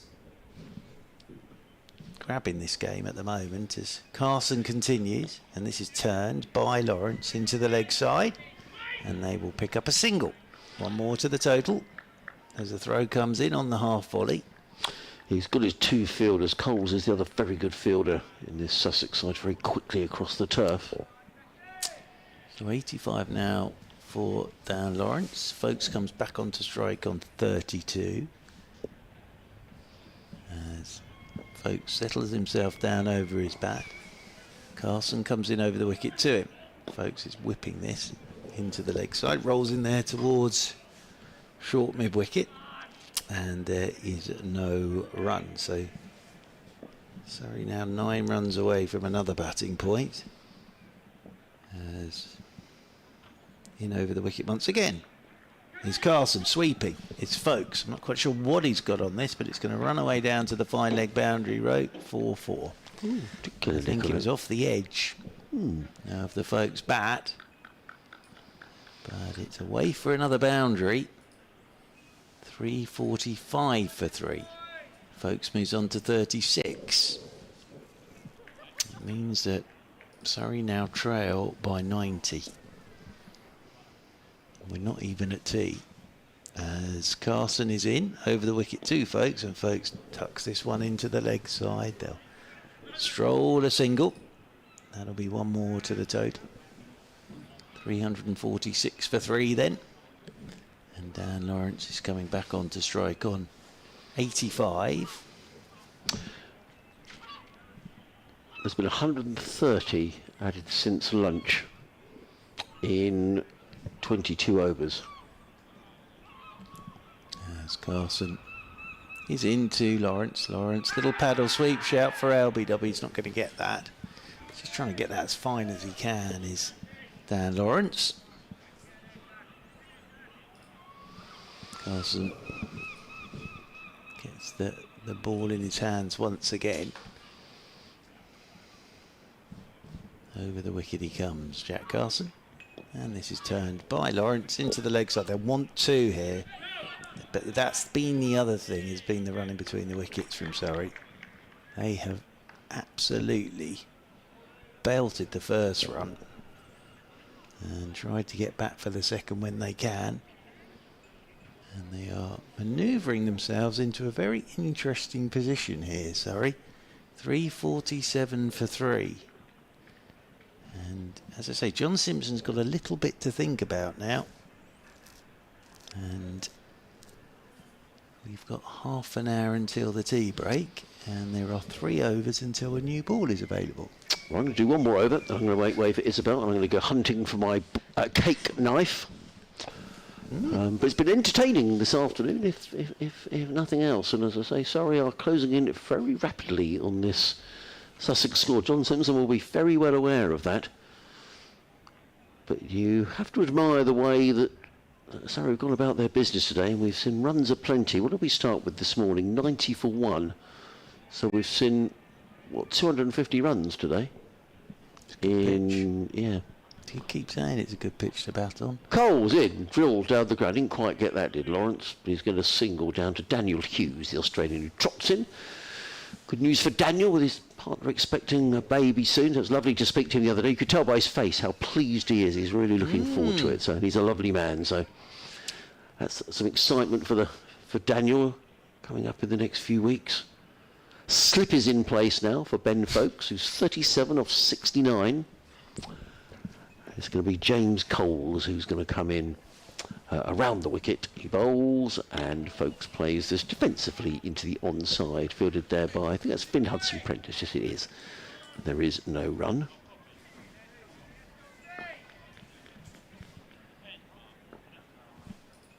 Coles. Folkes, a repeat performance. Hudson-Prentice with a sprawling save, but he can't stop the single.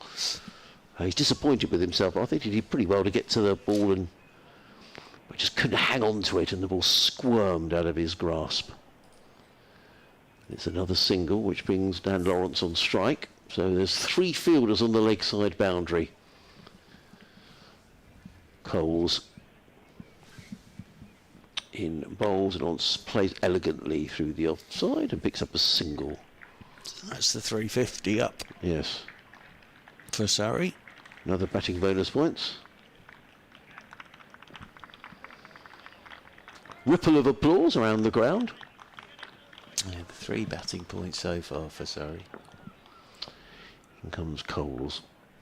Bowls and played firmly down the ground by Folkes. He goes to 39, 351 for 3. Dear all, I'm a little late to the conversation about Mark Church's books. I wanted to ask whether Church's collection includes one written by a tearaway medium pacer from Sussex who tracked him LBW a couple of summers ago, playing for the charity team, the Metronomes. Ah, there they are. In comes Coles, bowls, Lawrence works that to the offside. There is no run. End of the over. 350 on for 3. Goes on to say, when our paths crossed in Hertfordshire, I was still writing Getting Out, the Ukrainian cricket team's last stand on the front lines of war. It came out last year. I should probably give Mark a copy. Yes. Take up for making his wicket. Yeah, you know He all did about indeed. Got you out, Churchy. Yes, he did. Must have been decent. It was a... I'm going to go, and I'm going to go get a cake, a knife for the cake, and I'm going to leave you in the very capable hands of Mark Church and Isabel Duncan. Thank you very much indeed, Adrian. And who are we getting now from the Cromwell Road end of the ground? 351 for 3, sorry. So 2 overs until a new ball is available. Carson is going to continue. So it'll be Jack Carson to continue. Down there in the distance. And I think they've just actually asked for the new ball. So I think it's in umpire Pollard's pocket now. So John Simpson sets the field up for Carson. Welcome back, Isabel Duncan. Hello, good afternoon, everybody. So, here is Carson, over the wicket to Folkes, who's down the pitch and driving. Lovely placement. Seals won't get to this, and that is away for 4. So, Folkes moves on to 43, I think that'll be now, and Surrey will move on to 355 for 3. It's just a runaway train at the moment, isn't it? Well, with Surrey. It's Before that new ball's taken, I heard you make that point. Yeah. Of course, make hay before that new shiny cherry is taken. Because, you know, you can be batting beautifully on a good pitch, but with a new ball, one could kick at you.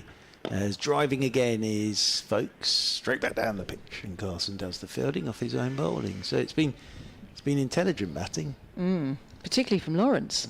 He's Foot on the accelerator, that's for sure. played very nicely, and he does play some lovely shots, doesn't he? As Carson is in once again, goes wider of the crease, and looking to pull here was Ben Folks. It's just potted out towards square leg. And yes, we've still got 25 minutes until the tea break. Carson in over the wicket, and that bounces a touch on Folks. Nicely bowled by Carson, turned by Folks into the leg side. And then the other thing is, you look at the Surrey card, and Worrell coming in at 11, and Atkinson, who's got a test 100 at 10, so they bat the whole way down. As he's had a fiddle. Ben Folks run Carson down towards, well, to the left of Hughes at backward point. Got nothing on it. Nicely taken by John Simpson. No, there are no bunny rabbits in the side. I say bunny rabbits because it's Easter, but there are no bunny rabbits in the side. Sorry. Carson's in again, and this is whipped by Folks into the leg side. And into the over. So actually, boundary off the first ball of the over, and then 5 dots from Carson. 355 for 3 Surrey. So they trail by 80 now. And Folks 43. Lawrence on 88. Yeah, Surrey playing with real intent. This should be the last over before the new ball is taken. I'd be very surprised indeed if Sussex didn't grab that new ball with both hands. They've been holding back Seals and Robinson, giving them a bit of a rest before I want them to run in an absolute full pelt and try and break these two up. This huge partnership they've got now. 355 for 3 is the score for Surrey. And it's going to be Lawrence. He's looking like a man in touch now. He's found his form in the third match of the county championship here at Hove. James Coles up onto his toes and bowls. Oh, he's gone big again. It should be 6. We're going to catch it here in the commentary box. It's just very close. You're moving out of the way there, weren't you? Churchy's a bit of a chicken up here. Glass. Well, it's dipping. It was dipping this time. Yeah. The last one was rising as it went over us. Very well on my wheelchair there. So that was Lawrence. He moved his feet well, very positively up the pitch, and got to the pitch of the ball and has lofted that straight as you like out towards us in the commentary box. He's on 94 now, Dan Lawrence, and you wouldn't put it past him with one more of those to bring up his 100. And Cole's being punished. 361 for 3 with this old soft ball and its last ebbs of life, this ball. Left arm over comes Coles, and he moves his feet again, and this time drilled along the ground by Lawrence. He'll only get a single for it as Long Off comes in with a big throw. They think about a second run here. There's nobody backing up the bowler. But in the end, they're tidying up. But that's just a single, and Sussex got away with that. So Lawrence on to 95. Folks now facing on 43. Coles will continue, one slip in place, and pretty much a spread field. 1, 2, 3, 4 men on the boundary. Folks facing. Coles in, and it's short, and this is clouted away. Has that gone for 4? Has it been fielded? No, it's been fielded. Straight into short extra. I just lost it in the green here. It's quite dark and dank outside, but that was hit to extra cover along the ground and well fielded.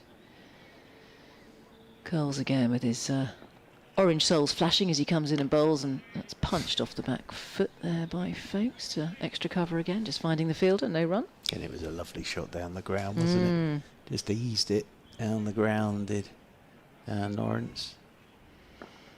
Goes again, slow left arm, orthodox, twirls it in, and that's flicked away against the spin, but finding the fielder, the only man on the single at mid-wicket on the leg side. No run there for Folks. 362 for 3. Should be the last ball of this over and the last ball of this ball's life, most probably. He's dragged that down, and again, just finding the fielder, Folks. I think he'll be angry with himself there. Just a missed opportunity with that old ball. If his last couple of balls were a little bit too short.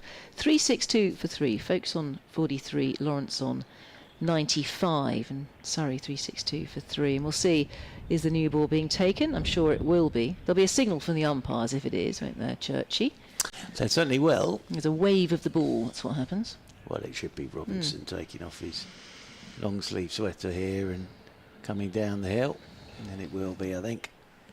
So they'll take the new ball. I said they've got to. They've got to here at Sussex. And the only thing I would say is this is still a really good pitch to bat on. And I think what Dan Lawrence said to himself there was, right, hold a ball. Let's cash in while we can now, because we saw Robinson and Seals. There is a spot there from that end where the new ball can go and bounce at you. Now, however well you're playing, you might get one of those and nick off. So I think the thinking from Lawrence there was cash in against this old ball, make as many as we can, and then they'll just keep playing at this tempo, even against the new ball. But you can see Sussex's thinking here is we've got to take some wickets with this new ball. So it looks as if he's going to... Well, I thought he was going to have 3 slips to start off with there, John Simpson, but actually he's pulling one of those slips out. Coles is going into a mid-wicket position. But this is where Ollie Robinson... This is what he earns his money for. This is spell number 3 with the new ball, and Surrey are putting Sussex under pressure. Ben Folkes wants something from the dressing room here, so he's sort of making his way off towards the dressing room. Is Ben Folkes, and then something's being brought out for him. So I think Cameron Steele, is that in the distance? I think it's the grip on his bat, or he needs some tape for his bat. I think it's grip, actually. So a new grip. Yeah, I think he's getting a new grip on his bat. I always find grip so difficult to put on bats, and you have to have that implement, that sort of wooden implement that you roll it down and then onto your own grip. Yes. I'm not very good at that. I have to take it into a shop to do it properly. But I think players do it so often. No, they must do it all the It's time. almost second nature to them, really, because I think that's what that was for Ben Folkes. Maybe it's getting a bit sweaty and worn, that grip. He's been out there for a while, Ben Folkes. He's faced 82 balls for his 43. It's a 100-run partnership as well between these two. The deficit now 73. Surrey trailing by 73 runs, really closing in fast on Sussex. But let's see if we can get this new ball to talk. And it will be Ollie Robinson, the obvious contender from the... what's that road called again? Cromwell Road. Cromwell Road. Yes, Because it's a big road in London. I'm always driving down it. Yes. The Cromwell Road. Yes, indeed. So, it's going to be Robinson. This will be interesting. Coming down the slope to Dan Lawrence on 95. Robinson is in with the new ball, and Lawrence is forward. So a good length delivery, plays it up toward mid-off, and there is no run. You can hear that hard crack of that new ball on the bat. I love that sound.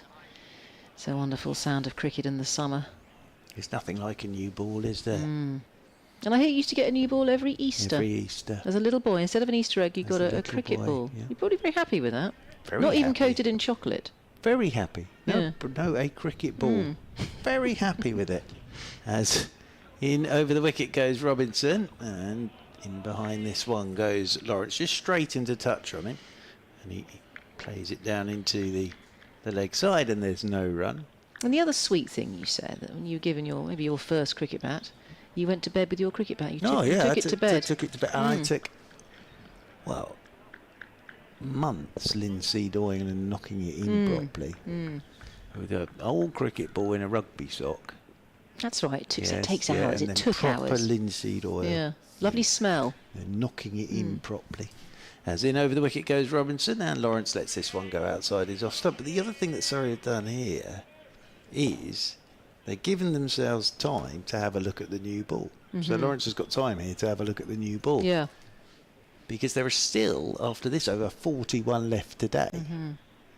And I actually thought, tick along at 4 and over. I always thought that would be the game plan till tea time. And then just push it on a bit from there. As Robinson. Over the wicket he comes to Lawrence, who's driving. A thickish edge, that's going to fly away down to a deepish backward point, and that will take him on to 9. Well, he suddenly was on 99 there on the scoreboard, but he's gone back down to 96. So he's on to 96. But yes, you used to, linseed oil it, didn't you? Yeah. Oh, and then It's lovely doing it yourself. So now when you get a new bat, it's all done for you. Yes. Again, it takes the romance out of it all. Yes. This And is I what I hate about it. I did genuinely take my first ever cricket bat, my own one, to bed with me. And I slept with my cricket bat. I did that with my first pair of trainers. I wore them to bed. Oh, To bed lovely. with my trainers. As over the wicket once again comes Robinson, and driving his folks out into the offside. But they must have been a very special pair of trainers. Well, I think when as you're they sort were of your 10 or whatever I first. was. Yeah. This is going Yes. back a long time. And Yes. just thinking, oh, they smelt so nice. It was spanking new. Well, that was the thing about my cricket bat as well. The linseed oil smells Oh. lovely. You've got to warm your hands up, rub them together. It's going to sound really strange, this, but then I used to also, I loved the smell of my dad's batting gloves. Oh, The no, leather that's usually a smell of- horrible No, smell. no, he didn't Yeah. stay in very long, so No. they didn't smell. As in over the wicket goes Robinson, and this one's left alone outside the off stump by Folkes. 263 for 3. Folkes has 43. Lawrence on 96. There's the fruitcake. We have the smell of the fruitcake, We of do. Margaret's fruitcake. Margaret's in the museum, who has baked us a cake. This is very TMS, isn't it? Receiving cakes in the commentary box. You're right there, Adrian. Adrian's slicing them. He's eating as he goes. It's very Yeah. kind of Margaret, isn't it? He's gonna- Okay, oh, well, there okay. he is. Excellent. Oh, he's just cut a slice for himself, I see. He has one. Yeah. Well, if I tell you what, if it's all gone by tea time, he'll have done very well there. Yeah. So thank you, Margaret. And yeah, Jaden Seals is. I thought Seals bowled very nicely down the slope Yeah. as well, but I suppose somebody has to come up the slope, and it's Seals who has that job. Definitely prefers it down the slope, Seals. But let's see what he can do with that new ball. So Seals, here he is, right arm over from the C end, up the hill, bowls, and that's pretty wide outside the off stump, is left well alone. He's lucky it wasn't given as a wide, actually. He let off the hook a bit there, Jaden Seals. That's his warm-up. He's bowling to Lawrence, who's on 96. Surrey 363 for 3. Second over of the new ball here with Jaden Seals. He had a lovely spell from the Cromwell Road end, really in form and getting a lot of bounce and carry to the wicket-keeper. Troubling the batters. Took that wicket of Pope, who gloved it to Simpson. Easy catch in the end. There's a slip and a gully in place. Pumping the arms comes Seals. Oh, and that's very over-pitched. A slight miss hit, just reaching for it there. Lawrence goes backward a point and takes a single. Lawrence goes on to 97. Ben Folkes, the wicket-keeper for Surrey, now facing on 43. And Seals just stalking back now to his mark. Geeing each other up, the Sussex side with the new ball. That's the hope that they have, because this is a mighty partnership now, Folkes and Lawrence, who really put the foot on the accelerator, particularly Lawrence with that older ball, just trying to make the most of the old ball.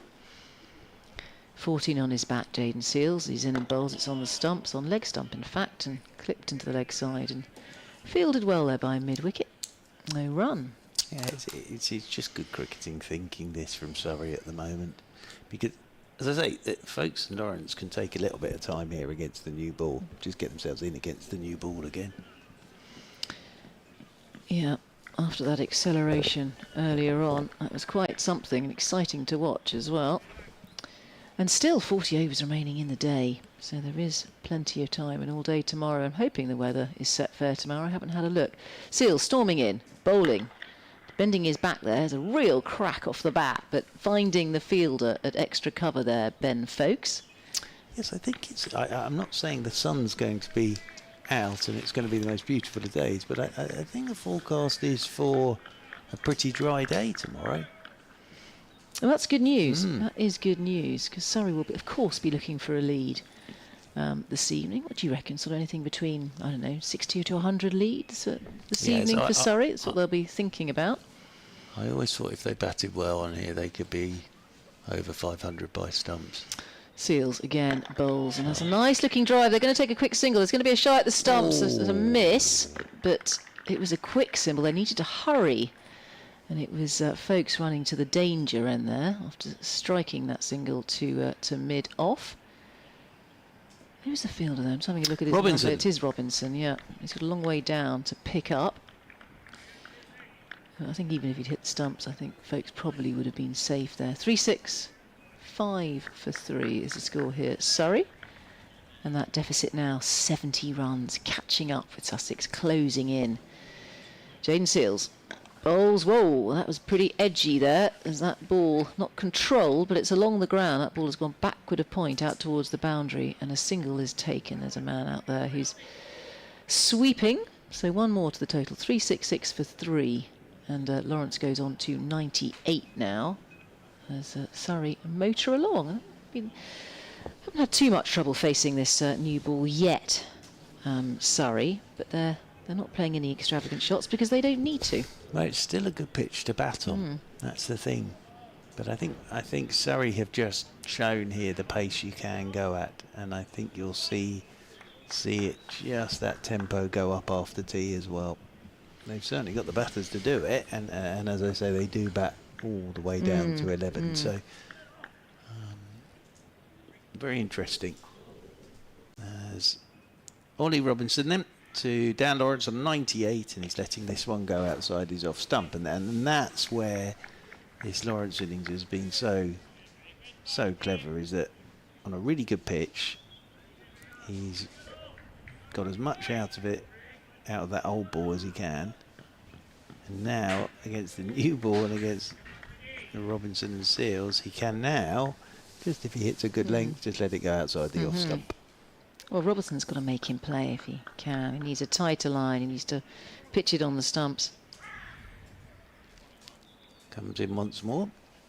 Does Ollie Robinson to the sound of a crow. Oh, that's it in midships. Oh, and they thought about the single there. That's better from Robinson. Just nip back.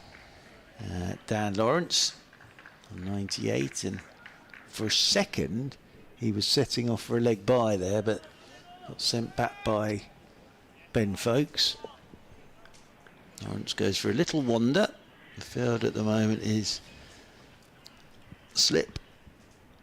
Gully, or going back into second, no, fourth slip really, is Clark. So Allsop at first, then Clark at third, fourth slip. As Robinson's in, driving outside edge from Dan Lawrence. It's flown between those two slips, and that will bring up his 100. And it has been an exhilarating 100, this, from Dan Lawrence.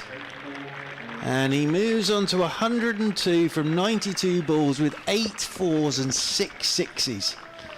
And that flew between Allsop and the two slips in there, and Tom Clark and Dan Lawrence. 102 from 92 deliveries. Surrey move on to 370 for 3. Robinson's into him once again, and he's clipping this one out towards deep backward square. So 8 4s, 6 6s. Dan Lawrence's first 100 of the summer. And Surrey are 371 for 3, but it has been hugely exhilarating watching this stroke play from Dan Lawrence. And such self-assurance as well, the confidence of the man. He's never looked flustered, always in control, and really commanding proceedings out there. Ben Folkes comes back on to strike. Robinson's into him, and he'll get a run here as he just waits for this to bounce on him. Opens the face, guides it away down to a deepish backward point. And that'll be one more to Ben Folkes. He's on to 45. 372 for 3. Surrey. Yeah, and keeping an eye on that deficit as well. That's 63 behind now, Surrey. Just feeling of them closing in, and closing in quickly as well. Lawrence waits once more as Ollie Robinson's into him. That's very wide outside the off stump, and it's a no ball as well from Robinson. So that'll be 2 more to the total. It's had 8 off the over so far, isn't it? Well, we're from going to Robinson? we'll get one more in after this. So we're going to have 37 overs after tea left. So 37 overs, I think it'll be after tea. Robinson in over the wicket to Lawrence, and this one's left alone outside his off stump. So Surrey going at 4s at the moment. I think after tea you'll slowly see them try and just move, nudge it up. yeah, and it's not, you know, beyond the realms of possibility that by tonight Surrey could be up around or past 550. And I think that would have been their game plan. Oh, that would be a really good lead if they get into that position. I think that would have been their chat actually last night when they came out to bat. And they were 90 for 1 after 22 without doing anything spectacular last night. Jaden Seales bowling to Folkes. Here he is, pumped up, bowling with that new ball. That's cracked away for a single. Just to point who's on the deep point, who's on the ropes, and he'll get 1. Folkes onto 46, 375 for 3. And if that happens, I'm not saying it will, but if that did happen, it would just swing a bit of pressure back on Sussex. If they're because I think a lot of people thought it was either going to be quick wickets knocking Surrey over, or Surrey just bat and we'd all be going home with a draw. Seales sprinting in and bowling, and that's full. In fact, it was a full toss, and comes forward Lawrence to play that, but Now, doesn't get any runs from it. The other thing I'm going to say here is it's going to be very hard to take 20 wickets on this as well. But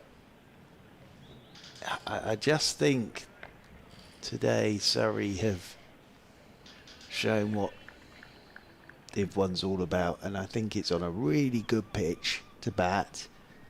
Make the most of it. Sussex need to make the most of the new ball, so to get a chance of wickets here as Jaden Seales is in. Oh, that's really hit hard by Lawrence, and extra cover takes the pace off the ball with his hands. So they, in the end, they take. I think it was just a single there, wasn't it? Lawrence goes through for 1. So Lawrence onto 104, Folkes facing on 46, but he really got hold of that, Lawrence. And in the end, it's Robinson who has to field in the deep to get the ball back.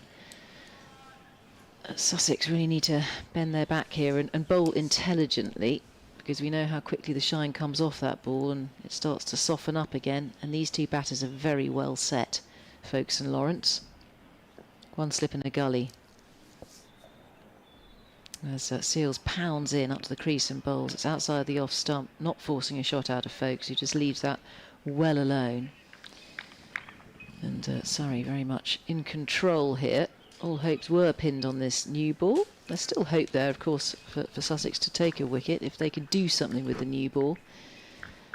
And Robinson needs to bowl a nice tight line from that Cromwell Road end. Jaden Seales bowling from the sea end. The fast and furious bowlers for Sussex. Seales, the West Indian. It's got to the top of his mark, running away from us. Born in Trinidad and Tobago as he pounds in and bowls. And that was on off stump and is played late there by Folkes. He'll get a single. This time it's gone backward of point where it's fielded from the ropes. And they go through for 1 more. So Folkes onto 47, 377 for 3. There's deficit now 58 as Surrey close in on Sussex's first innings of 435.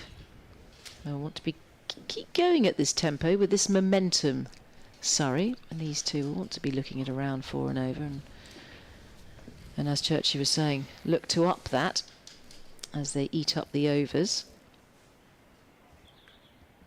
Here's Seales again bowling, and once more played late with an open face.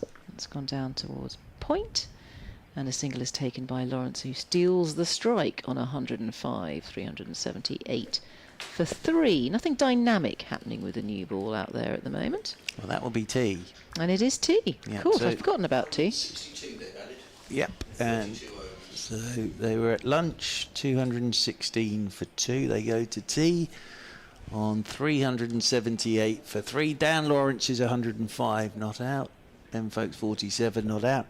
And the wicket to go, that of Ollie Pope, 103. Thank you to Bruce Talbot, who sort of reminded me, and I was racking my brains.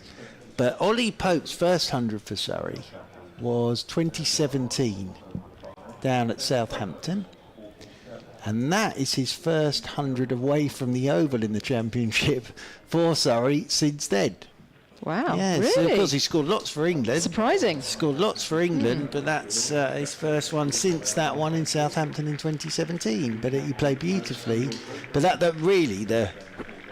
innings from Dan Lawrence in that session has been outstanding, really. And he was dropped, but he's played some gorgeous shots. He really has. And there's more to come after tea with 38 overs remaining. So that's the tea break. And Surrey 378 for 3 in response to Sussex's 435. We'll be back with you in 20 minutes' time.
Good afternoon, everyone. I hope you enjoy your Easter Sunday with us this afternoon. It's a pleasure to host you here today. Sorry to break up the time, but must ask you to leave the field as quickly and as safely as possible, please, for an on-time start of around 4:20. So thanks again for your cooperation. If you could leave the field as quickly and as safely as possible.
Turning to his field, match umpires Paul Hollard and Danny Day.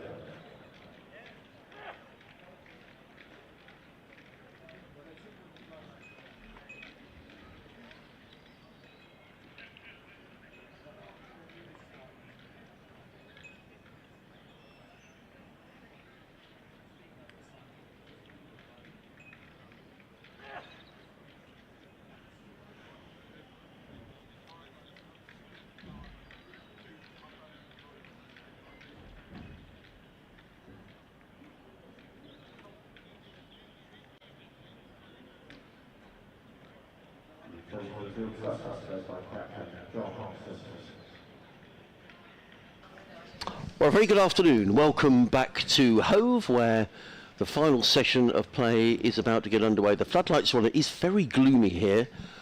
378 for 3. That being said, the Surrey batters are seeing the ball like a football because the ball has disappeared all around Hove in the last couple of hours. An extraordinary session for Surrey, adding 100 and, I made a note of it somewhere, 162 in 32 overs.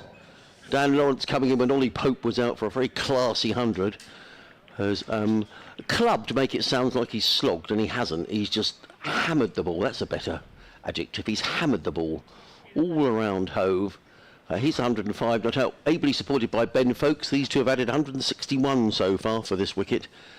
And Surrey will have their eyes if they can stay on the field, because the light isn't great. If Surrey stay on here with 38 overs to go, if they score at 4 and over, Churchy, and they're going considerably more than that, this lead is going to be around 150 by the close. Yeah, I think they'll want minimum 100 lead tonight. Yeah. And then the thinking there is, it'll still be very hard work, but the thinking there is switch some pressure back onto Sussex tomorrow morning. Yeah, well, definitely, and the pressure will be on. But I think that was the case from 22 overs of batting last night for Surrey. This has always been the game plan today. So it's going to be Ollie Robinson from the Cromwell Road end with the first ball after the tea break into Dan Lawrence, who lets that go outside his off stump, and taken by John Simpson away to his right-hand side. Well, credit to you, Churchy, because you called it last night when we were commentating. And actually, funny enough, when I went across, I was invited for coffee. In the boardroom this morning. I know you were. Well, I was talking to a couple of people there, and they said, oh, a couple of quick wickets for Sussex. And I said, well, my friend Mark Church reckons that if Surrey gets stuck in here, they might fancy getting a lead. Well, no, I can't see that happening. Well, it has. Or it could. Hasn't happened yet. Not as yet, as Robinson is in, and here goes Lawrence cutting, and that'll be 4. So it's too short and it's too wide from Robinson, and Lawrence has just jumped all over that, and that whistles off to the boundary rope for 4. The one thing that could scupper them tonight is the light. No, I Even agree. though they're seeing it like the proverbial football, it'll have absolutely nothing to do with Surrey. Yes. It'll be down to the 2 umpires, and it is getting a bit gloomy here. 382 for 3. Now, Surrey. And the other thing is, as we mentioned, they bat the whole way down to 11, Surrey. As Robinson, down the slope over the wicket he comes, and driving for 4 more is Lawrence. So Robinson's gone short and wide and then over pitched. And he has flung his hands through that, as Dan Lawrence, and that's whistled off to the boundary rope. And Lawrence moves on to 113. And Surrey moving on to 386 for 3. I'll tell you what, I have got the taste of Margaret's fruitcake in my mouth, and it wasn't that lovely. It was. Thank you, Margaret.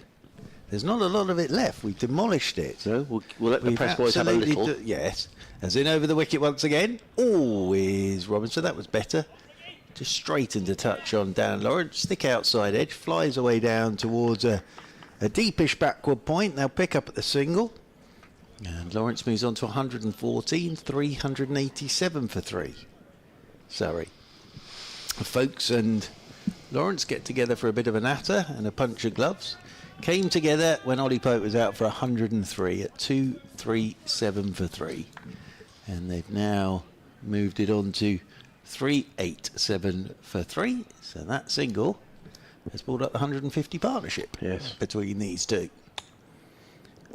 Robinson ready once again to come over the wicket. And Folkes is letting this one go outside his off stump. Good leave. Just came back a touch from Robinson. It is very gloomy, but the wind is, well, the flag is starting to rustle a little bit, but there's sort of a real dark, low cloud settling over Hove. But this is the thing, you've got two players out there who are smashing the ball around the ground, and really with the lights on, I mean, you sort of think, well, we should just stay on, really. If it's, why wouldn't you? Well, this is where on day one we came off. On day two it was like this. As in over the wicket comes Robinson, and that's left alone by Folkes outside his off stump end of the over. I think they're going to have a light meter reading very shortly. Yeah, they are. Here he comes. The only thing I would say, sometimes if you're in the field, it's difficult to pick up the ball, but it's yeah, I reckon we might go off here, Churchy. I do as well. But that will shorten this session down. Yeah. Well, let's see. We're taking the light meter reading. Yeah, from we're going off, unfortunately. The C end, but I think they'll have to take one as well from the Cromwell Road end. We did have this sort of situation at the Kia Oval where the captain was told you can't bowl your quicker bowlers, you can only bowl your spinners to stay on. Right. So if you're John Simpson, you're saying Jaden Seals run in and bowl as fast as you can, because it's Surrey that want to be out there at the moment, not Sussex. So here's the light meter reading from the Cromwell Road end.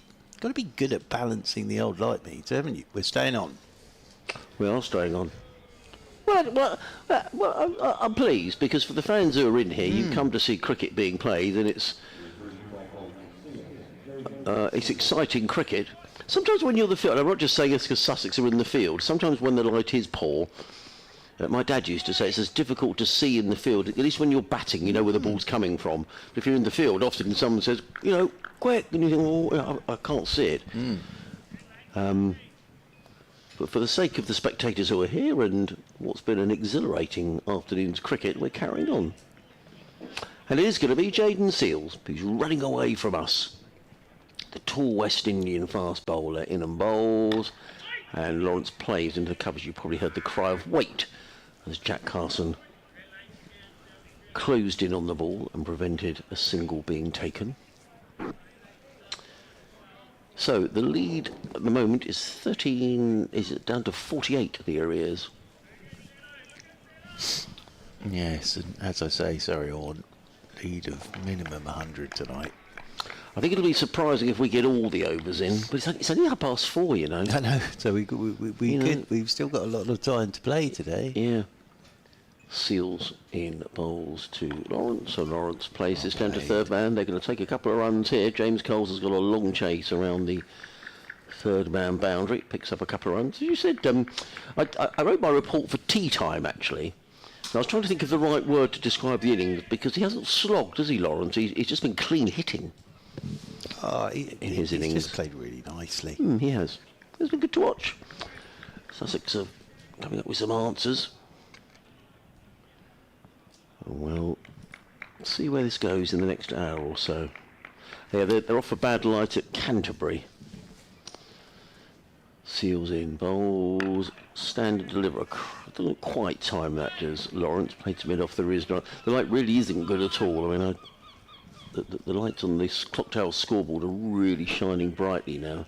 Was it day 2 that we came off, or day 1? I can't remember now. It seems like a while ago. Oh, there's my headline. Lawrence bludgeons. Yes, Sussex attack. Yes. It's a bit like we've done with Margaret's cake, really. We've bludgeoned that cake, haven't we? There it is, to behind us. Here comes Seals. Bowls. Lawrence plays that with the onside. There is no run. He's just played some lovely shots and was very intelligent. As that ball got softer, that was the time to go after it. And Surrey just manoeuvring themselves into a good position here. The other thing to mention, of course, is batting points. Yeah, they'll have their eye on 5. Well, I think they'll cruise past it. Sussex just need to get some control, don't they? You need to... A couple of wickets would help. stop this flow of runs. Seals in, bowls to Lawrence. This is good from Jaden Seals, just the 2 runs off the over so far. He's largely been immune from some of the tap that 1 or 2 of the other bowlers have got. He's in his 18th over, 3 maidens, 1 for 56. Oh, he's been the pick of the bowl. He has, he's off very well. That's Jaden. Oh, we're taking another light meter. Yeah, we are. It is very gloomy, but you can see the lights reflecting in the windows of the flats at the far end of the ground. No, he's staying on for the time being. It's just this gloom has settled right over the ground, and it's grey everywhere around the ground as well, as Seals is in. And bowls, and Lawrence steers this to mid off. They're going to take a quick single. Robinson is there, gets in the throw, misses the stumps. And Lawrence nips through for a single. He goes to 117, 390 for 3. Was staying on for the time being, or are we going to have another light meter reading? Well, that's 3 times the umpire. No, we're going to carry on. We're going to carry on. Well, it was day 1, wasn't it, that we came off a bad light? It was, yes. At 5:40, we came back on, but now they're talking again, and we've Yep, we've already had 1 chat. Now we're having another chat. well, I can't believe it's got any worse in the No, time that they've nor can been I. having a chat. No, nor can I. So they're having a chat, and they're going to take another light meter reading. Yeah, I don't believe it's changed much So in the by last the 30 time we've seconds. done all these light meter readings, Could have had another over. big or close something. of play. Are we going off? Well, Uh, they're going yeah, to have we a are. discussion about it. Yep, we're off. Oh, dear. We're off. Now, as I say, the players don't get a decision on this anymore. So we're off. So this is going to shorten this final session if we do get back out there. So Surrey 390 for 3, trailing by 45. Lawrence 117, Folkes 47. But unfortunately, we have bad light. But I don't think that will be terminal. I think we will get back out there again, but we might have a little bit of a wait. Shame, isn't it? Because it's... Well, the only other thing I would say here, and thinking about tomorrow, and let's say it doesn't rain tomorrow, Adrian Harms, and let's say we didn't get back out there tonight, yes? Yes. So Surrey trail by 45. Right, they put themselves in a position with their batting lineup now. If we didn't get back out there tonight, they could go out there tomorrow and give it a right old go. Yes. Give it a right old go and see if they could get, in quick time, a 100-run lead. And then Sussex go back out there again. And all of a sudden, as I say, Sussex they're not under huge pressure here. But their way of thinking about this game now has completely changed. It's completely changed. And if we didn't get back out there again tonight, Surrey have still done a huge bulk of their work up to this point. But I think we will get out there again tonight at some stage. And it's just going to shorten this final session again. Well, ground staff are in deep conversation. They're looking at phones, which often means they're looking at sort of weather apps and that sort of thing. I don't know whether there is rain around. It sort of looks as if, I don't know, it's a little lighter out to the west, but the wind has pretty much completely dropped away. You can see by the flags on the clock tower scoreboard. There's certainly no movement towards bringing on covers at the moment, which suggests the ground staff don't think it's going to rain. So it's just a case of waiting to see if this light is going to improve. Let's just quickly rattle around some of the other scores before we have a... We might as well have a break. And I'll see if they've got any more emails as well. So Yorkshire 37 for 1, Stealing trailing Durham by 83 up at the Riverside. Worcestershire 124 for 5, still needing 171 to beat Essex. So I think you'd probably fancy Essex in that one. Somerset putting up a much better show of things second time around. They're 91 for 1 against Hampshire, but still trailing by 61. They're off for bad light in Southampton. Warwickshire in trouble at Edgbaston, 61 for 2, still trailing Notts by 213. In the second division, Derbyshire 86 for 1, still trailing Northants by 107. It's now raining at Canterbury. Gloucestershire 102 for 2, leading Kent by 191. Leicestershire piling on the runs at Old Trafford. They're 359 for 5, leading Lancashire by 96. A century there from Riyam Ahmed, who opened the batting. Peter Hanscom, 85 not out for Leicestershire.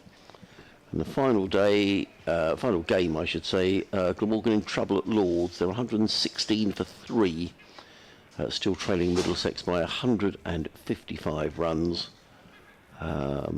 Middlesex 107 from Holden, 83 from Ben Geddes, who moved across from Surrey in the winter, and Lewis Deploy making 89, and then wickets shared with Higgins, Safagohar and Patterson for Middlesex.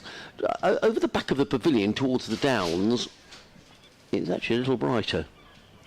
Sorry, just want to sort of blow these clouds away and get on with it if they can. But it is very gloomy. I have to say it is gloomy. So we're going to have a little breather. I think I just checked there's no more emails coming. We'd like to read the emails if there have been some. We've had email problems all day, and I'm very sorry about all of that.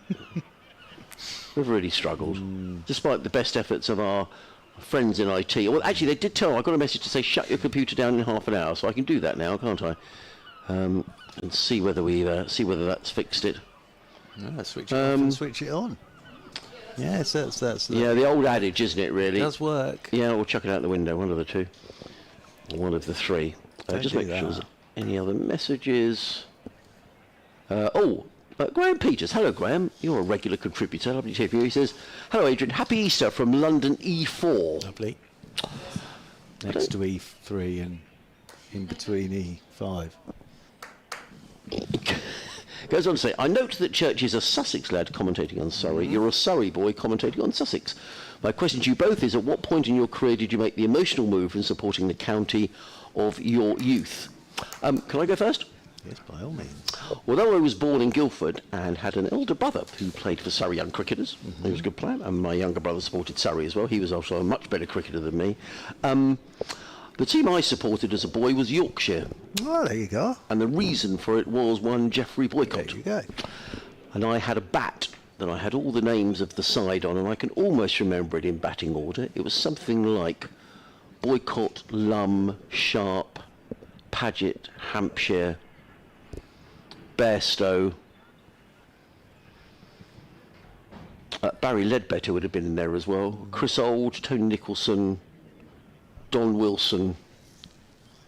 That'll do, roughly. And they were all on the bat, and we used to play we had a very small back garden at home, but we used to play cricket in the back garden. It was Yorkshire against Surrey. Oh, there you are. And the result used to sort of fluctuate between the two.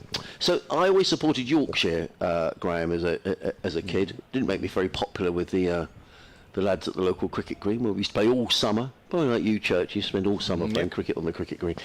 And then I started, following Sussex when I had, when John Lees hung up his microphone and the opportunity came to come down here, and I've loved it. It's been great. Yeah. So that's how I came to get involved with Sussex.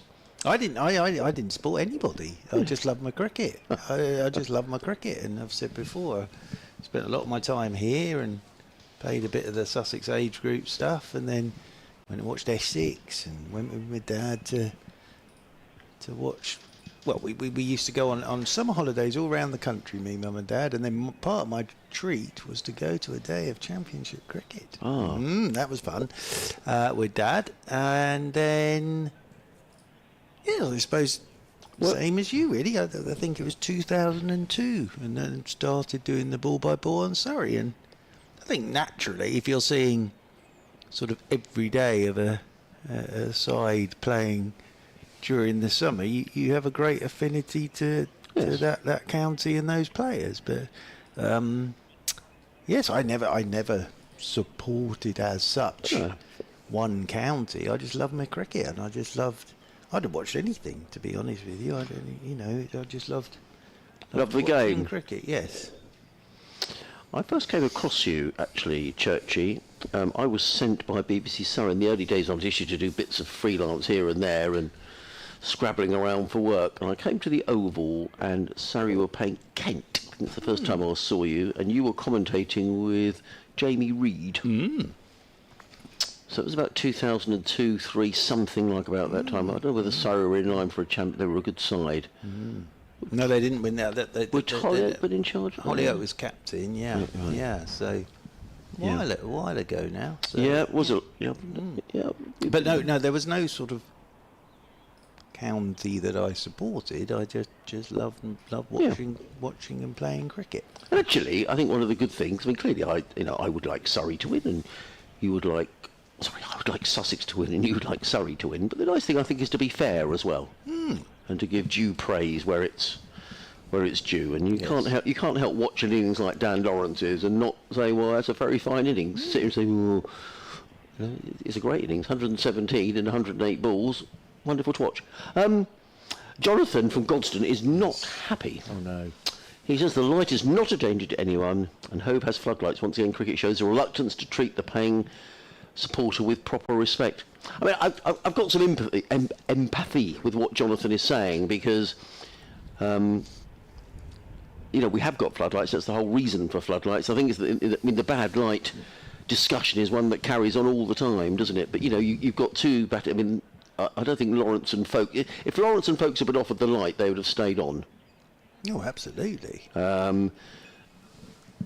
So it doesn't do it any favours, really. It's just a case of whether it's, if it's dangerous. And I would just say, Jonathan, that sometimes with bad light, it can be very difficult for the fielding side to see that. We've all seen it, situations where someone says, it's coming down to third man, and third man's going, well, I don't know where it's gone. Yep. And if that's the case, then I think that is a disadvantage to the fielding side.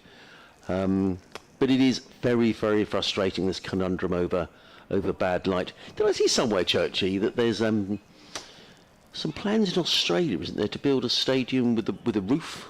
They're already doing it in the Big Bash, aren't they? Right, are they? Yeah, they are. So, yeah, look, if it means the game continues and you can bung a roof over it, then get on with it, because this isn't just in Championship cricket, this is in international cricket as well, and you see a lot of the time the crowd sat there and nothing's going on out in the middle, so I will go with the times. And it's an entertainment business, and tickets aren't cheap, particularly for Test match cricket. I mean, everybody always said, you can never have a roof over Wimbledon Centre Court, but they have, and number one now, haven't they? So who says in 20 years' time we might have a roof over, I don't know, who knows, Lords, the Oval, I don't know, who knows where it might take us, but it is frustrating, and I share your frustration, Jonathan, even though, as the minutes tick by, clearly this benefits Sussex. But it's been an enthralling. I think we just want to see the game being played and see how it pans out. So I think we are going to have a cup of tea, everybody. So thank you for listening, and we'll keep you abreast. If you're watching on the stream, you'll be able to see if and when we get some play. But unfortunately, I'm looking at the Clock Tower scoreboard. The flags are completely limp to the flagpole, so the gloom isn't sort of getting broken up, which is a bit of a shame. But we'll keep you informed. With Surrey in a very strong position, 390 for 3, and the lead is, a deficit rather, is just 45.